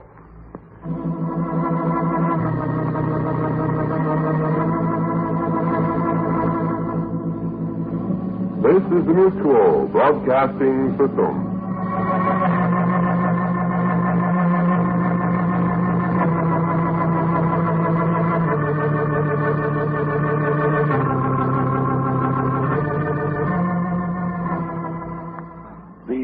Episode for today is one of the missing ones. And now my guest cast will take over for you. I want you to understand that these were not done to sound like the people that you've been hearing for these first several episodes. We simply want to fill in the dialogue for you, so for the next several, you'll have to get used to a different Jack, Doc, Reggie, Sonny, et al. Jack, hadn't we ought to wake up Reggie and Sonny? Oh, what good will that do? Frighten Sonny right out of her wits. Well, we can't just stand here on this ledge and let them awful vampire critters have Ernie. Well, I know that as well as you do. What are we going to do then? Well, you heard what that priest Manuel said. He's bringing Hermie back. And do you believe a word that comes out of his mouth? All I know is he said he'd bring the boy back. But it was the girl he wanted. He wants Sonny. And that she-vampire wants Hermie. And she's got him. Well, at least we know where they are. Over on the ledge on the other side of the temple. But what good is that to us? We don't know how to get over there. I know, Doc. Things like that just don't happen. Well, they're sure enough happening to us. If we don't do something about it in a hurry, Hermie's going to be right where that Indian was. A dead body at the head of a parade of vampire priests. Can you suggest anything? Well, we can get down off this ledge and go across the other side of the temple and look for some way to get up to that ledge. Well, that's out. We examined the other wall, and there's no stairway leading up to the ledge on the other side. But we've got to get over there. Well, you figure away, and I'm with you. You mean you're just going to stand here? Until I can think of something better to do. Well, you think. I want action. Doc, how is it possible for a human being to pass through the air? They ain't human beings. They're vampires. Yes, they're flesh and blood. They were afraid of my revolver. Maybe they know some way of making themselves lighter there. Ah, that's silly. Well, you put all I know about vampires in your eyes. But I do know They do jump off this ledge and float around. Yeah, but I want to know how. And we can do it, too. What'd you say? This place is driving me nuts, too, but... Well, they can float from one ledge to the other. So can we. Jack, bend over here and let me examine your head. Well, the law of gravity applies to vampires as much as it does to us. If they can do it, we can. Now, look, Jack, you're not aiming to jump off this ledge, are you? Well, maybe. Oh, no, you're not. What do you mean? Just to make sure. Gotcha. Down easy. Sorry, Mama Pester. Looks like this high place is kind of going to your head. There you are. Get yourself some rest. Ah, there you are. Hey, who's that? It is I, Manuel. Hermie, you back? Oh, hang on to me, Doc. You're blamed right I'll hang on to you. The small one has nothing to fear at this moment. You all right, Hermie? Yeah, only don't let go of me. I brought him back, as I said I would. So you did. Thanks a million, fella. No, there is no thanks to it. It is the girl I want. Well, friend, you're going to have one blazing heck of a time getting her. So? That's what I said. Doc? Yeah, Hermie? I don't like this place. You and me both, son. Where's that female vampire that grabbed off Hermie? Angelina? Yeah, Angelina. She's across on the other ledge, sulking. Doc, you know what she did to me? What, fella? When we got over there, she held my arms tight and kissed me. Kissed by a she-vampire, huh? I don't like to be kissed, Doc. You sure she was kissing you? Yeah, and she held me so tight, I couldn't hardly get my breath. I don't like her anymore. Sounds interesting. Didn't get her telephone number, did you? No. That's too bad. You still here, neighbor? I am still here. Well, you tell that Angelina babe I'm a Texas boy myself. Chester? Yeah, and us Texas boys don't mind being kissed a bit. I will tell her. Hey, now what's your sense of humor? Humor? Humor? What is that? Forget it. Just the same. Thanks much for bringing back Hermie. You are more kindly disposed toward me? If you mean do I appreciate it, you're done too. Then you will allow me to enter the priest's cell and look upon the sleeping girl? Not for all the blondes in California. You will not? No, mister, and I'm standing right here with a gun in my hand. So don't try anything funny. You had better. That's where we don't agree. Give me the girl, and the rest of you may go in peace. I can't understand a word you say. And if you do not do as I ask, you will all be sacrificed. And I'll bet you even money on that. That is your answer? That's it, son. The answer is no. The vampires will feast as they've never feasted before. The vampires shall feast as they've never feasted. Now he's back, too. Well, let him be mad. He's got as much chance to get it sunny as a snowflake in a bonfire. Doc. Hey, you wait, Jack. Doc, what hit me? I did, son. You did? Yeah, Jack, I had to. You was talking about jumping off this ledge. Doc, you crazy fool. Come on, fella. Take it easy for a little. I ought to get up and stamp the living daylights out of you. But I was only saving you from yourself. I had no intention of jumping out into space than the man in the moon. But you said... Look, I said when I found out how the vampires did it, I could do it too. But I thought you really meant... Yeah, because you haven't got sense enough to pound sand in a rat hole, I've got a... splitting headache. Look, I'm sorry. I only did it for your own good. Oh, nuts. What's the matter, Jack? Hermie. Oh, yeah, the old he-vampire brought Hermie back. Manuel? Sure. He brought me back. Well, where is he now? He left all burned up because I wouldn't let him go in and look at Sonny. You mean he tried to get in? I stood in the door and said I'd fill him so full of lead they could use him for a paperweight. Well, for once in your life, you did the right thing. There's gratitude for me. Hermie, maybe you can help us. I will if I can. Now, where did the girl take him? Over on the other wall. There's a ledge over there, too. Well, how did you get over there? Through the air. But what held you up? What kept you from falling? The girl did. But what held up the girl? I don't know. Did you go across fast or slow? Oh, fast. We kind of swooped down and then up.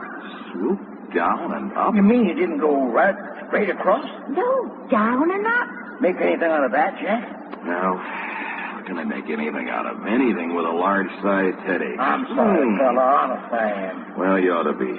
Socking me. The more I think about it, the madder it gets me. It seemed the right thing to do at the time. Well, you got a socking coming in return, and don't think you're not going to get it. You hear? You mean you'd hit a friend when he wasn't looking? Gladly, if the friend happens to be you. But... Look, fella, if you feel rotten.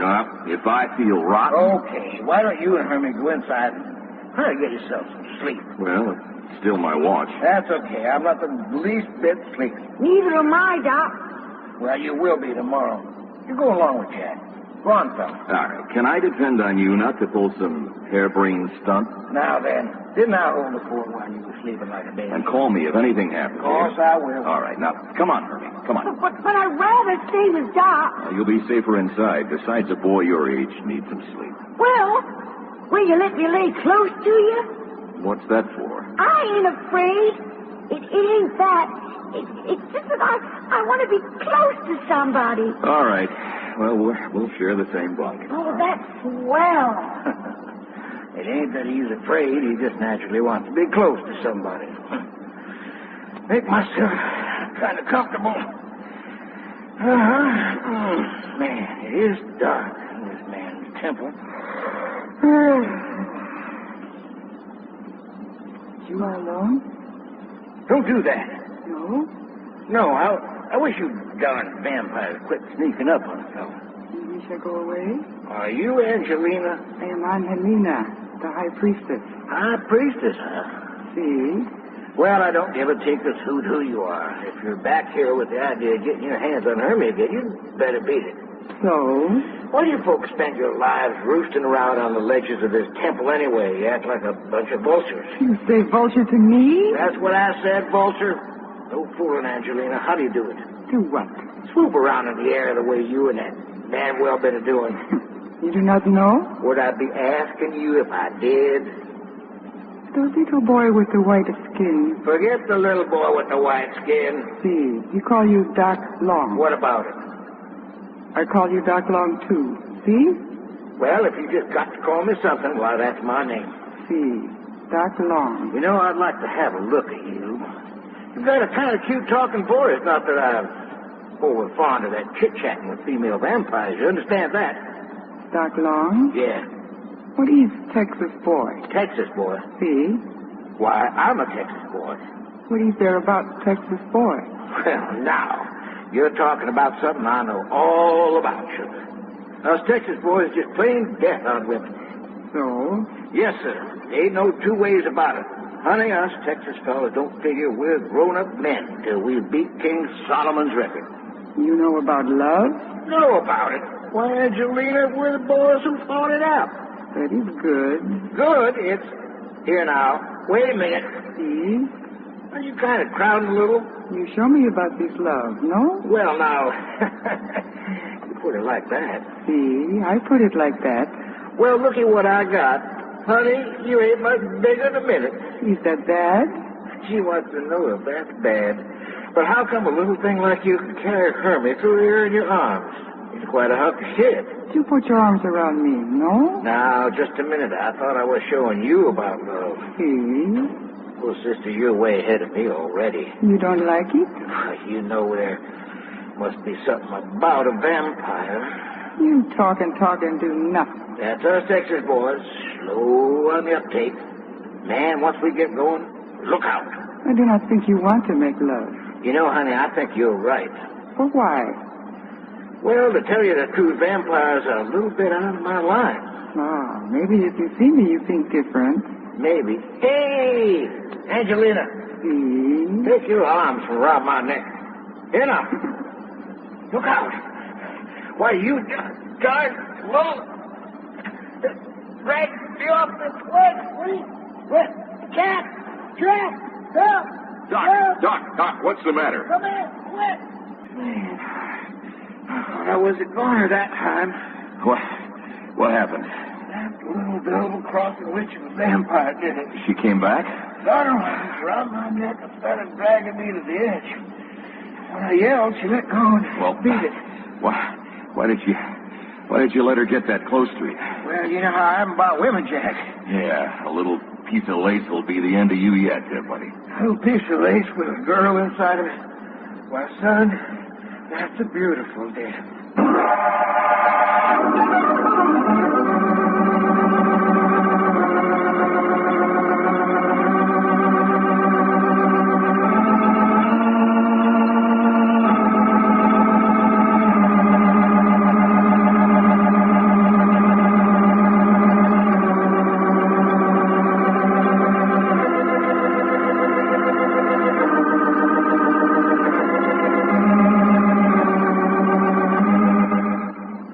There you had today on the second installment of Bud Carey's Old Radio Theater, I Love a Mystery and Temple of Vampires. And with that episode, we began the recreations of the missing episodes. My hat is very deeply off to Frank Knight, Del Bubel, Pat Franklin, and Nikki Emanuel, and in the weeks to come, Rosemary Lieber, because they all just stepped in like real troopers and said, okay, we'll do it. And we had some rather adverse things go on. The scripts, even though I had a working script, I did not have all the parts. They came Thursday, and we recorded on Sunday. And we'll be doing the same tomorrow, as a matter of fact, as you're listening to this yesterday.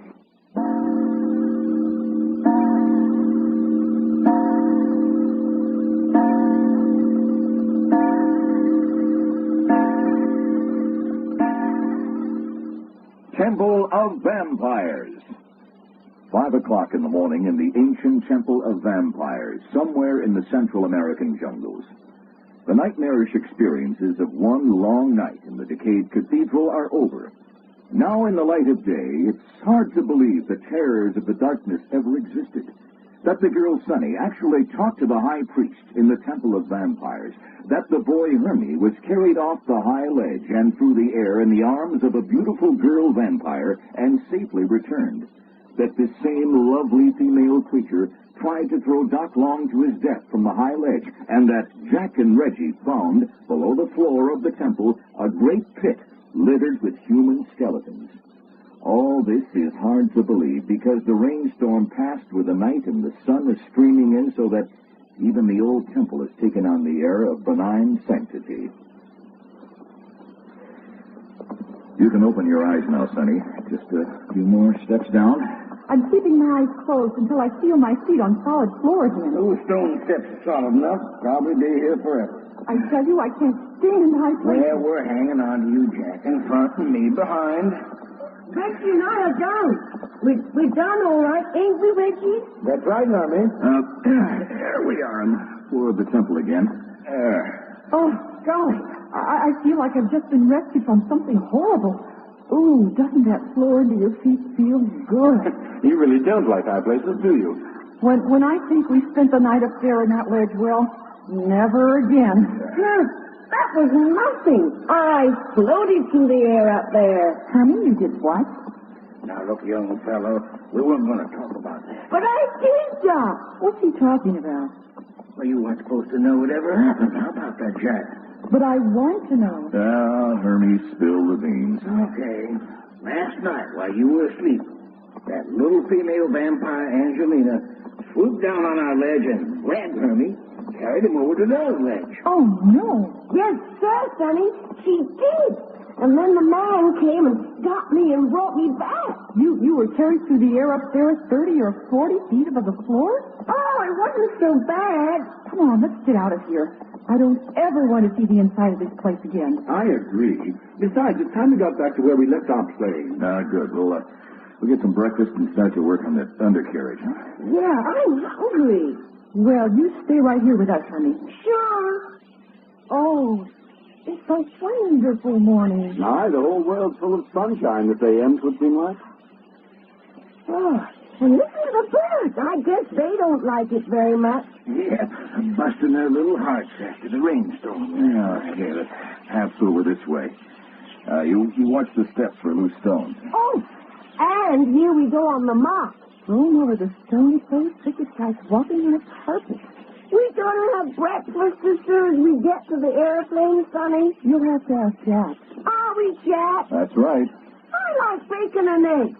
What do you like, Doc? Well, fella, I tell you, I like hotcakes and sausage, but I bet you 10 to 1 that ain't what we'll be getting. What are we going to have? Cheese and crackers and another piece of chocolate. For breakfast? That's right. And here's the end of the terrace. And goodbye and good riddance to the Temple of Vampires.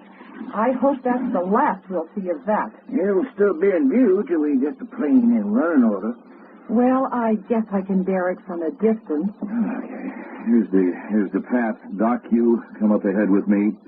You bring up the rear, Reggie. Be quiet. Reggie York and the old cow's tail. You take Hermie's hand, Sonny, and keep him away from the bushes along the edge. All right, Hermie. You're going to take my hand again? Sure, we're together. Sissy stuff. Our young man's ideas do change as he gets older. All right. Here we go. Oh, it's sticky hot out here in the jungle, isn't it? Who'd have thought it? Some difference from the inside of the temple. It was nice and cool in there.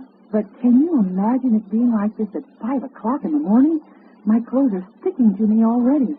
Yeah, lots of humidity after the rain. Hey, Jack, look here. What's that? The body of that Indian's gone. The one we covered up with brush last night. Yeah, I see that it is. Maybe he was the guest of honor at that parade of vampires we saw last night. Huh? Yes. I wonder. Well, let's keep going. It isn't our funeral. Here comes our tunnel through the jungle just ahead.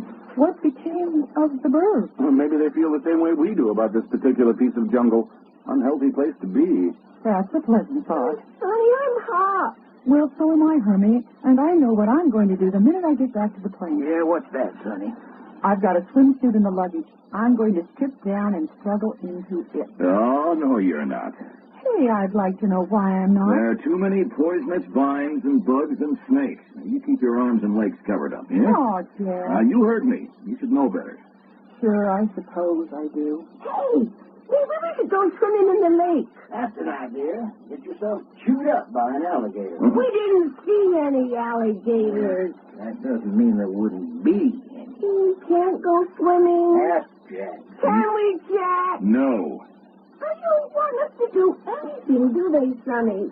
Well, you're right, of course. Oh, look out! Snake! Snake! Snake! Hermie, come back here. Get him, Doc. Huh? You bet I will. Oh.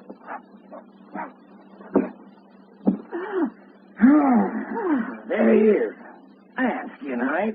Ain't he an all-red-looking critter? Ooh, look at them pretty colors on his back. Where did he come from? I was behind. Dropped right in at our feet here from those branches overhead. Well, it's good for nothing but fly bait now.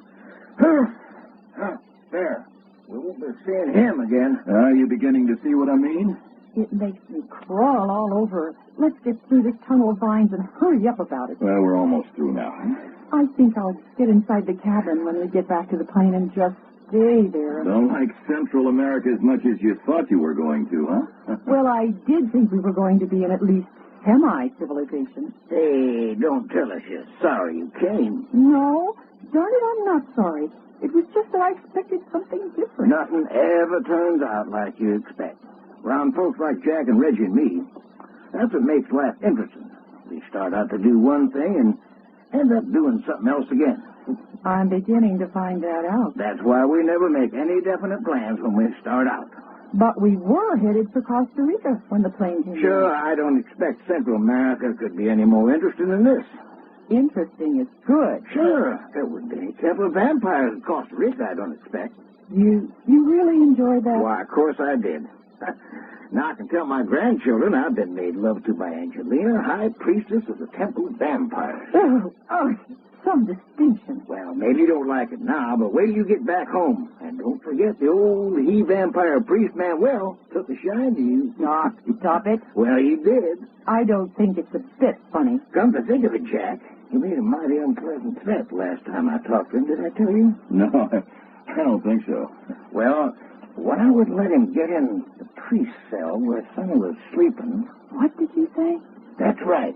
He said if we give you to him, the rest of us wouldn't be bothered. You crazy fool. Oh, now, Jack. Well, what did you have to spill that? Well, I thought Sonny'd like to know so she can tell her grandchildren. But But we're not out of this yet. Oh, now, sure we are. Oh, you talk too much. Oh, that'll be my Texas tongue, no doubt. Well, go on. What was the threat? Well, when I wouldn't let him get in at Sonny, he said, all right, keep the girl for now. Mm-hmm. I warn you, the vampires will have such a feast as they've never known. That's great. You like it? Oh, I'm enchanted. Okay, then. Let's make that our thought for the day. The vampires will have such a feast as they've never known. I think your sense of humor is completely ghastly, Doc Long. Hey, look! There's the airplane. As big as life and twice as beautiful. Oh, I never saw anything that looked so good. It seems years since we left there last night. Oh, can I have a drink of water? I think we could all do with some. How about that, Jack? What about our water supply? Well, we've got a couple of canteens. We'll have to boil some more right away. There's the wild orchids, Sonny. The ones that helped us find this path. That's right, Hermie, but they don't look half as appealing this morning. Joe, feel that sun coming down. It's hotter out here in the open than it was in the jungle. Hot enough to blister the palms of our hands if it keeps up. It's going to be a great place to jack up the plane and work on the undercarriage. Well, nothing else for it. As soon as we have some food, we can get to work, you know. You got the key to the door, Reggie? No, I think so. Give it to me. I'll climb up and open her up. Yes, here you are. Uh-huh. Climb up. Oh, there. There she is. All right. You climb in and hand down one of those canteens and break out some food. Okay, Jack. Oh, man, it's a big oven in here. Ooh-wee. Everything just as we left it? Yep, everything's shipshape. There you are with the water. Okay, drop it down. There, thanks. Doc, give me a hand up. Hey, Sonny Sugar, you don't want up in here. Hot box. Yes, I do. Okay, fellas, give me your hand. Up you come. Oh, thanks. I'm smothered. I've got to get out of these things. Forget that bathing suit, Sonny. All right, but you don't mind if I get into a pair of slacks, do you? Suit yourself. Oh, golly, it's a big oven in here. Hey, watch what you're doing. Don't start stripping off up front here. Go back in the luggage compartment. Don't holler before you're hurt, my fine Texas friend. Before I'm hurt, she says. Hey, Jack. Yeah? There's some cans of orange juice. How about a couple of them with our cheese and crackers? Okay, toss them out. Yes. Oh, what are you doing up here, Reggie? I'm going to break out the tools. Not wasting any time, huh? Well, the longer we put it off, the longer we're going to be here. Something to what you say, no doubt. All right, Jack, here's breakfast. Okay, hand it down. Reggie, don't come back in here. Oh, keep your shirt on. I had no intention of it. I thought I heard you coming. Had a girl, Sonny. The girl's got to protect your privacy. Yes, well, you know what you can do. I'm coming down, Jack. There. Oh, boy. I never tasted any water that tasted as good as that. Well, then, how about sharing some with me, Hermie? Sure.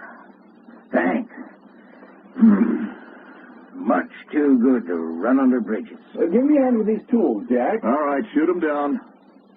All right, come on down. Yes, I think that's everything. Can I help fix the airplane? Sure. You can be the grease monkey. Grease monkey? And why not? Well, I feel a little better. Well, son of a gun, Hoss, will you look what's come to live with us? Hollywood in pants. Don't try to be funny. These are cute. Did I say they wasn't? Of course they're cute. Just like the stuff in it. Very nice, Sonny. Why, thank you, Reggie. And I might add, you've just the figure for it. You sure it won't strain your sense of propriety to add that, Reggie? Oh, I'd say not in the least. You're wonderful, Reggie. Help me down. Honest to goodness, I'm sweating like a horse. Come on, jump. Oh, well, you asked for it. Look out. Gotcha. First breeze I've felt today. Thanks. The pleasure was all mine. Where's some of the water? Here it is, Sonny. Thanks, Hermie. Oh, is that good? Doc, come on over here. Something on your mind? We're being watched. We are? From where? Over there on the edge of the jungle. I just caught a glint of something in the movement of vines. Indians, do you think? I don't know. Now, don't say anything to the others for now. Yeah. All right, we're safe enough out here in the open, I think. We're going to have to keep guard. What about tonight? Yeah, I was thinking about that. Well, I don't think our troubles are over yet. Look, did you see that? Yes, sir. You know something, Jack? I always did want to be an Indian fighter ever since I could remember.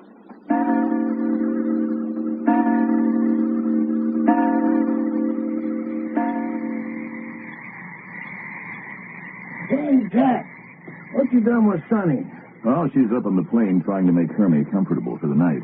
Little chap's pretty well tuckered out. Ain't we all after spending last night trying to sleep on a stone bench? Quite, with vampires roosting about. Well, we accomplished a good day's work, even with eyes watching us from the jungle every minute. Funny thing, them watching us all day, not making a move. Well, it might be different tonight. I wouldn't be surprised. Seems like vampires in the dark are made for one another. We should be safe enough on the plane with one of us on guard. As long as we're armed and keep our wits about it. You know something, Reggie? I ain't shot me a wild Indian a heck of a while. I doubt very much if these are Indians. Priests of the temple, maybe. Most likely. But who are these priests of the temple? It sounds like they was on the Spanish side to listen to them. Bound to be with all that senorita and senor business. Well, there's no telling. They talk as though they've been here for centuries. Well, bound to have been. All that business about vampire worship being the native Indians' religion. You don't establish a religion overnight. Well, at least not one that'll permit human sacrifice. Are you two trying to sell me on the idea that these same folks have been here for centuries? Manuel and that little she vampire Angelina? Well, according to all the best authorities, the vampire is ageless. You know? Well, Angelina didn't sound to me like no 300-400-year-old female. Well, matter of fact, she's not. Yeah, how would you know about that? I don't know it, but I know it isn't reasonable. There isn't and never was such a thing as a true vampire outside of some author's imagination. Well, what about all this stuff we've been running into? Well, undoubtedly, there's been some kind of a synthetic vampire worship set up down here. All the mystery and trappings that go with it, even human sacrifice. But Manuel and Angelina are human beings. Then what about Angelina's red lips and sharp white teeth? Well, most Latin girls do have red lips, and naturally her teeth would flash white against her dark skin. Uh-huh. And how do they float from ledge to ledge up yonder in the temple? I don't know. Well, Angelina's sure enough mighty anxious to get her hands on Hermie. And Manuel is just as interested in Sonny. It wouldn't take a vampire to find Sonny attractive. Now, that there was the most astute observation of the day, fella. There's plenty of he-men could go for Sonny, and I don't have to spit over my chin to hear what I'm... More truth than poetry in that observation. One thing, though. Don't you think we ought to warn Sonny and Hermie about us being watched from the jungle? No. But they might wander off a little piece without thinking anything about it. Well, I've warned them to stay close to the plane. I agree with Jack, Doc. No use worrying Sonny any more than's necessary. Uh-huh. I'm telling you, it feels good to lay in the back, even on the ground. Still pretty much on the muggy side, though, and the sun's been gone a couple of hours. Breeze will maybe come up off the lake pretty soon. Well, that's just plain optimism. Maybe. Oh. Will you be looking at the stars up in that sky? How many million do you suppose there is? Who cares? Quite. Where's your romance, son? It takes more than a star to flutter Jack's heart. Don't you know that by this time, Doc? Takes more than a woman, even. You're just plain soured on the female sex the way I figure you, Jack. Oh, I can take 'em or leave 'em. I know that. A woman must have sure done you dirt somewhere in your life. That's going to be enough of that. Talking out of turn? No, forget. I still owe you a bust on the jaw for what you did to me last night. What's that got to do with it, son? Well, this would be as good a time as any. Now, is that nice? And change the subject. Okay. Are we going to draw straws to see how to divide up the watch tonight? Well, if you like. Oh, Jack? Yeah? Somebody give me a hand down. I'm your man, Sonny. There. All right. Throw it down. You won't miss me in the dark. It'll never be dark enough for that. All right. I got you. Thanks. Want to sit a while?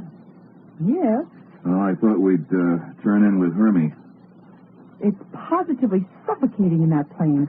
I don't know how the poor little kid's going to get any sleep. Well, we're all in the same fix. We couldn't bring some blankets down and sleep out here under the plane. No, not a chance. It It really is that dangerous? Yes.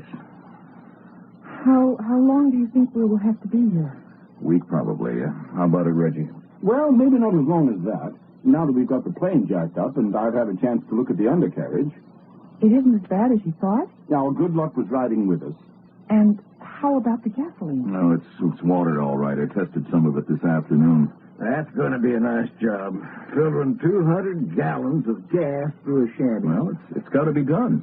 Tomorrow, I've got to hunt out a big flat rock I can use for an anvil.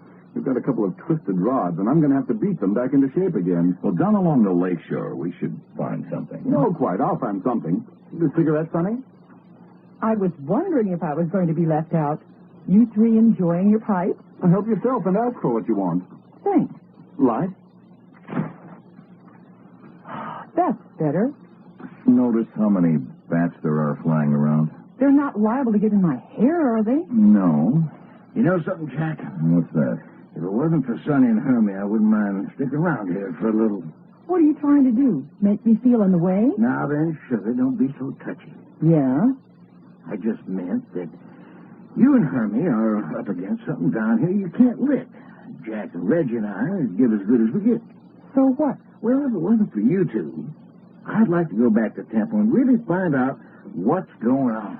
Oh, not for me. If we pull out now, we never will know more we know now. I know enough. Just doesn't seem like us to pull out of anything before we got our curiosity satisfied. Well, then, for goodness sakes, go back. Don't let me stop you. Hey, honey, you don't need to take it that way. Well, if I'm cramping your style... Forget it, Sonny.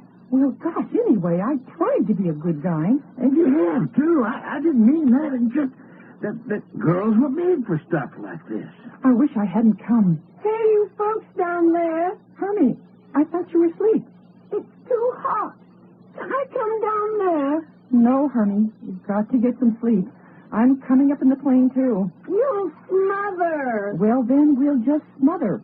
I'm coming right up right now. But, Sonny, you only just came down. What difference does it make? Well, okay, I'll help you. Don't bother. All right. That's how you like it. Oh, there. Get out of the door, Hermie. I'm coming up. Yeah, sure.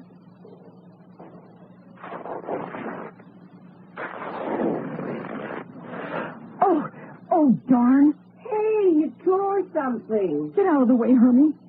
Give you a hand? No, you can't give me a hand. I'll help you. Thanks. Oh, sweating awful. Well, we'll be sweating together. Come on. The female of the species. Gets mad at us and then goes and rips her slacks pants. And they were such beautiful slacks, too. I don't like slacks on women myself. Well, not much, anyway. Doc, that wasn't a very tactful thing to say. About what? About wishing she wasn't alone. I didn't say that. Well, she took it that way. I've yet to see a woman who didn't take things different than you said it. Bored, Jack? You're all sleepy. How about drawing lots to stand watch? Sure. Pick some different length sticks. All right. Short stick watches from now until midnight. Next from midnight up until 3, and the long one from 3 to 6. How's that? And that's when everyone gets up. Okay, Doc. Take one. Reggie? Righto. Well, measure up. Well, doggone if I didn't draw the last watch. And I have the short one, from now until midnight. All right. That puts me in the middle. You're welcome to it. Me, I'd rather sleep all in one piece. Well, what about it, Jack? What do I do? Well, just watch now. Either sit up in the doorway of the plane or patrol down here in the ground. Huh? Then I'll stay down here. All right. Now, keep your gun handy and don't move out into the open. Huh? You may depend on that. Going up now, Jack? Yes. Okay. Guess I will, too. You in? Yeah. Okay. There. Hooray, talk about your turkey's bad. All right, pipe down. Yeah. Which side of the floor do you want? I'm putting my blanket right here. Okay, good thing we could take these seats out and give us some room. Yeah. There'll be a... You can cut the pipe. Yeah.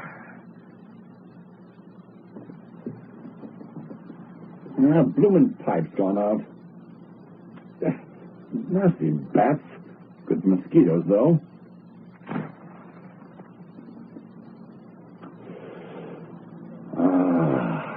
Better. Reggie? Hello. Is that you, Sonny? It's just too darn hot inside. Doc and Jack asleep? I don't know. They act like it. I don't know whether you should be sitting in that doorway or not.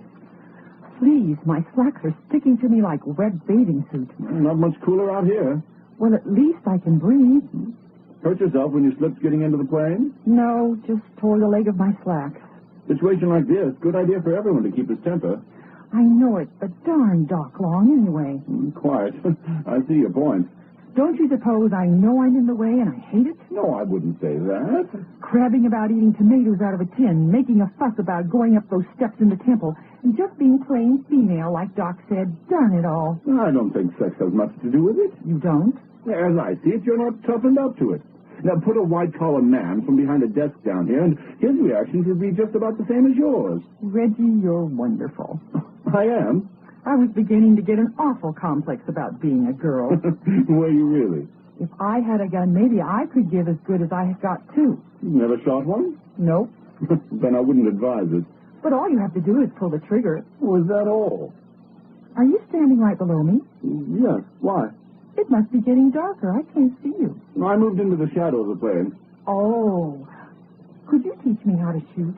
In time. But we'll be out of here before you really get the hang of it. Well, that's the first thing I'm going to do when I get back home. Go to a shooting range and take lessons. What's the matter? Don't you think I could learn? Reggie? Reggie? Where are you? Oh, is that you? Why didn't you... What are you doing? Let go of me. Help, Doc. Help, Jack, Doc. Help. Something got me. Something got me. Something got me.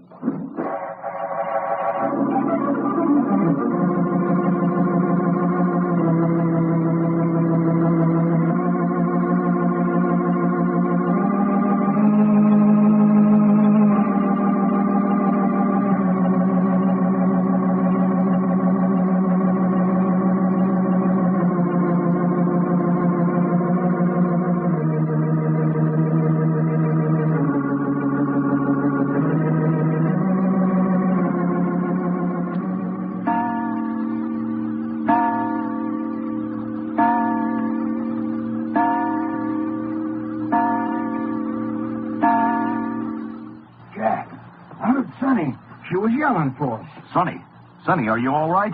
She isn't here. She's not. I tell you, I heard her yelling outside the plane. But Reggie's on guard. Reggie! Where's that flashlight? Is something the matter? Hermie, you stay right where you are. Sure. Doc, get down out of the plane. I'm getting... There, you got your gun? You think I have it? Oh, there. Hey, Reggie, Jack, bring that flashlight. All right, I'm coming with it. Do I have to stay in here? Now, you stay right where you are. Hey, Jack, come here. Well, what's the matter? I found him. Anyway, I think it's Reggie. Turn on the flash. Here, let me see. They tried to strangle him. Will you look at that rawhide around his throat? Quick, cut him loose. Got it. Yeah. What no-count kitty cat does that? All right, we've got him just in time. Get some water quick while I pump some air into his lungs here. Shake a stick. Yeah, okay. Yeah. Here you go, Jack. Want to swallow some? All right, throw it in his face. Uh-huh. Here. Help me lay him over this rock. Head down. You bet you. Let's go. All right, easy. There. Is he breathing? Beginning to. Hurts going like a machine gun. Are you up there? We're up here, Hermie. You stay right where you are till we say so. What's the matter with Reggie? He ain't feeling so good. Feeling better all the time, though. He's gonna have an awful sore throat in the morning. Must have tossed a noose over his head and then jerked him backwards off his feet. Yeah. Wonder they didn't break his neck. Well, probably thought they had. Yeah. Okay, he's gonna be all right now. We ain't paid much attention to Sonny. What do we do now? Well, load him into the plane. All right. Grab hold. Yeah. Got him. All right. Come on. All right. Let him down. All right. I'll climb up into the ship, and you hold up so I can get hold of him. Okay. Can I do anything? Yeah, just keep back out of the way, Hermie. Just take it easy. I guess nothing like this ever happened to me before. All right, now you stand out of the way here. All right, Jack. Lift him up. Here, Hermie. You hold the flashlight. Yeah, sure. Up he comes. Yeah, just a little bit more. I'm on my tiptoes down. How's that? All right, you got him by the coat collar. Give him a boost. There, with him. Yeah. Got him? Yeah. There. Can he talk? No, he's unconscious.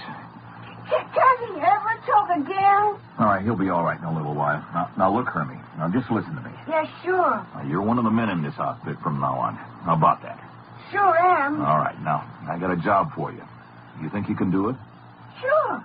No, good. You're going to have to stay here and look after Reggie until he comes to. Alone? Yeah, Doc and I are going to have to go find Sonny. But where is he? No, we don't know. That's what we got to find out. Can you do that? I guess so. All right, now we'll lock up the plane so nobody can get in. Now you just stay here and keep very quiet. And pretty soon Reggie will wake up and talk to you. I'll try. Hey, Jack. What are you doing? Climb down again. Hermie's going to stay here with Reggie. Yeah? What's that for? Reggie's got to have somebody to look after him. I get it. That's great, Hermie. That's what I call a man after my own heart. All right, come on, Doc. Hurry. Yeah. Bye, old boy.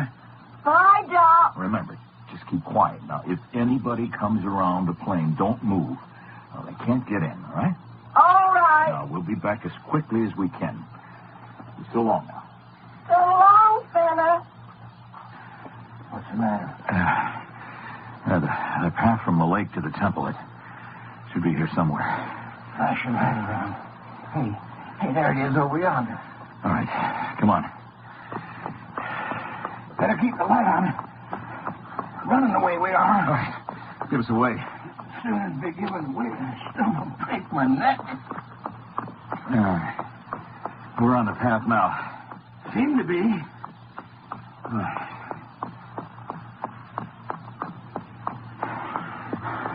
We're in the tall vines.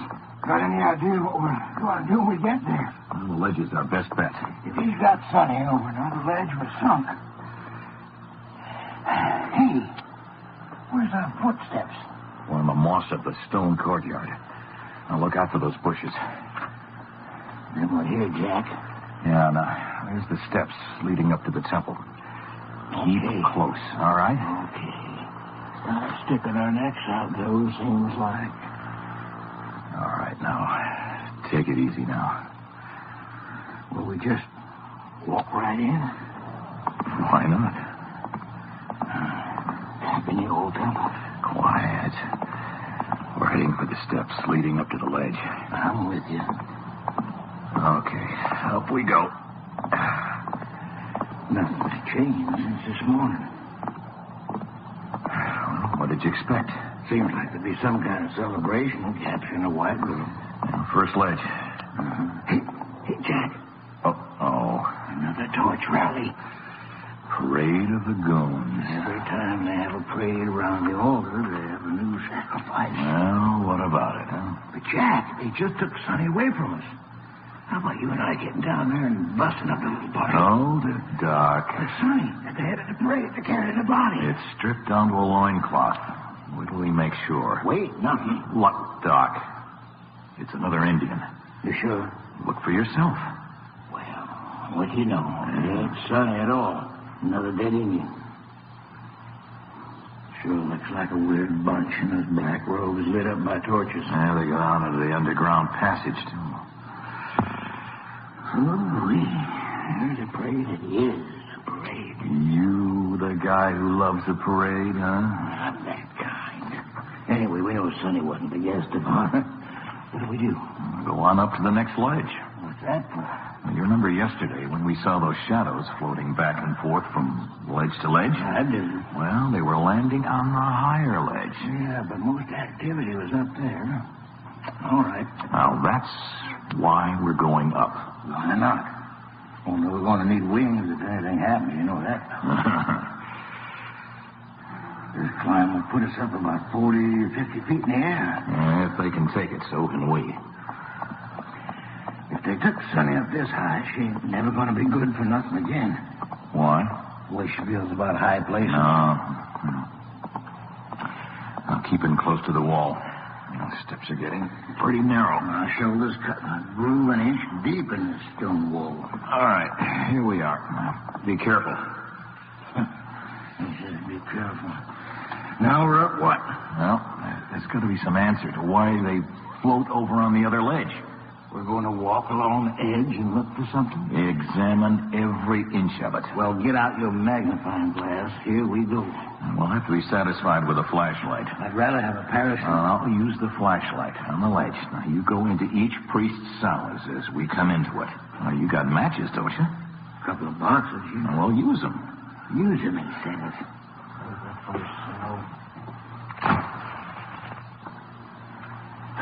Nothing in here, huh? There's a debutante me. Hey, Doc. Yeah. Here's something I never noticed before. What's that? Look at those iron hooks in the wall. There seems to be one every so often. What about them? They must be for something. Maybe the monks used to hang their clothes on them when they went to bed. Mm-hmm. Go on examining the rooms. Yeah. Nope, nothing here. Doc, come out here on the ledge. I found it. You did? You found what? All right, here it is. This is how they float from ledge to ledge. Naturally, it would have to be this way. See how simple it is? Ooh, what's happened? Richie, you awake?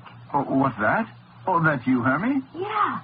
Took you an awful long time to wake up. Oh, my throat. I feel like I've been honored guest at a necktie party.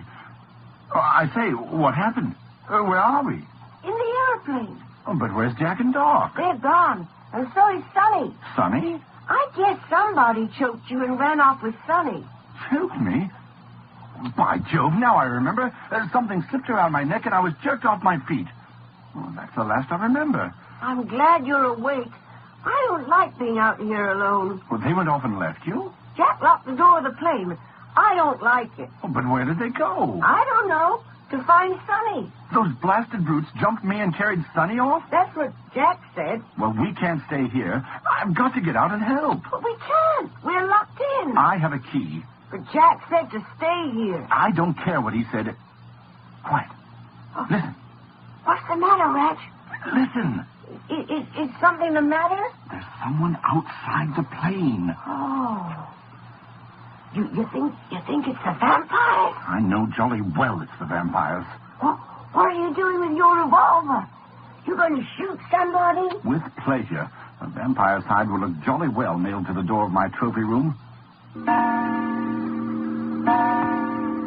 stay close to me, Hermie, no matter what happens. Yeah, I will, fella. Now, don't move around. I don't hear anything now. Something's nosing around outside, crawling up over the plane. I guess we're all right with the door locked. Maybe. Reggie. Yes? Did you know one of the windows is open? What's that? Sonny opened it just a little crack so we could get some air in here. Now, I'll have a look. Well, come along with me. I wonder what it is out there. Hold it. Yes, here it is. I guess nothing could get in that. Nothing bigger than a June bug. Hermie. Huh? Hermie. Little one with the white skin. She's calling me. Well, that isn't Sonny. No, it's the girl who jumped off the ledge with me and kissed me. Well, the female vampire. Hermie, you hear me? Don't answer. No, I won't. I don't like her anymore. Little boy, I have some nice ripe figs for you. What did she say? Figs? She gave me figs the first time I saw her. Listen, Hermie, I'm going to talk to her, but you keep quiet. All right. You do not need to be afraid of me, little boy. You're quite right about that, miss. Ooh. You heard me? You are not dead. Do I sound dead? No thanks to you, however.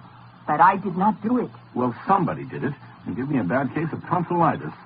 Where are you, anyway? I can't see you. Sitting out here. On the wing of the plane? See. Still perching around on things, I see. Did you fly over here from the temple? Fly. That's what I asked you. I am not bird. Well, you seem to get around like one. You will open door and let me come inside. No? No. So? I'm more apt to take a pot shot at you with this revolver if I get sight of you. Where is Hermie? Over in the temple, I guess. That is not true. So you say. No. Manuel take only the girl. No, so it was the priest chappie. See, I don't want the girl. I want Hermie. Why? Why? Yes, why do you want him? He has nice white skin. Yeah, you should see my skin sometime. So? That's right. Underneath my shirt, I'm as pink as a spanked baby. That is very interesting. So what has Hermie got I haven't got? Hermie is little boy. He is there with you, is he not? I told you he isn't here.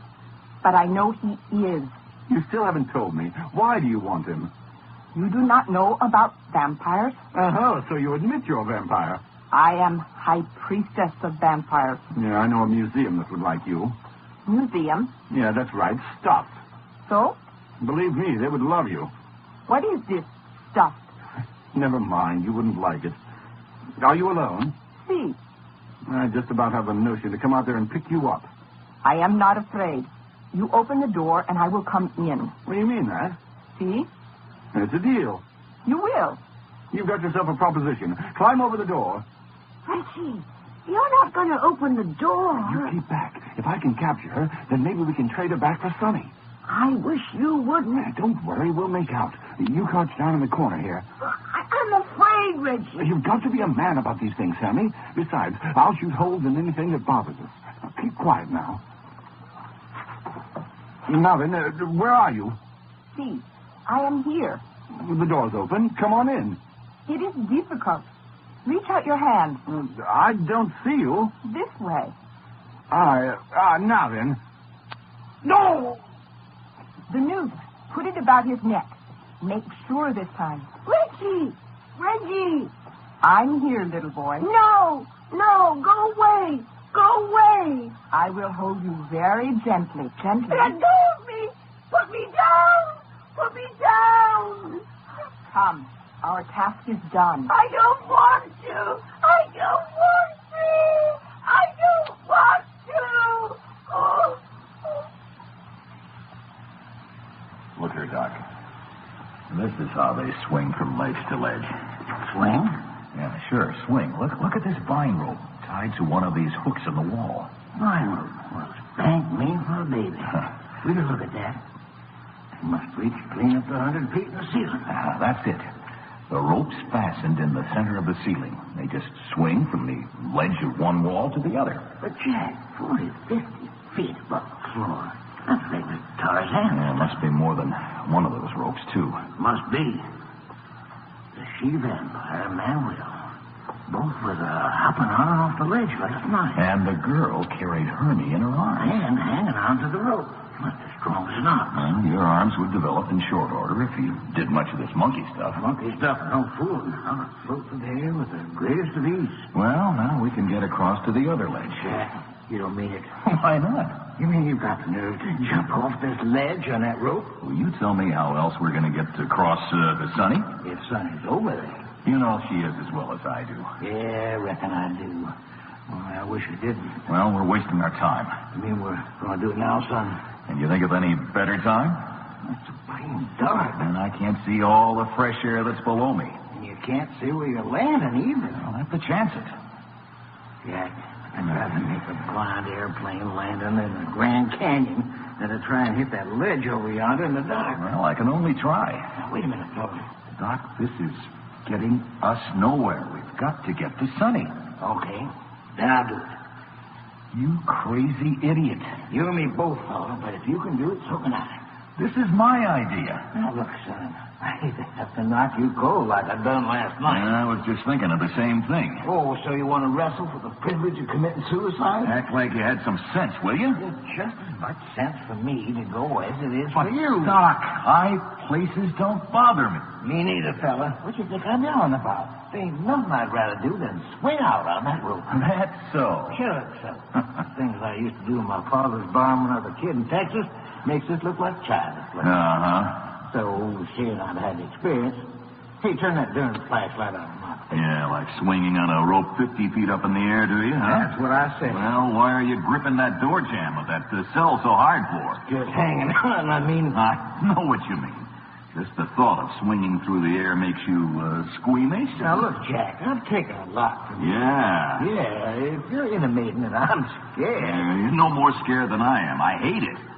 It just happens. It doesn't make me sick to my stomach. Who's sick to his stomach? You are. You're green around the gills. So them fighting words. Shut up. Where'd you turn that flash so quick for? Look over the ledge. Down on the floor. Well, son of a gun. Another torchlight parade.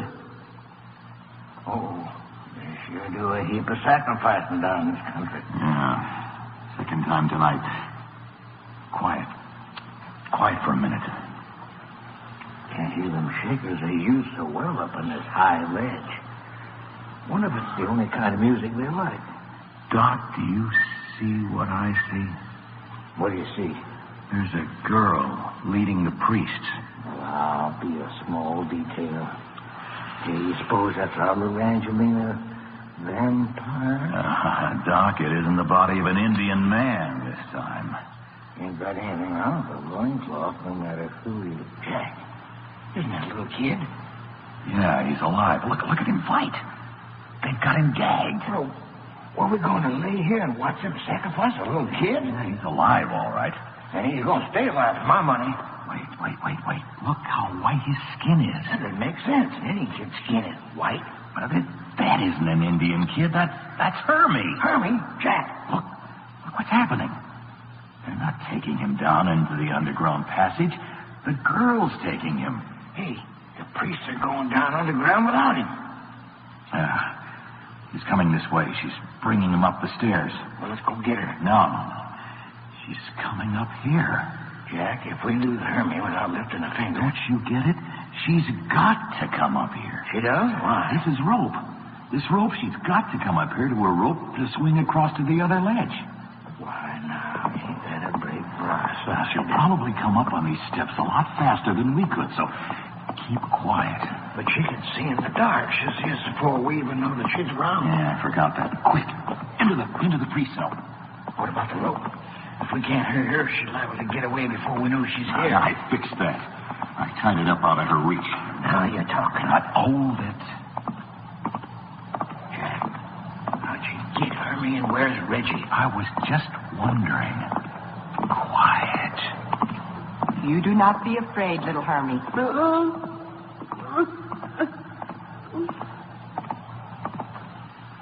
Do not struggle in my arms. Angelina, don't move. So?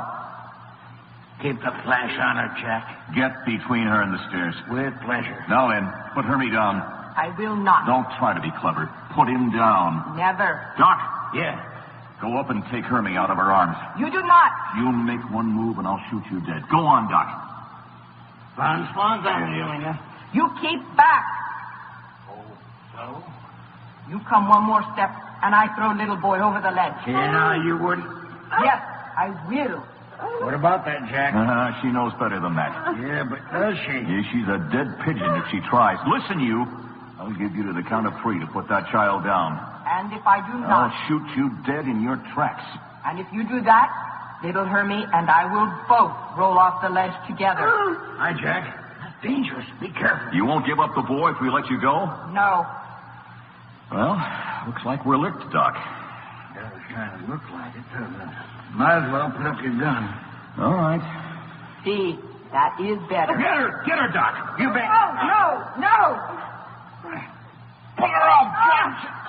Ethan. All right. Hang on to Hermie.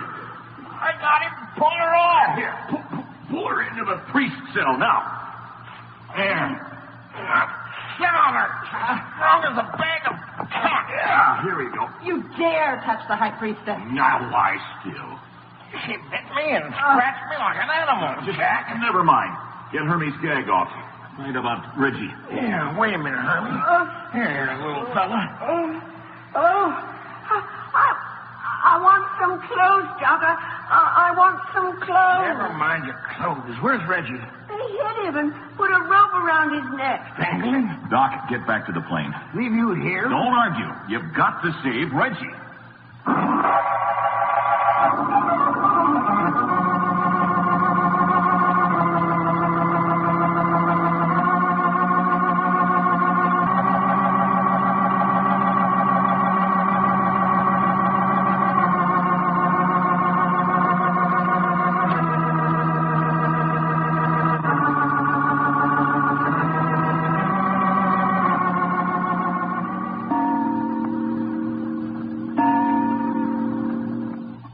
o'clock at night, high on the ledge above the floor of the Temple of Vampires, someplace in the jungles of Central America, first the girl Sonny was stolen from the crippled plane in arms. He was stripped down to a loincloth. Jack and Doc grabbed Angelina and rescued Hermie. He said they had knocked Reggie out and pulled a rope tight around his neck. Without waiting for more, Doc dashed down to the stairs and back to the plane, leaving Jack sitting astride the high priestess and Hermie standing by very naked and scared. I will not be treated this way. Listen, you lie still or you're going to get an awful headache. You do not sit on me. You want to crack behind the ear with the butt of my revolver? I am Angelina, the high priestess. I don't care if you're the Floridora Sextet. You lie still. You will die. All right, that's better. Hermie. I'm here, Jack. Oh, come closer. All right. Now, you see this rope belt around Angelina's waist? Yeah. Now, can you untie it? Sure. Well, go ahead. Why you do this thing? I need it to tie your hands behind you right there, huh? I am not slave to have my hands tied. You got it, Hermie? Yeah. All right, now pull it out from under her. All right. There. I got it. All right, now take this gun. Yeah, sure. All right, careful now. You better take it into both hands. That's it. Now hold the muzzle of it against her head, and if she moves, pull the trigger. Hey, I don't want to kill her. I don't want you to. She doesn't either, I don't think. Hey, keep out of the way of that flashlight. Yeah. All right, lady. Put your hands behind you. See? Now, that's it. If you trust up here... Say, she's got little hands, hasn't she? Now, you keep an eye on that gun. Sure. Little hands, but strong. Plenty of calluses from swinging on these ropes. You do this to me? That's right. This is insult the vampires will never forget. That's tough. There. Enough left over to tie your feet. All right, Hermie. Stand back. Guns are kind of heavy, ain't they? Well, you get used to them. All right, lady. Get up on your feet. So? All right, now. Lay down on the stone bench. Why I lay down? So I can tie your feet. Hermie, put the gun down and hold the flashlight for me. Yeah, sure. That's it. Hey, she's been funny to see me like this. Well, see what we can do for you. Funny to see me like this. Well, see what we can do for you when it gets daylight. Now then, what happened at the plane? You mean when she grabbed me? Yes. Reggie thought she was alone. And unlocked the door to catch her. And was she alone? No. There were a lot of fellas dressed in black. They hit him and then put a rope around his neck. He will die. Is that all you can think about? People dying? I'll bet he ain't dead. Well, Doc should be back pretty soon. We'll know what to do with Angelina here. What you mean, do? If anything's happened to Reggie, you don't think you're going to live to tell about it, do you? So? Well, that's right. An eye for an eye, if you know what I mean. You think you can kill me, High Priestess of the Vampires? Sure, I know how to kill vampires. So? Sure, you dig a grave, put the vampire in it, drive a stake through his heart, and throw dirt on it. No, that is bad. That's the way they said to do it in every fairy tale I ever read. That is wicked. Hey, Hermie, come here. What's the matter? Turn around. Let me see your back. Here, give me the flashlight. Yeah, sure. Hermie. Yeah? Who wrote this on your back? Wrote on my back. You didn't know it was here? It's stamped with indelible ink. Huh? That's funny. You didn't know about it? No. Well, Sonny's got a camera. Tomorrow we'll take a picture of it. You might like it for future reference. Did it say something about me, Jack? Yes. Hey, listen. Somebody's coming up the stairs. Maybe it's Doc. Now keep still. We'll turn out the flash and wait. Hey, Jack, you there? In here, Doc. You got Reggie with you? Yeah, I got him. And is he a sick specimen of a man? Where's that flashlight? Wait a minute. Well, there's a proposition I'm going to have to... All right. You leave her alone, Doc. I can't leave a pretty girl alone a minute. Oh! Blames a female hide. Doc, let her alone. Looky, would you? She might have just bit my hand off. Now, serves you right. Angelina, honey, if you and me is going to have a romance, I'd sure as heck going to yank them teeth out first. That's the second time you bit me tonight. You don't like me? No? Sure, I like you all right with a muzzle on. Jack, what are you doing about Sonny? Well, there wasn't anything we could do until Doc got back with you. He said you found a way to get across to the other ledge. Yes, a swing on a rope. Reggie, now you better lie down. You look awful. You can't have the wind choked out of you twice in one night and not feel awful, my friend. And I just got here in time, too. Go on, Reggie. Stretch out on that stone bench there. Good. Hello there, Hermie. Where are your clothes? The fellas got them. They sure did enough, didn't they, son? Well, now that we're all together, I'll be leaving you. You'll be doing what? I'm going to go after Sonny. Now, look at Jack. Now, you're going to stay here to look after Hermie and the girl. Reggie. Reggie's in no condition for anything. Now, stop arguing, Doc. I'm going to go to the other side. Look here. I'll draw straws with you. No. Jack, old man. And don't double up your fists. We've got other things to do besides fighting for the honor of swinging on that rope. I'm asking you, Jack. I said no. Doc, you crazy fool, come back here. Wiggle, blade rope. Doc, don't do it. Look out below. Ooh, me. All right, you got me. Why don't you kill me and get it over with? Kill the beautiful Sonny? Oh, no. You not understand. Maybe I don't want to understand. See, perhaps that is it. Oh, what is this place? What kind of thing are you? Why am I here? Oh, you ask too many questions, senorita. Well, doggone it anyway. I will answer your questions. All of them. First, what is this place? This is secret quarters of High Priest. Who is I, Manuel? Well, we are on a ledge high in air across from temple from where you slept last night. You think I don't know that? You think I don't know how near you came to arriving with a dead girl in your arms? Dead girl?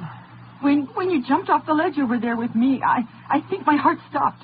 Anyway, something terrible happened. But I hold you up, and I will not let you fall. Maybe it would have been better if you had. You think so? Now, maybe. But wait. The good old male ego, huh? I do not understand.